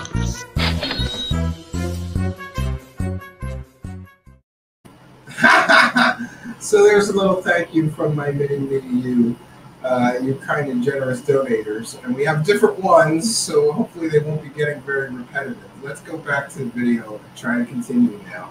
And I'm going to try to, I'll watch the live chat. If you have comments or questions while we're going through this, please do put them in there, and I will share them on my screen here. You shared that, which makes total sense. But it's just very fucked up on so many different types of levels. I don't know what his plan was with me. I don't know. I found Alter Bridges. I don't know why he did this. I don't know. Sorry, I didn't know it was down the chat. I thought it was up the chat. But like, still like a year and a half. I've been fucking following this person like a hawk for a year and a half. You know, watching every fucking thing that he ever releases, going to his Q&As. Like for a year and a half, I believed every fucking word that came out of this person's mouth. So let me clarify a few different things. So the truth of the matter is that Emery pretended to live this life of a superhero, heroic, humanitarian, world savior.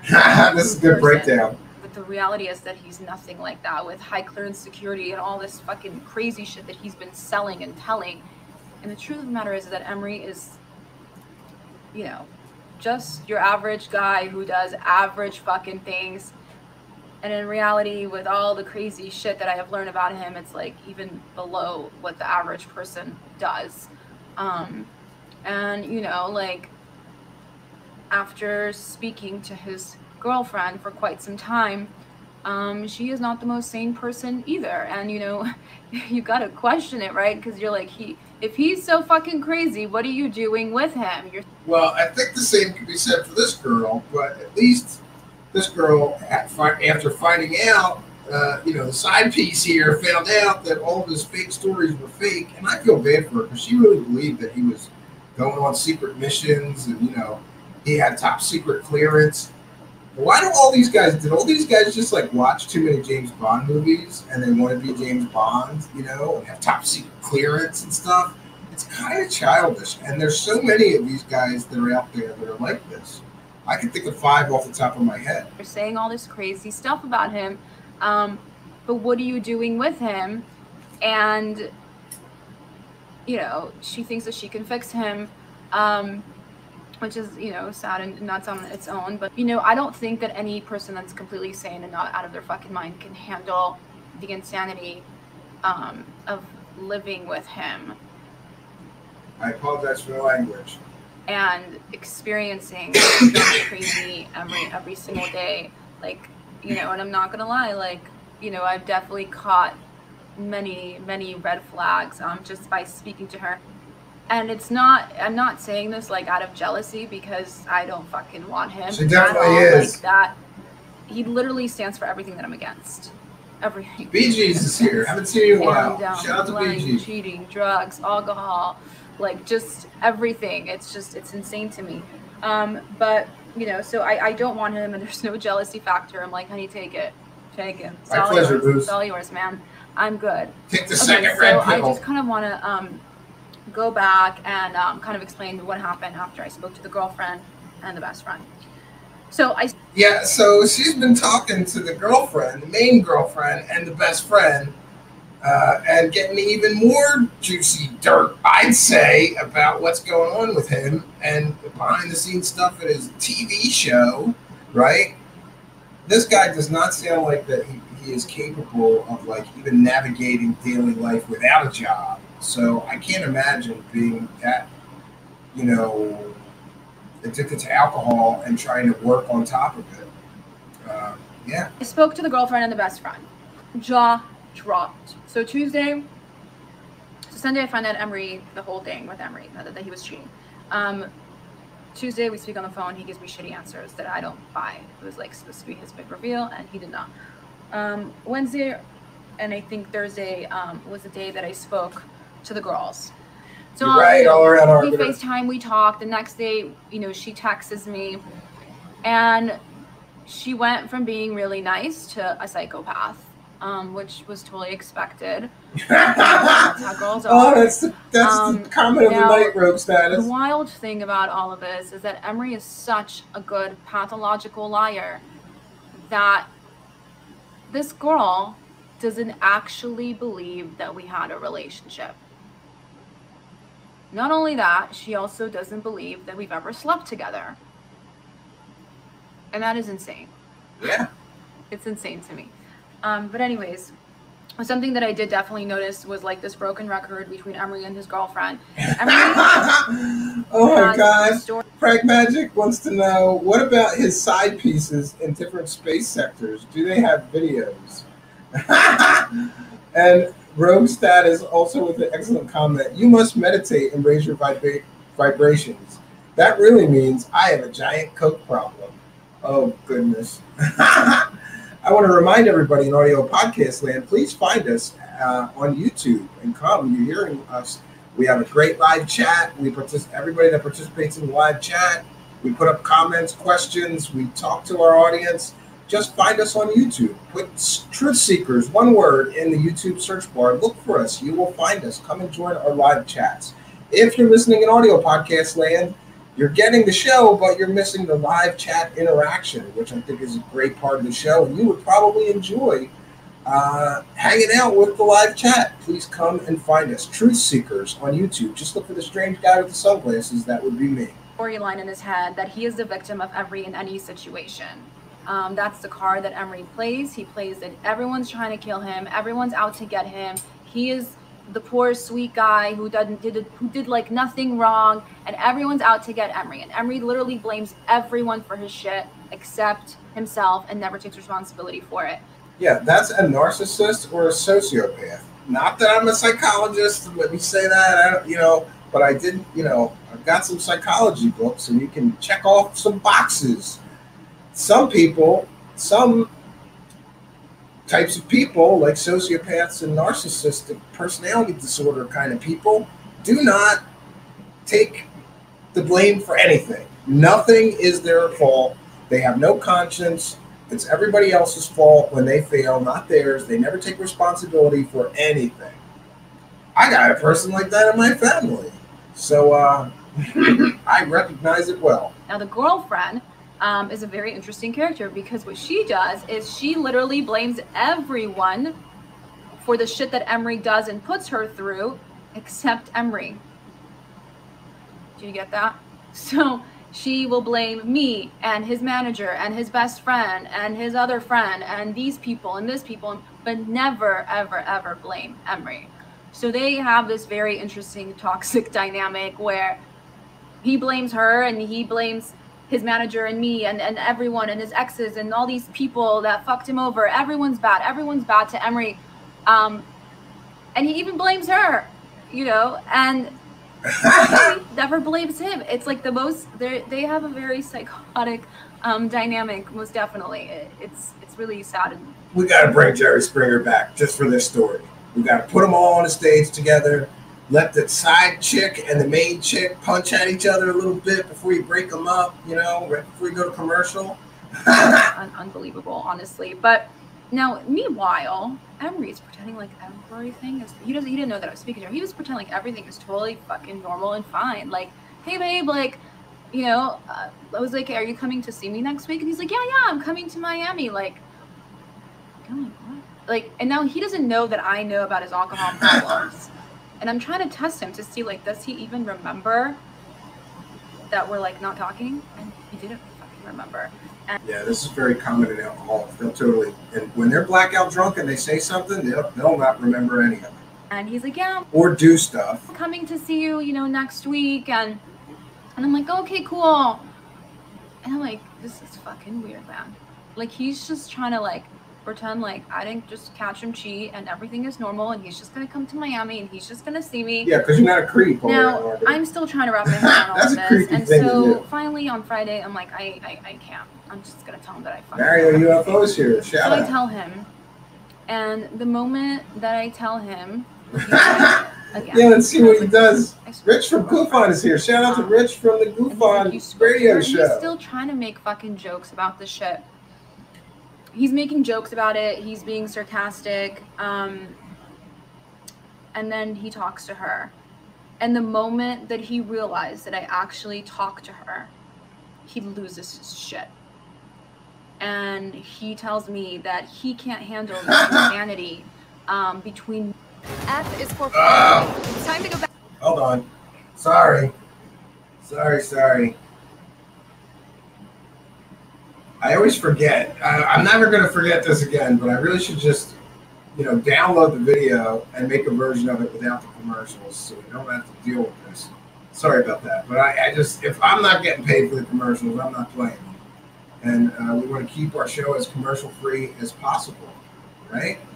So far, those YouTube pennies are not really adding up for us, so I don't really care about the YouTube pennies. All right, let's get back to the things. And then he needs some time to work on himself. And then he just like kind of disappears. And I'm like, oh, hell no. Anyways, you tell me, you be the judge. Could it be that everyone's always out to get him? And, you know, his girlfriend is the crazy one. And that everyone's out to get him. Everyone, and like, everyone is bad to this person. Who is good? I'm curious. I'd like to know. You know, it's interesting. Like, I get it. Everyone has enemies and everyone has people that like him and don't like them. But the fact that everyone, you know, seems to have a problem with this individual, it's kind of very interesting. Okay, so I'm going to take it now to what ended up happening. So I end up finding out all this stuff about Emery. I kind of do this insane amount of research. I start reaching out to people. I went deep. And while this was happening, I was just trying to like literally wrap my head around this. Meanwhile, I think that I'm possibly pregnant. Right? But, like, I was still trying to like decide if this stuff was real and how do I wrap my head around all this madness, and what is real and what is not real, and were we real? Did he actually love me? What the fuck is happening? Like, is he telling the truth? Are they telling the truth? What the fuck is happening? Like, I could not understand. Now, interestingly enough, again, I'm going to go back to my lease and my rent in my house. Yeah, yeah, I'm going to do that. I didn't know where I was moving to, anywhere that Emery I have it. I just haven't installed it on this workstation. So my lease was up on June 13th. And so when signing the lease of my building, there's two different kind of arrangements that you could do. One is you do your entire lease. Really got to do your homework. You know, one contract. And another contract was like if you wanted to opt out of your lease earlier, and they found someone, then they can take your place and it doesn't go on, you know, doesn't ruin your credit, and like you're good. Shout out to Mr. Certified. Like, you know, just taking the rest of my lease and I'm released to it, whatever. So I had told my building, you know, I want to move soon, like, you know, I'm engaged and like I'm going to be moving with my fiance. So they basically put my house on the market. And while all this shit was happening, I didn't know what was actually happening. A couple days later, on a Tuesday, I get a knock on my door from my building, and they're like, Kim, we sold the apartment. Like, you know, you have 2 days to leave. Somebody signed a lease. Oh no. And I... So she thinks she's knocked up. She just got bareback banged by Emery Smith, who she thought was a secret agent. So I guess this girl has a rule, you know, that secret agents are allowed to bareback bang her.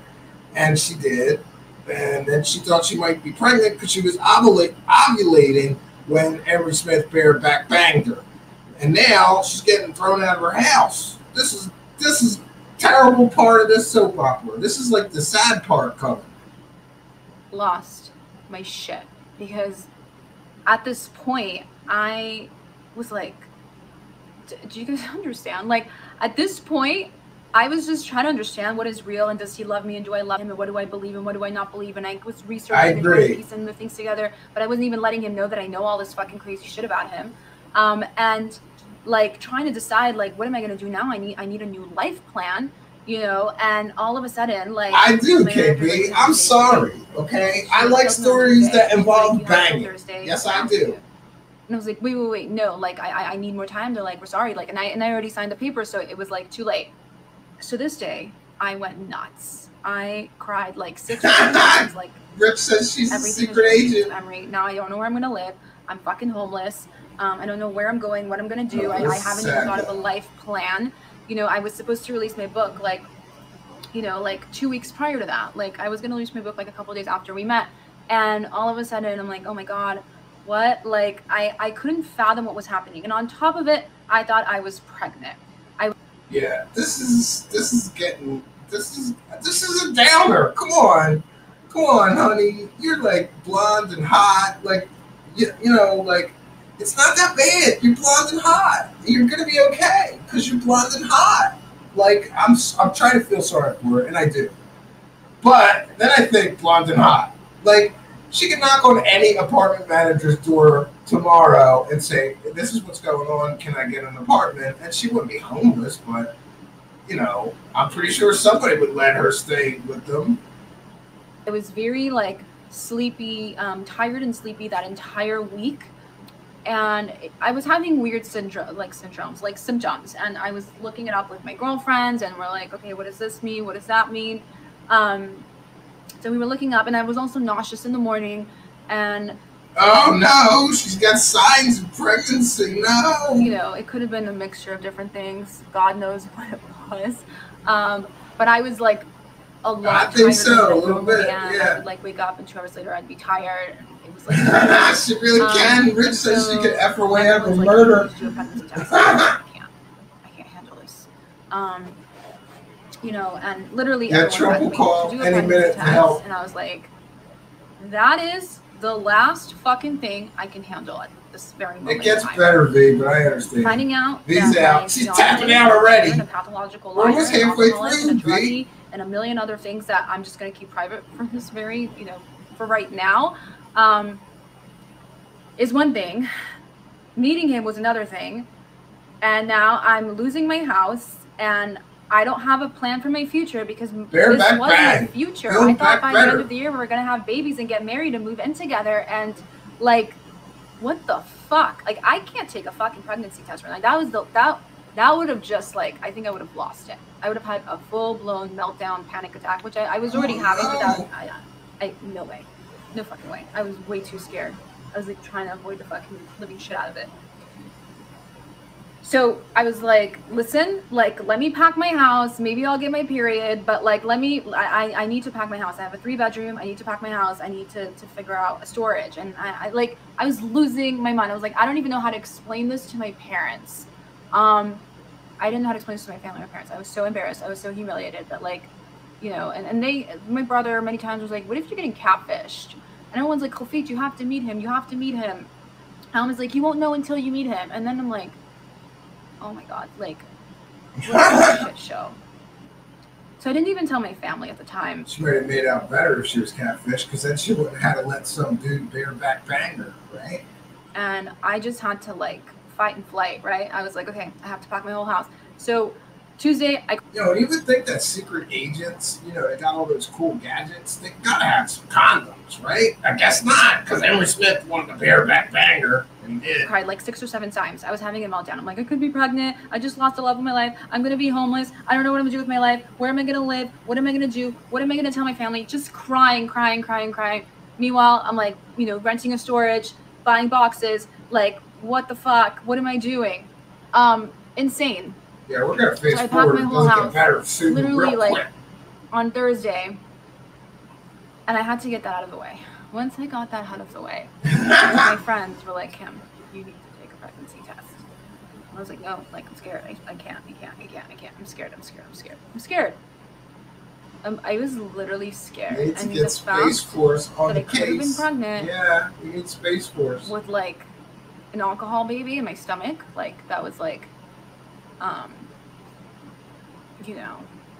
Eventually, That's sad, what had yeah. happened is my best guy friend bought me a test, and then had to beg me to take the test, and I was not pregnant. We're here for the Ah. Yeah, I'm definitely getting an ad blocker. I apologize, friends.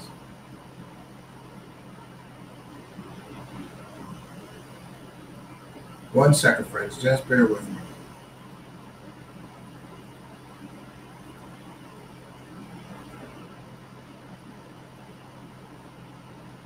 Okay, let me share that again. We'll get back to it. Wow. We're coming back now to as the flying saucer turns. Ooh, wrong one. 1 second, friends. Let's try that one more time.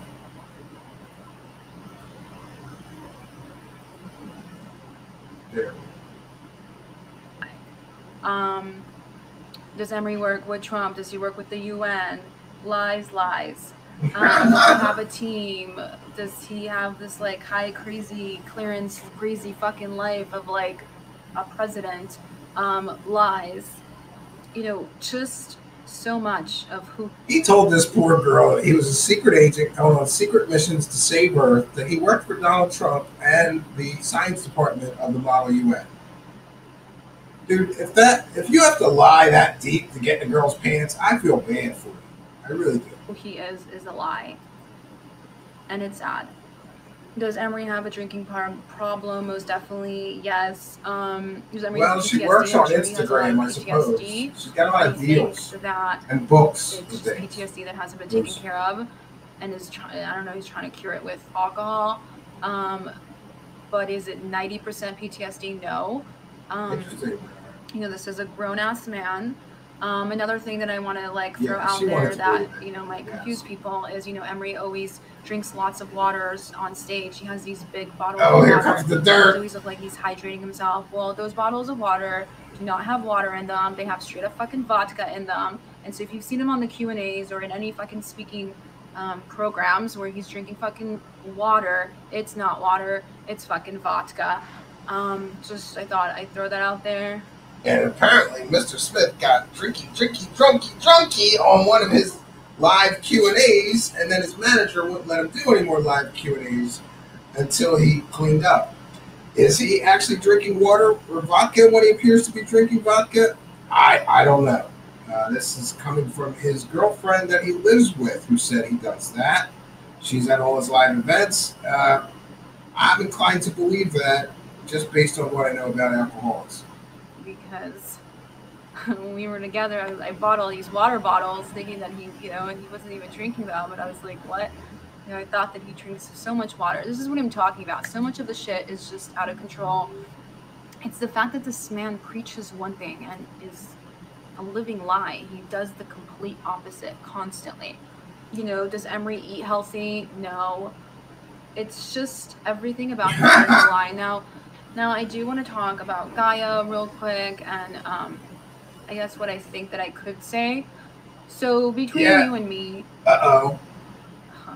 she's gonna start spilling the beans on Gaia TV now. Oh no, Emery Smith, your employers might be not so happy with you for bareback banging this girl and pissing her off while you bareback banged her. Because now she's going to dish all this dirt on your employer. I do want to say one thing that's very important for me to say. From what I know, literally, yeah, looks like a good Coke shelf. 80 to 90% of everything that Emery said is a lie to me personally and to the world. That's what I believe to be true, and I'm very iffy with my 80 and 90. Like, I'm like, is it 85, 95? Is it? I don't know. But I'm just gonna kind of throw that percentage of what I think. Yeah, I agree with you. Now, I know a lot of people have this like question, right? Well, is everything a lie? And is everything a lie? Is everything 100% a lie? Okay, I don't know. There has to be some truth, I believe, to some of the things that Emery says. Some truth. Okay. No. Emery does like to. The 90s and early 2000s is a blur. That I'm making this YouTube video, he was telling people that I'm making a documentary about him. You know, it's like he changes things and make them sound fancier and wilder than they actually are. So is Emery's military ET stories real? That I will be 100% honest and tell you that I don't know. I don't know. It's one of those things that I really want to know, and I don't think I'll ever know, and I don't think you guys will ever know if it's real or if it's not real. Honey, it's not real. He just wants to bareback bang you. The problem with being a pathological liar is that, you know, if you do research on it, they really believe their lies, and they see it as though it had happened, and that's why it's. I'm with you, Rich. I'd really like to believe that Emery's ET stories are real. However, it's difficult. It's difficult because there is so much lies. If you say so. Around this person and his life and his stories. Everything is a lie. So it makes it very difficult for me to believe his stories. Intuitively, I'd like to believe that some of it is real. Like, here's what I kind of have a problem with. She kind of mentions like intuitive abilities. Wouldn't she know that he was a complete total fraud as soon as she met him and felt his energy? I don't know. Just put that out there. It's very detailed descriptions, you know. But I struggle. I struggle of whether or not believing his stuff. Now, maybe. Here, I got a rule that this girl can. She can listen. Here's how you can tell, honey, if Emery Smith is lying to you. If his lips are moving, he's lying to you. It's very simple. That's all you gotta do, honey. Is his lips moving? Yes, he's lying. Come on. I mean, what more do you need? I can't believe that she's still wondering if anything he says is true after hundreds of times that he's lied to her. Could be that some of these things did happen. You know, his girlfriend said that her entire time that they've been together, she's never seen one. She says that he's never been on a mission. There is no fucking missions. There is no projects. All he does is drink all day. He doesn't. So poor Emery Smith is telling everybody he's going on secret missions, and then he goes on a secret mission down a bottle of vodka for the whole day. And then he does it the next day while he's still supposed to be on a secret mission. I feel for the guy. I hope he gets the help that he deserves, that he truly needs, too, apparently, from what we're hearing. You know, once a week for 2 hours, and then, you know, every few months he does Gaia. That's all he does. And that brings me back to Gaia. You know, many people, I'm sure, are now wondering, like, what's the dealio with Gaia? I won't give names because I'm, like, very conflicted. I really want to give names, but maybe I shouldn't give names because missions, I don't. No, there's no missions. I don't want to ruin or discredit anybody that I personally don't know and personally didn't encounter. Obviously, Emery's a huge liar. And so he could be lying about these people, but intuitively... It is. That's the worst channel. I know that he's not lying about these people. And also because I did encounter 2 of these people and spoke to them personally, and I do know that they're cons. So is everyone on Cosmic Disclosure real? No. Oh my gosh, I'm so shocked. People on Cosmic Disclosure are fake? You mean that great show that had fake David Wilcock and fake Corey Good? That's where it all started? And then they have fake Emery Smith. Let's see, fake Clifford Stone. Let's see. Who else? I'm not aware of anybody that's credible that's ever been on that show. Just my take. So this is not a huge revelation, but it's still nice to know because she's saying that Emery Smith is saying that these people are frauds. Emery Smith is saying that the people on his own show that he's interviewing are all fake. Great. Great, Emery Smith. You know, Emery said. Oh, again. This should be the last time, friends. Let's try that again. That's great. Talking about the pot calling the kettle black. We just covered Stephen Greer's latest video, and that was like that. Everybody's a fraud except for Stephen Greer. I love it. I love it. I love it. All right, back to the video. And we're going to take a break in a short amount of time and go to our musical guest. Not everyone gets like a really good background check on them.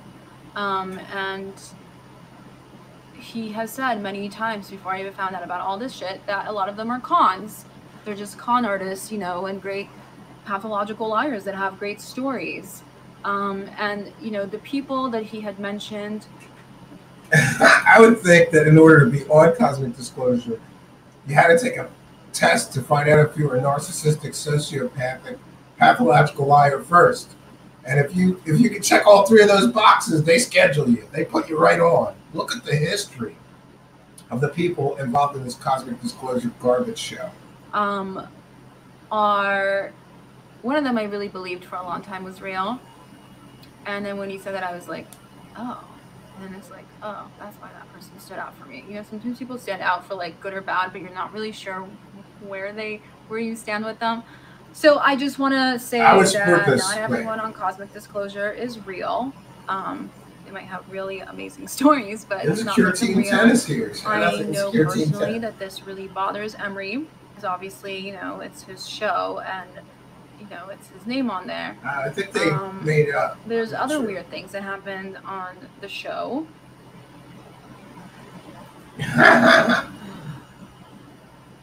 There'll be a lot of video editing. I don't know if anyone's ever worked on TV. I've worked on TV as a makeup artist and behind the scenes and on camera and off camera. But okay, so one of the things that bothers Emery the most about Cosmic he's hammered and mixed. A lot of things get edited out.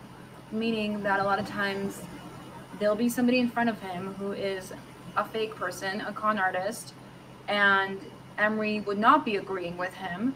But then through editing, it shows as though that Emery was shaking his head and being like, yeah, totally right about that. Or yeah, like that really resonates.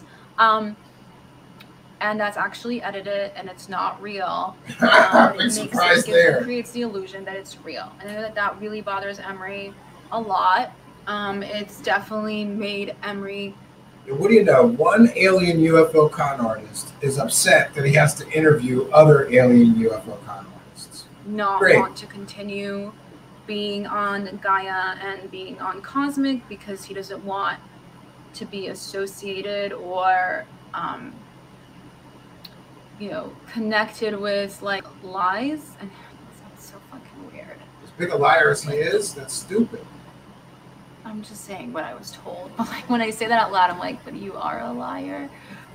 So what can I tell you guys? Not everyone on Cosmic is real. I'll say this though. I'll tell you who I, as Kim Cohen, think is real. I believe that Clifford Stone is real. I believe that John Lear is real. Probably doing better than us on Super Chat still, Rich. I also think that Dr. Robert Wood is real. This is just me personally. And the rest, I will just not say anything about. So okay, I'm just going to stop her there for the benefit of anybody that doesn't know who she's talking about. But Clifford Stone came out with a fantastical story about being involved in Project Moondust and helping the United States government recover crashed alien spacecraft and bodies. And his job was to interface and telepathically communicate with them. And he was part of the Disclosure Project in 2001. He's not credible. Was he in the military? Sure.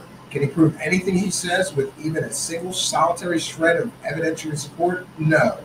And later, as people tired of Clifford Stone's original story of crash retrievals, he came up with new and more fantastical stories as time went on. Even at one point claiming that he helped break an alien out of prison because he felt bad for the alien. You know, so he helped break the alien out of the alien prison so that his alien friends could come in a flying saucer and pick him up. Later, Clifford Stone would go on to talk about his past lives being Napoleon or other such famous historical characters, and his ever-expanding list of superpowers and psychic powers that he just kept adding. Sound familiar?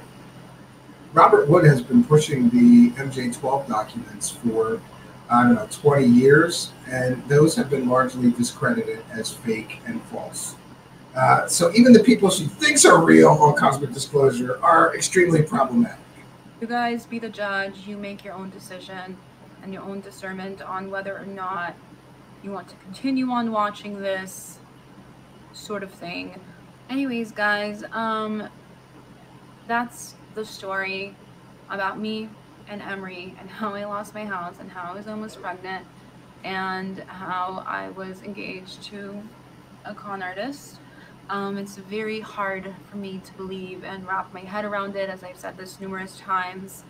Now, I do know that there is a lot of people, trying to help Emery, people that are in his close circle, we'll call it. All right, well, that's good news. At least maybe somebody's trying to get this alcoholic, the help that he truly needs. And I will pray for him myself. And I think, and these people are good people. I'm going to put his girlfriend aside for a second. These people, I believe in my soul. Seeing the person, but the other one, I believe that they have good intentions. But I think that they don't know the full truth about Emery because he hides it really, really, really well. And I think it's Trump, just at a point Trump where saved he drinks so much. Because Emery was banging her. Trump wanted to help her out. Totally conscious, but he's been doing this for so long that it's just he worked for normality Trump. to him. This is like what's normal to Emery. As crazy as all of this is, I don't think that he's a bad person. I don't think that his roots are evil. I don't. They're not. Shut up. I don't. Oh, there's a dog in the I background. just Looks think like that Michael he's Baxter. a really, really, really lost soul that's hiding in darkness. He's hiding behind an insane amount of masks that he wears. Masks, characters that he, portrays and creates for himself so that people don't find out the truth about him. Well, I have a thing for masks. Just because you like masks doesn't mean you're crazy. All right, I'm a little crazy. But in reality, Emery needs a lot of help. I'll agree with you. The craziest thing is that, he's telling people that he's sober right now when he's not. And I know that he's not. Sadly for them, they just don't know what a good actor he is. And it's very unfortunate and it's very sad that his actions have hurt so many people. And I'm not the first. I know that for sure. And I don't think that I will be the last. I think that something terribly wrong had to have happened He's trying to be a him real in order person. for him to be this way. This is not an excuse. I just rationalize with this madness. I'm still doing them though. I got some. I just Until this don't have them on day, this computer. I do have don't some. know and will never know if Emery actually loved me. Oh, this is where it gets sad because she's going to get emotional Play here. back. And if she cries, but when I might play start back crying. those messages, it I do feel sounds so real to me and it sounds so genuine to Self me. for a magician, basically. And it's really Not hard deception to and believe misdirection. that all of this was a lie. I don't know. When I hear back his messages, I can't believe this kind of wasn't real to him, especially our daughter and our future family and how I'm so significant and how I'm so important. It's really, it breaks my heart because there's questions to things that I'll never know. And I'll never know if he, really loved me or if he was even conscious enough to know what he was doing. But, he really stole a half a year of my life and a year and a half, a year prior to that. And it hurts and it breaks my heart, and it's hard to wrap my head around. Right now, I feel bad for her. And, for all the people, some people are kind of making fun of this girl or saying she wants to be famous. I don't know that she wants to be famous. We have to remember that there's a human part to this story, and the girl obviously fell in love with this guy, thought he was someone special. And then it all came crashing down around her. After he bareback banged her, then she thought she was pregnant. Then she lost her house. This girl's been through a lot. It's a shame. I feel bad for her because I'm no fan of Emery Smith. I think he's a con artist and a liar. But, they're put for the grace of God to lie. We all, if somebody hits the right buttons, it's easy to say, like, oh, I can't believe she got conned by this guy. Well, we've all been, maybe in a relationship that there was deception at play. And sometimes the heart and the mind do not work in tandem. And it's even worse if you're a man and the penis gets in the way. You will make the dumbest decisions ever based on your little brain, right? I've been there. I've also been in situations where I let my heart get in the way and I let somebody mistreat me or lie to me. And it doesn't get better, friends. It gets worse when somebody treats you with disrespect like that. So I feel for them. I know that he's obviously not very fond of me currently, in relationship. Well, you're dropping all this dirt. He's not going to be your big fan. I have to stand up for injustice. Like, it's not okay. I really hope that Emery finds peace somewhere in his heart. I hope that if she does, that's even sadder. He finds help and he gets help and that he does it for himself. Like, honestly, even with all the shit show of a show that he has put me through, and there's so much more, you guys, but it's just... Go again.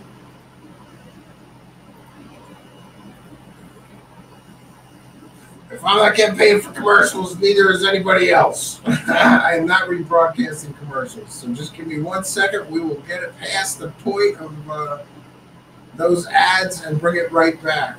And better at this. Okay, 1 second.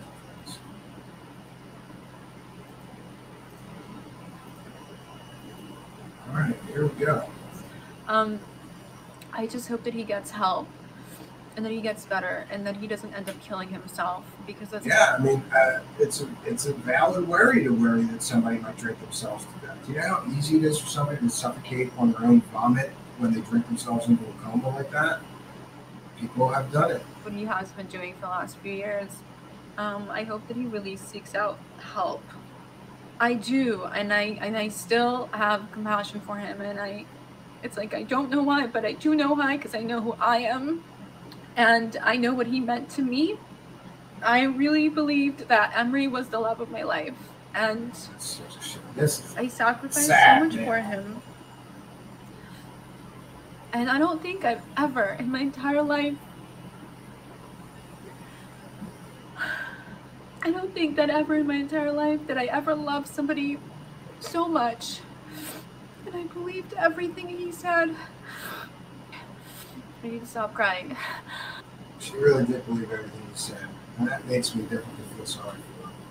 You know, hook, line, and sinker, she fell for this guy. She went, met him somewhere at a hotel, had sex. Then, right after she has sex with the guy, the very next day, she finds out that he's got a girlfriend he lives with, and the very next day or two, finds out that everything that he's been telling her this entire time is completely and totally fake, made-up shit. There's no secret missions. He doesn't work for Donald Trump or the United Nations. He's not developing secret medical technology. He's not saving the mole children. He's not going on secret missions. He's just a drunk. But it breaks my heart that this is who he really is, and this is the outcome of everything.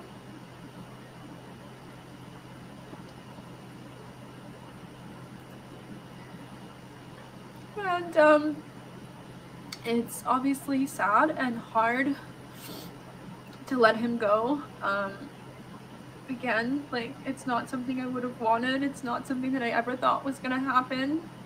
Sometimes life just kind of throws weird shit at you, and there's nothing you can do to get involved with a crazy psychopath that lied to you from day one. You just gotta cut your losses and run.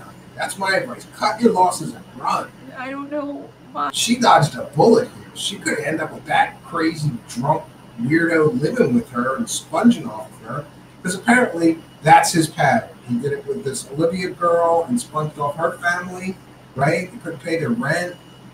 And so this last girl, one of his last girlfriends, Olivia's father, the points on the curb guy, was paying their rent. She dodged a bullet here. This could have been much worse if she had moved in with him, and then suddenly this dude would have been all her problem. She should be happy he's gone, and he's no longer her problem. I had to go through this. It's somebody else's problem, honey. You should be happy about that. You know, maybe it was to tell the world, and I don't know, in a weird fucking way, like maybe me making this is gonna eventually force him to get some help, because he really needs help. It's sad. It's sad, you know? I wanted to give him everything that he never had or hasn't had. You know, him not having a family for so long is something that always broke my heart about him. Yeah, by the way, Emery Smith tells everybody that his family are all dead or have been murdered. And meanwhile, he's got family members chiming in on YouTube videos saying, you know how he says everybody's dead? I'm his nephew. You know, I'm his cousin. So he even lies about his family being killed or murdered or dead. Losing his dog and not having his family. And I do want to go back to that real quick, because that too isn't fully true. You know, Emery does have a sister that's alive. He's just not in contact with her. And the Cabal did not kill Emery's family, and the Cabal is not after Emery. All that is just literally nonsense. It's just different things keep popping up that are true and not true, and I just kind of, you know, sometimes have to say it, but it's really weird. I feel like I'm saying like like as if someone died. Like I feel like I'm making this such a dress. I'm making this video and I'm crying like as if someone died, and it kind of feels like it to me, because yeah, the fantasy that she had of this, you know, love of her life secret agent man that was someone special and important in the world, that's what died. The illusion died. The illusion is what died. I know I'm never going to see him again, and I'm not going to talk to him again. So after, you know, going live with this story. Okay, 1 second, friends. So we're going to bounce out of this now. I'm going to spend some time with the live chat, and then we're going to play our musical guest, and we're going to finish we're going to make it through. There's only 10 more minutes left. We're going to make it through. We're going to make it through. David Wilcox says, I know she is watching this. Well, maybe. Yes, maybe.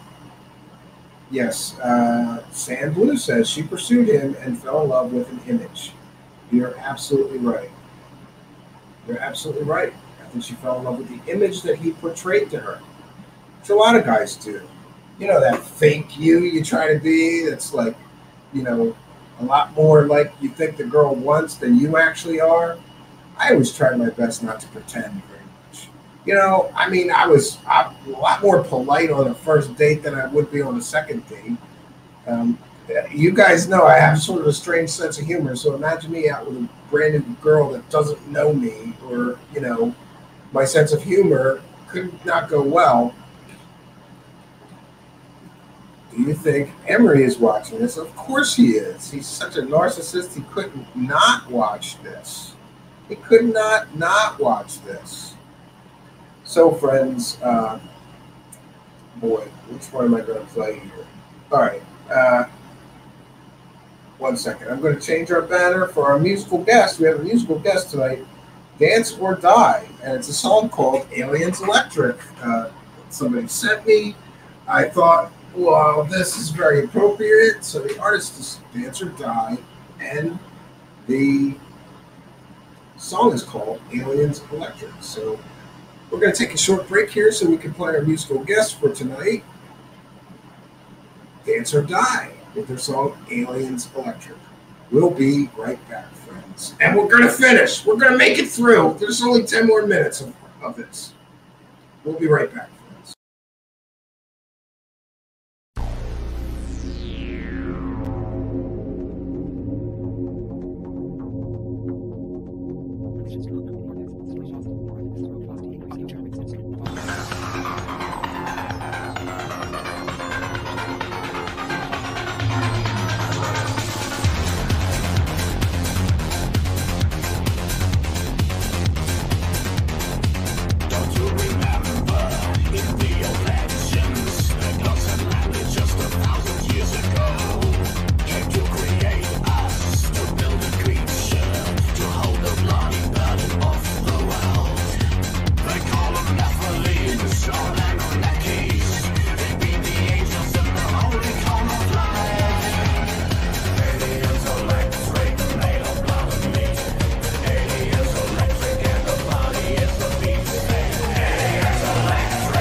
That is God penetrating your heart. It's burning on the inside of you, and you need to make a vow of faith of $1,000. Oh, Bob, couldn't you say 25? No! You can't make a $1,000 vow of faith. I'm saying in faith. So we got people that don't have, teenagers that have hardly nothing going for them. They got enough faith to make a $1,000 vow and send a little $5 here and $10 there as God begins to move like a whirlwind in their life. Because they don't have that old programming of religion. Well, this isn't the way we do it in my church. Forget your church. I'm talking about what God says. And if you want the kind of miracles that are in the Bible, you're going to have to do what God said to do. And I've got the faith to believe they'll come to pass. This is hot soil for anyone that's got the faith to sow into it right now. I mean right now. I mean right now, not tomorrow. That's part of your problem. God's already spoken a word to you and told you to do it. You need to do it right now. If you'll start now and get your seed of faith into the ground, it'll begin to grow and God begin to move.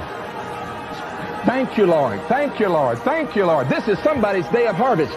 You see, there's a time to fast and a time to feast. There's a time to sow, so there'll be a time to reap. Many people want to reap and they want to feast, but they're not willing to pay the price to sow in order that they can reap.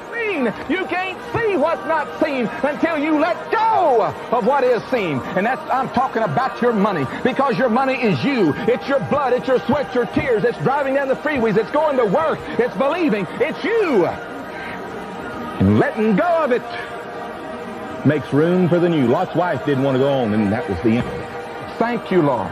I have said your word, and now I'm going to pray for those that's got the faith to do something with what they believe. Thank you, Jesus. Here's a $1,000 vow. Thank you, Lord. Thank you, Lord. You say you want to make a $500 vow?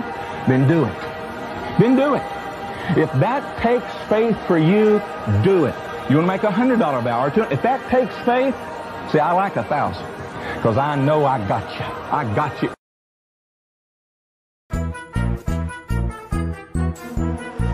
Praise the cash, praise the cash, praise the cash.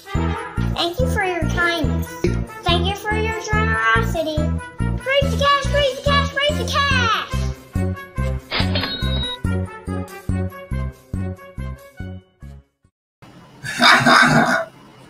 Thank God Almighty. Praise the cash. And thanks to all the generous supporters of the show. Well, things just got a little, looks like the Matrix in here. Let me turn that off. I apologize. There we go. So we're going to get back. We're going to do the last 10 minutes, and then we've made it through. We've made it through the entire As the Flying Saucer Turns mini-series, starring Kim Cohen, Emery Smith, and various other unnamed girls that Emery Smith is banging. Yeah, we're going to make it through. Oh, 1 second, friends. Let me share my screen. Or let me get my fair use banner back up here. This is fair use. It's a transformative work. We're educating the public about Emery Smith, bareback banging girls and lying to them and telling them that he's a secret agent, works for Donald Trump and all that stuff. And we need this video in order to educate the public about bareback banging Emery Smith. Okay? So fair use. All right, friends. Here we go. We're going to make it through. I ended up getting DMs from all sorts of women. Nothing insane, but still. That Emery was doing kind of a similar thing with, not to the point where he said he was engaged and wanted to have babies with them, but to the point where he was, talking to them and dating them while dating, I don't know, like flirting with them, dating them, talking to them, doing these weird things while he was with me, while he was with his girlfriend. There was more women at the same time, which surprises me and also doesn't surprise me. At this point, it's almost comical because the insanity level of this entire story is just like, it's just ridiculous. So apparently Emery Smith is a horn dog, and while he's banging the main girl and he's trying to bang and marry the side girl, this girl, he's got other girls that he's chatting up. Nice. Maybe, just maybe, alcohol addiction and drug addiction are not his only addictions. Just saying. I've got some very good friends, male friends, that I think have a huge problem with women. They just have, problems with women. They cannot stop themselves. They cannot be faithful. They cannot be monogamous. Very common problem among some men. And unfortunately, she found one that had like all the check boxes most women don't want. Pathological liar, yeah, you don't want that checkbox. Alcoholic, yeah, you don't want that checkbox. Not a good thing. Drug addict, you don't want that box, right? Poon hound that can't keep his stuff in his pants and stay with one woman, you don't want that checkbox, do you, ladies? Nope. She got a raw deal. After he barebacked her raw, she got a raw deal on this deal. I do feel bad for her. It almost sounds made up, like to the point of just the insanity that went on.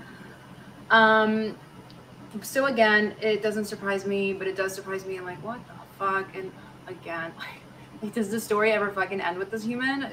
Clearly not. So, and I do want to reiterate this because some people watched, part 2 and didn't watch part 1, or I don't know what the heck, but all I want to reiterate is the fact is that this story that I'm telling you guys isn't just because I'm like a fucking bored ex-girlfriend who has nothing better else to do with her life. I've dated No, I think she's a little bit of a bored ex-girlfriend. In the past, when I was 22. Or a bitter ex-girlfriend, but she has a right to be bitter. Because shit didn't get psychotic like this. I've been in many serious relationships, like 9 serious relationships, and those who have been following me for the last 7 years know that I have never shared another boyfriend in my stories, in my feed, never tagged. I don't even tag, like I don't even show them, never done it until this year. Never done that my entire career.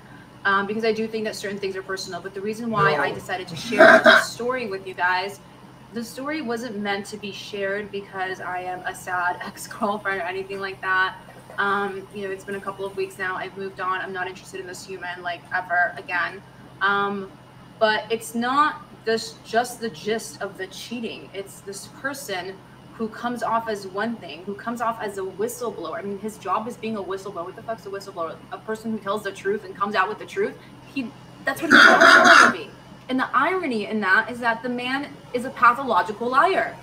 But at the same time, he is also a whistleblower. Like, the irony in that is just so ridiculous to me and insane to me and just nuts. And so a lot of people are like, how did you believe him if you saw all these red flags? And it's like, because I always operated with my heart and soul. I thought that Emery was a compassionate human being who was trying to save the world. That's what I felt. That's why and how I fell in love with him, because I thought he was just a compassionate, good-hearted soul. And that kind of shit impresses me. Like, good heart, that impresses me. Lying, cheating, drugs, no. Imagine that. It was his fake stories that impressed her, not his lying, cheating, drug use, and alcohol abuse. Yeah. So that's why I fell in love with Emery, because of his compassionate heart that I thought he had, only to find out that that was an illusion. If Emery had a different career, and it had nothing to do with being a truth speaker, which, by the way, is very ironic because Emery knew about my history of being a truth speaker and, uncovering and exposing truths. And he knew, like, how much that shit blew up and, like, in a good way. And I just don't understand what the fuck he was thinking. A person like me, knowing that I literally exposed Yeah, I don't think that Emery Smith was expecting this girl to like get with all these other girls that he's talking with, get with his ex-girlfriend or his current girlfriend that he's still apparently living with, and exchange notes. Truth for a living. So I just find that very interesting and bizarre, to say the least. And it's not about cheating, right? I mean, cheating is one thing. But pathological liar, drug and substance abuse, alcohol abuse, like all this stuff, and all the other stuff that's going on. Yeah, some advice for the men. You can have a bad checkbox and a woman may forgive you, but you cannot have all the bad checkboxes checked off because that's too much, right? They'll give you one, something. It's just, that is insane. And that's what you should be concerned about, because even if we put aside for a moment the fact that Emery cheated on me, last one, I promise. We're almost through it. All right, 1 second, friends. Stupid. Okay, here we go. Final part. Still, there is so much there that is not real. There's so much there that is a lie. There's so much there that's made up. The cabal is not trying to fucking kill him. The cabal probably doesn't even know he fucking exists. That's my personal opinion. Honestly, I mean, we've been sold stories that the cabal killed his family and all this shit. And the reality is, and he told me the real truth, you know, the real story. Oh, we're almost done. You know, what happened to his parents, Hold on, we're almost done. To other family members. And it's like, when you hear the stories, you're like, why did you say about that? You know, why did you say this on national television? I mean, if you watch his special on George Norrie, he's like crying and saying that his whole family is dead because they were killed, they were murdered. Like, and that is not fucking true. But Emery has this thing where he tries to get sympathy from you and like plays on your compassion and your heart to gain sympathy and to gain trust. And, you know, he pretends to be vulnerable. And in reality is that he's not being vulnerable with you. He's just not being authentic. But you have this illusion that you think that he's being vulnerable with you. And so you open your heart and you operate with compassion, only to find out that this person is not anything you ever imagined him to be. And so again, I just want you guys to take a close look and look at the patterns. I mean, you know, he told me that his girlfriend, he told me that she does drugs. He told me Olivia does drugs and her whole family does meth and drugs and all this crazy stuff. And, you know, recently I've been finding out that that's not true. But he just projects everything that he is on others. Anyways, the moral of this story is that it's not about the cheating. It's just about thinking that this person is the most honestest person I've ever met. And I'm sure a lot of you guys trust Emery, those of you who have been following him for years or, you know, watched any. No, I'm sure many people in here do not trust Emery. But for those that do, here's a message for you people who trust Emery. Of his stuff. People really believe this man. And the reason why I chose to create this was because it is not okay what he's doing. He's taking advantage of people's compassion and their heart. You know, I cannot handle seeing people getting taken advantage of. Yes, she did have a wardrobe change in the middle of the video or at the end of the video. People just, you know, literally just taking advantage. So the no, Emery has she is not on OnlyFans. I talked to her and asked. Spiritual advice. That's the most. Person is probably not I gotta licensed. stop this. So the most popular question that people are asking me about this girl is if she has an OnlyFans. I got more messages about this girl asking me if she has an OnlyFans than any other person that we've done commentary on I've ever gotten messages for. And everybody all wanted to know the same thing. Does she have an OnlyFans? So I reached out and asked, and no. I'm sorry to disappoint everyone who wants to see her OnlyFans page. She does not have an OnlyFans page. Sorry to disappoint. To give medical advice, that's A. And B, I think that one of the most evilest and cruelest thing a person can do is take advantage of someone in the field of spirituality or religion. Like, that to me is one of the most messed upest things you can do, because you can literally fuck up someone's entire belief system that applies to every single category in life, right? Like, you know, if somebody, you know, and we've seen this happen, like, you know, in the Catholic Church where they used to molest children and stuff like that. And then these children don't believe in God, and like they have all these traumas and fucked up things because somebody took advantage of them. Yeah, I agree with her that it's very problematic for a so-called spiritual guru to be going around bareback banging chicks and lying to them, doing drugs, drinking alcohol, while pretending to live some kind of clean, high vibe, love and light lifestyle.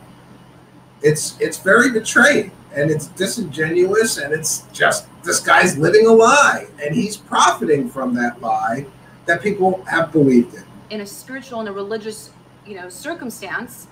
And now they're traumatized and they don't believe that there's a God, and they believe, you know, it fucks up with people's belief system. And I'm not okay with that. I think that's literally one of the most dangerous things that a person can do.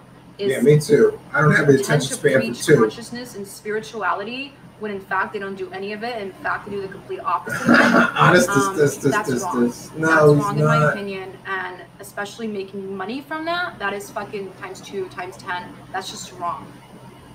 I don't know how people that do that sleep at night. And obviously, there's many people that do that, but I just think it's literally one of the most disgustingest, cruelest Interesting. things a person can do. Out there, channel. It can really I knew that. I was going to talk about that. People.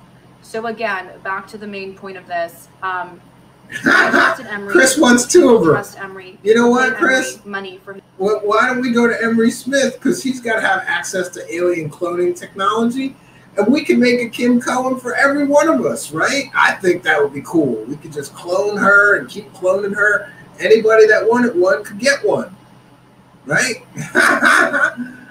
But Chris Johansson in the live chat, shout out to Chris Johansson, says, my world could use a couple girls like her in it. Yeah, and let's go back in time here, and we're going to do the shout outs. And welcome to the show. Dark Sky Files is here. Welcome to the show. Bridget Ladd is here. Out of Mind is here. Moose 1911. G.S. Crippler is here. Jolly Bridgeburner is here. All Around Arbiter is here. Reamsey is here.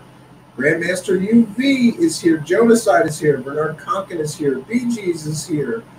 Reamsey, I mentioned, is here. Check out our song on Patreon together. Lee Veltman is here. I mentioned All Around Arbiter, Bee Gees. Haven't seen Bee Gees in a while. Let's see. AJ is here. The Out There channel is here. Welcome to the show. V is here. Welcome to the show. Philip Blair is here. Welcome to the show. Shout out to Philip Blair. We mentioned Jonaside. Renee Miss Jonaside is here. Welcome to the show. Rich Giordano from Goofon was here earlier. Shout out to him. And yeah, there we go. So let's get back to this. Let's try to get through it. I'm losing. Look, this soap opera was good when it started, but I'm not sure I like the finale, which is just Emery Smith is a complete and total pathological liar, drug addict, alcoholic, liar, running around trying to bareback bang chicks, telling them that he's their soulmate and that, you know, they belong together and they're going to have children together. By the way, he told her that he was going to genetically modify their children so that they would be perfect, never age, never get cancer or any disease. Sure, Emery Smith. Just like you're a secret agent going on secret missions working for Donald Trump. For his Q&As, for his medical device, for his spiritual device, for his ET advice, for all these freaking advices from Emery. They pay him money. They watch his shows. They attend his events. This is not okay. Yeah. This person, broken record. You know, as you can tell, like, he literally lies about everything. I get it. I don't know if the ET thing is true. Is it true? Is it not true? Reamsey says, I like this pretty lady almost as much as flying saucers. Anyways, I think that people quite like this are very dangerous. Quite easy on the eyes, Reamsey. Enter the world. It's not funny. It's not a joke. Obviously, Emery needs a lot of help. Yeah, David Wilcock regardless is here. Of that, and anybody who thinks that this is just a story about a girl who's trying to like talk shit about her boyfriend, open your fucking eyes, and maybe you need some conscious awareness because it's just ridiculous. Boys, you got kind of get. Oh, look, we got a third costume change. Jesus Christ, this girl's been through 3 costume changes, all of them accentuating, well, her assets, I suppose. Third costume change. I'm gonna end this video right here, right now. I can't stop crying, and I'll probably sit here and cry for another hour and a half. Oh, man, I feel bad for her. But anyways, guys, I wanted to say thank you so much for watching this insanely ridiculously long series, explaining to you everything that's been going on in the last year plus. It's been 7 months at this point. And I know that I'm gonna be okay. I'm always okay. Life has thrown at me some fucking crazy ass shit, but I'm always okay, and I'm grateful and blessed to be alive and healthy and well.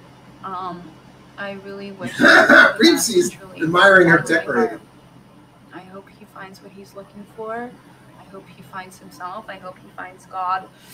And that's it. Thank you so much for watching. I will keep you guys posted. If you guys have any questions or anything, please leave them in the comments below. I love you so much. Thank you so much. Oh, those weren't costume changes. Those were group sets. Supporting me through this last half a year, through these last couple of weeks that have been very difficult to wrap my head around. I love you all very much, and I will see you in the next video, and hopefully it'll be a bubbly one. Bye, you guys. Love you. I'm almost disappointed it's over, friends. I'm almost disappointed. I have been following this story, and you know, it's kind of like the end of Game of Thrones, right? It wasn't quite a satisfying end to this whole miniseries, right? But I feel terrible for her, and I feel bad as well for Mr. Smith. And I hope that he does indeed get somebody close to him, take him to an AA meeting, you know, get him in a rehab, get him some help, because it's really sad that he's in that situation, right? It's really sad, and I hope that he does get help. He says Gaia should hire her. Wow, yeah. Oh, and Renee's commenting on her 3 wardrobe changes. Said, I think that is the shirt that was under the other one. Okay. All right, but it's still 3 costume changes for 1 video. So that's, well, it works for her, though. 3 very well-chosen blouses. I will say that. Right? You got to accentuate. Look, you got to accentuate your assets in life, okay? Right? Yeah. Yeah. She definitely has some assets. But, you know, I wish her the best, and I hope that she is going to get the help that she needs. Oh, look, UFO Jesus is here. UFO Jesus in our chat room, imagine that. And he says, as Jesus, I would say she was revealing way too much. Well, that's your opinion, Jesus. Did you know, Jesus, that I got in trouble because my intro has dancing girls? And someone commented that I mentioned previously that I'm a Christian, and somebody said, well, how can you have strippers in your intro? And I have to correct them and tell them that those are all nice Christian girl dancers. They're not strippers, okay? They're Christian girls, and Christian girls got to eat, right? So people should not be upset that I have, you know, got some Christian dancing girls to help us with the show. They got paid, right?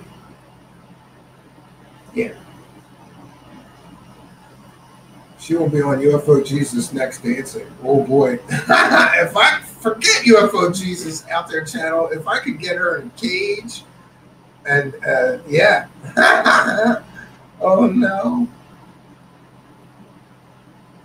Mr. Hansen says we are surrounded by bullshit.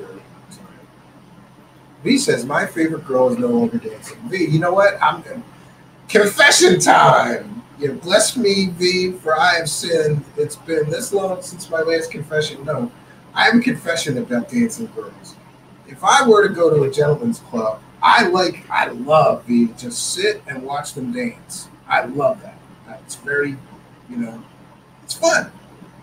And it's, yeah, as a man, boy, I love it.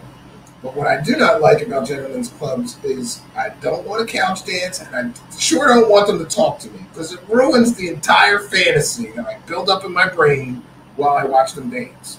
You know, they come over and they start telling me about their kids and stuff. Yeah. So I don't enjoy that. So we have some time. I have time here for the live chat, and questions or comments from me, put them in the live chat. Oh, I did not fire that girl. No. No, you mean the girl in the middle from the last intro. No, we're going to use her again. We're definitely going to use her again. Bernard Conkin says, I don't think the good Lord gave her those as much as she added them herself, but no judgment here. Yeah, I mean, I'm not a fan. Actually, I've never been a breast guy. I'm really, you know, I'll be a leg man, you know? Anyway, to each their own, right? Yeah, so let's see. AJ is here.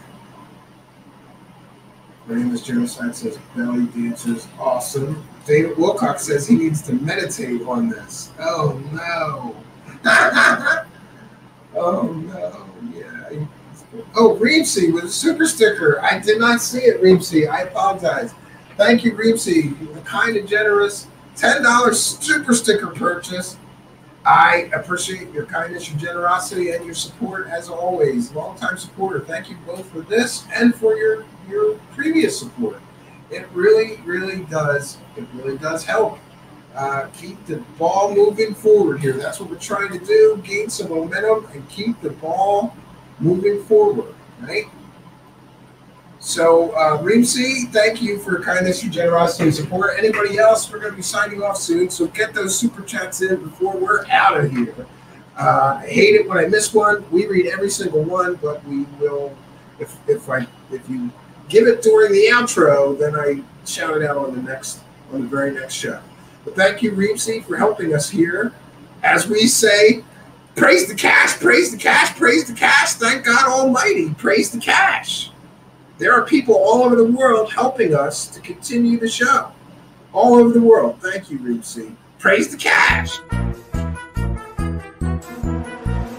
the cash, praise the cash, praise the cash. Thank you for your kindness. Thank you for your generosity. Praise the cash, praise the cash, praise the cash.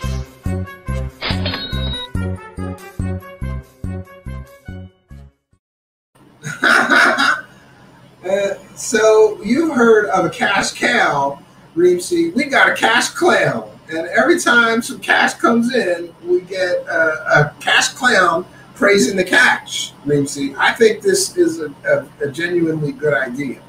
And I'm going to continue to develop cash clowns, okay? So, yeah. So I want to thank everybody for coming and joining us tonight. We had a good time. We got through it, and we did a double shot today. Double duty I did today. You know, a second helping of Truthseekers, which we're going to try to keep up because I'm way behind, having taken some time off at the club. Downs Jones Muller is here. Shout out to Downs Jones Muller, who says Portland had the most strip clubs, almost one per block. They're low key and super cool. Yeah, I grew up in Philadelphia where we would have one in every neighborhood. But you had to be careful which ones you went to, Dale Jones Muller, because some of them were dirty and gross. And you were not going to have a good time in a dirty and gross strip club. Yeah, good times as I was younger. Yeah.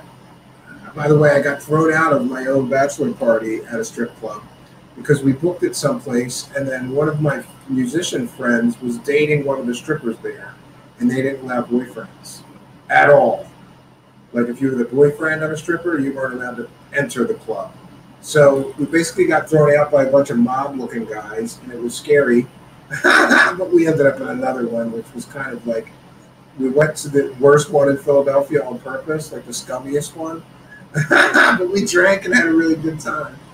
It was fun. Yeah.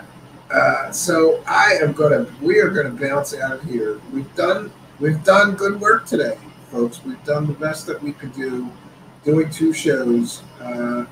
Yeah, it's kind of a balancing act. But lately I've been thinking that I have been lazy, and now with my situation with my children, I should be able to do a show in the morning or afternoon and a show at night, if I have sufficient material to do so and sufficient energy, okay?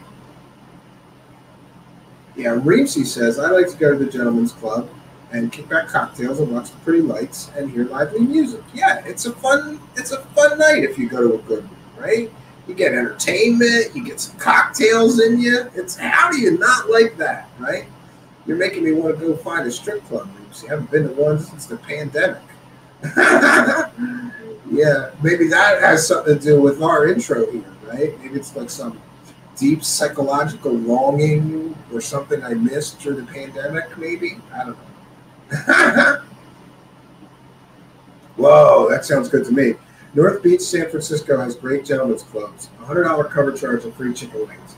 I think the best one I've ever been to was in Atlantic City because it was like a super, super high class one. You know, those ones where they serve like $100 steak dinners. And it was a big cover to get in, but it was a gentleman's club, or I'm sorry, it was a bachelor party. So, and that was a full nude and bring your own liquor. So people were walking in there with cases of beer and bottles of liquor, and you get a table and full nude. It was a good time. I still remember that because that was probably, I was used to Philadelphia V, where they're, they got to keep their bottoms on, so that's basically just topless in Philadelphia. And I don't know that I'd ever been. Maybe that was one of the first times I've been to a full-on nude one, and I was like, whoa, this is different. Whoa, 13 dislikes? Are you kidding me? Really? Oh my gosh, I gotta check in on this. Wow, yeah, got 13 dislikes. Well, you never know. Hey, listen, Jonas, I saw a lot of people kind of trashing this Kim girl, right? So a lot of people don't like her. Then, of course, a lot of people don't like Emery Smith, or a lot of people do like Emery Smith, and they're mad at me because, we're talking about him being a con artist, right?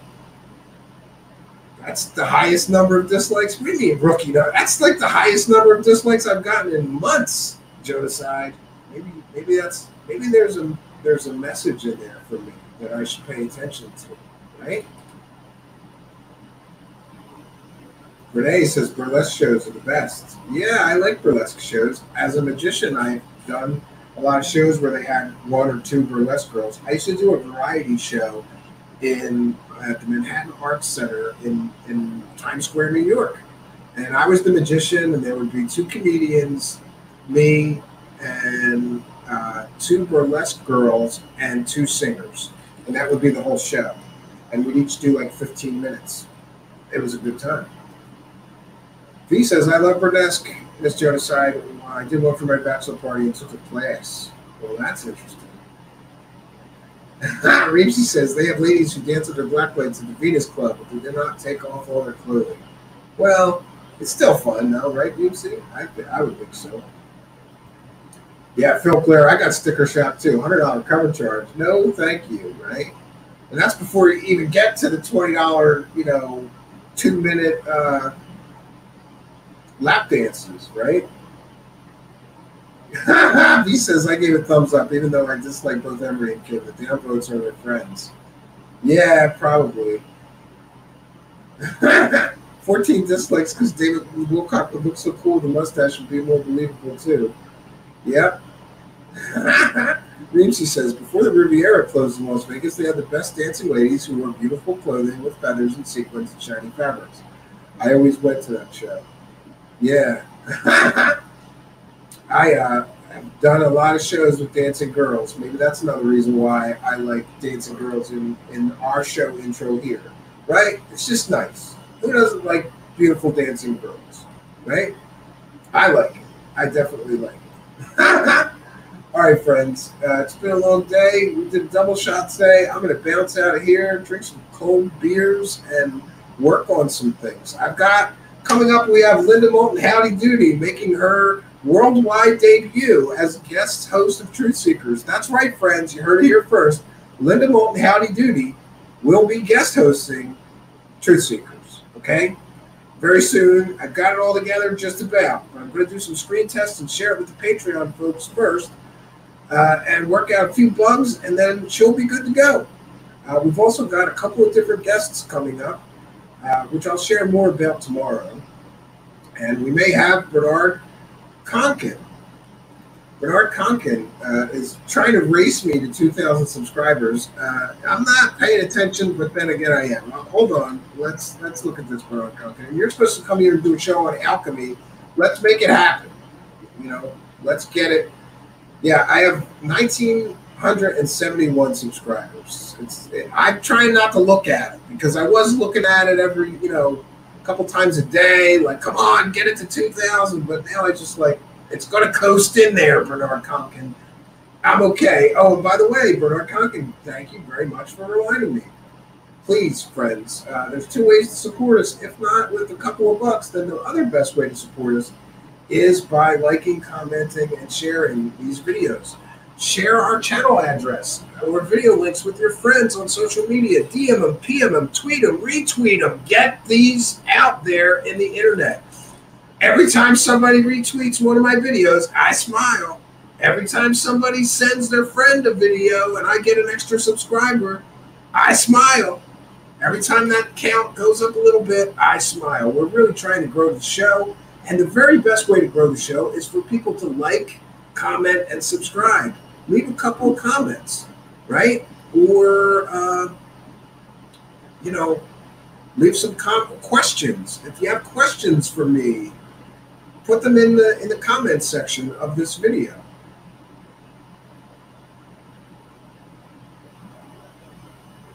All around Arbiter says, I love New York, New York Hotel and Casino. They have 9-5 Irish pub in there, and I love it.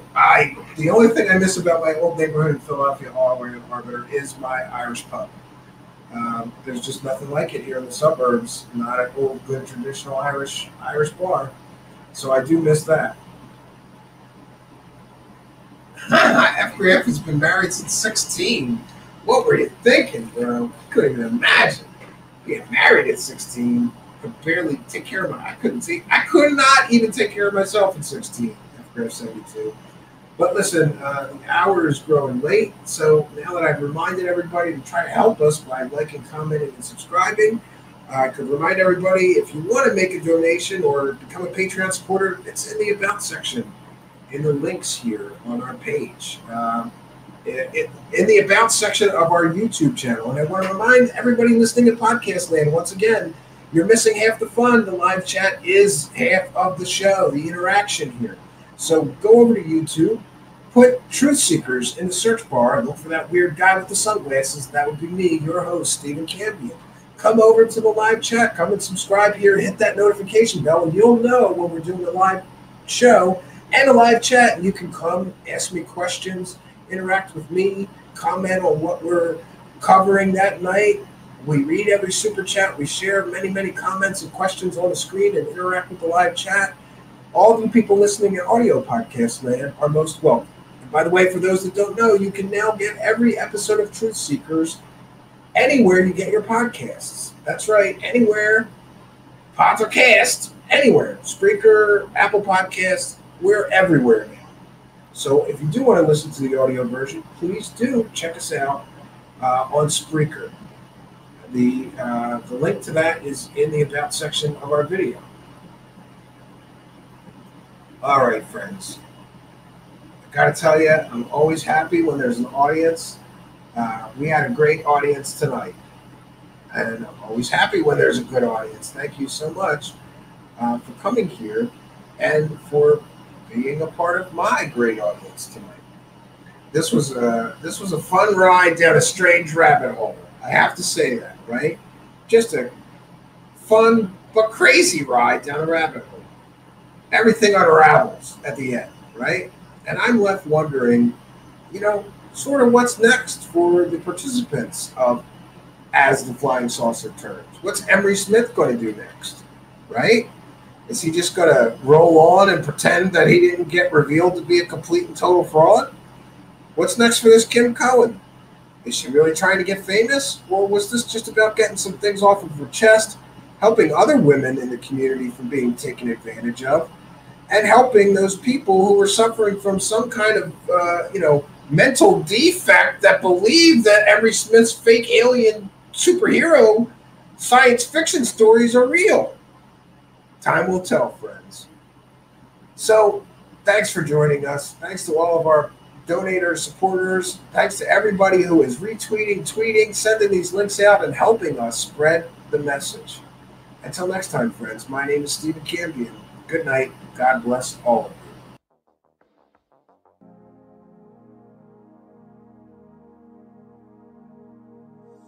Truthseekers is a viewer-supported show. Now there's a great way to support these broadcasts and show your support. Please be sure and check out our merchandise store. Links to our 2 merchandise online stores are in the links to this video or podcast. The Amazon storefront ships super quickly in the United States, Great Britain, and in many more places. Amazon may not ship to your country or location. If that's the case, hit our second merchandise link in the description and visit our Redbubble storefront. Merchandise from our Redbubble storefront ships worldwide, but may take longer than Amazon. We've got a great deal of super high quality merchandise for you to choose from, including t-shirts, phone cases, sweatshirts, and even pillows. The feedback from our products have been overwhelmingly great. Quality products and fast shipping. People all over the world are buying some merchandise and showing their support of the show. Praise the cash! Praise the cash! Praise the cash! We thank you all, kind and generous benefactors, who are buying some merchandise and helping us to continue this journey.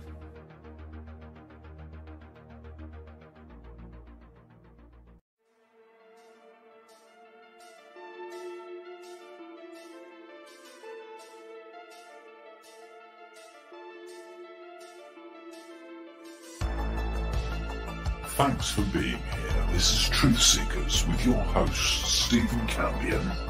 Please rate, like and comment on our videos or podcasts. If you are listening to an audio podcast, please rate us 5 stars to help us rise in the search rankings. If you are watching on YouTube, please like, comment and subscribe to our channel. If you're listening to an audio podcast, we love and appreciate you listeners, but you are missing the live tapings. All our shows are recorded live with video feed. We'd love you to come be a part of our live broadcasts and tapings for the podcast. Head on over to YouTube, click the search tool, the little magnifying glass, put Truthseekers, one word in the search bar, and hit enter. You'll see a strange and mysterious guy with sunglasses. That means you found the channel. Go there, smash the subscribe button and hit the notification bell to receive up-to-date info on our YouTube channel. We welcome you to be a part of our live taping and our chat group during the live broadcasts. Seek the truth. Speak the truth. This is Truthseekers. Truthseekers.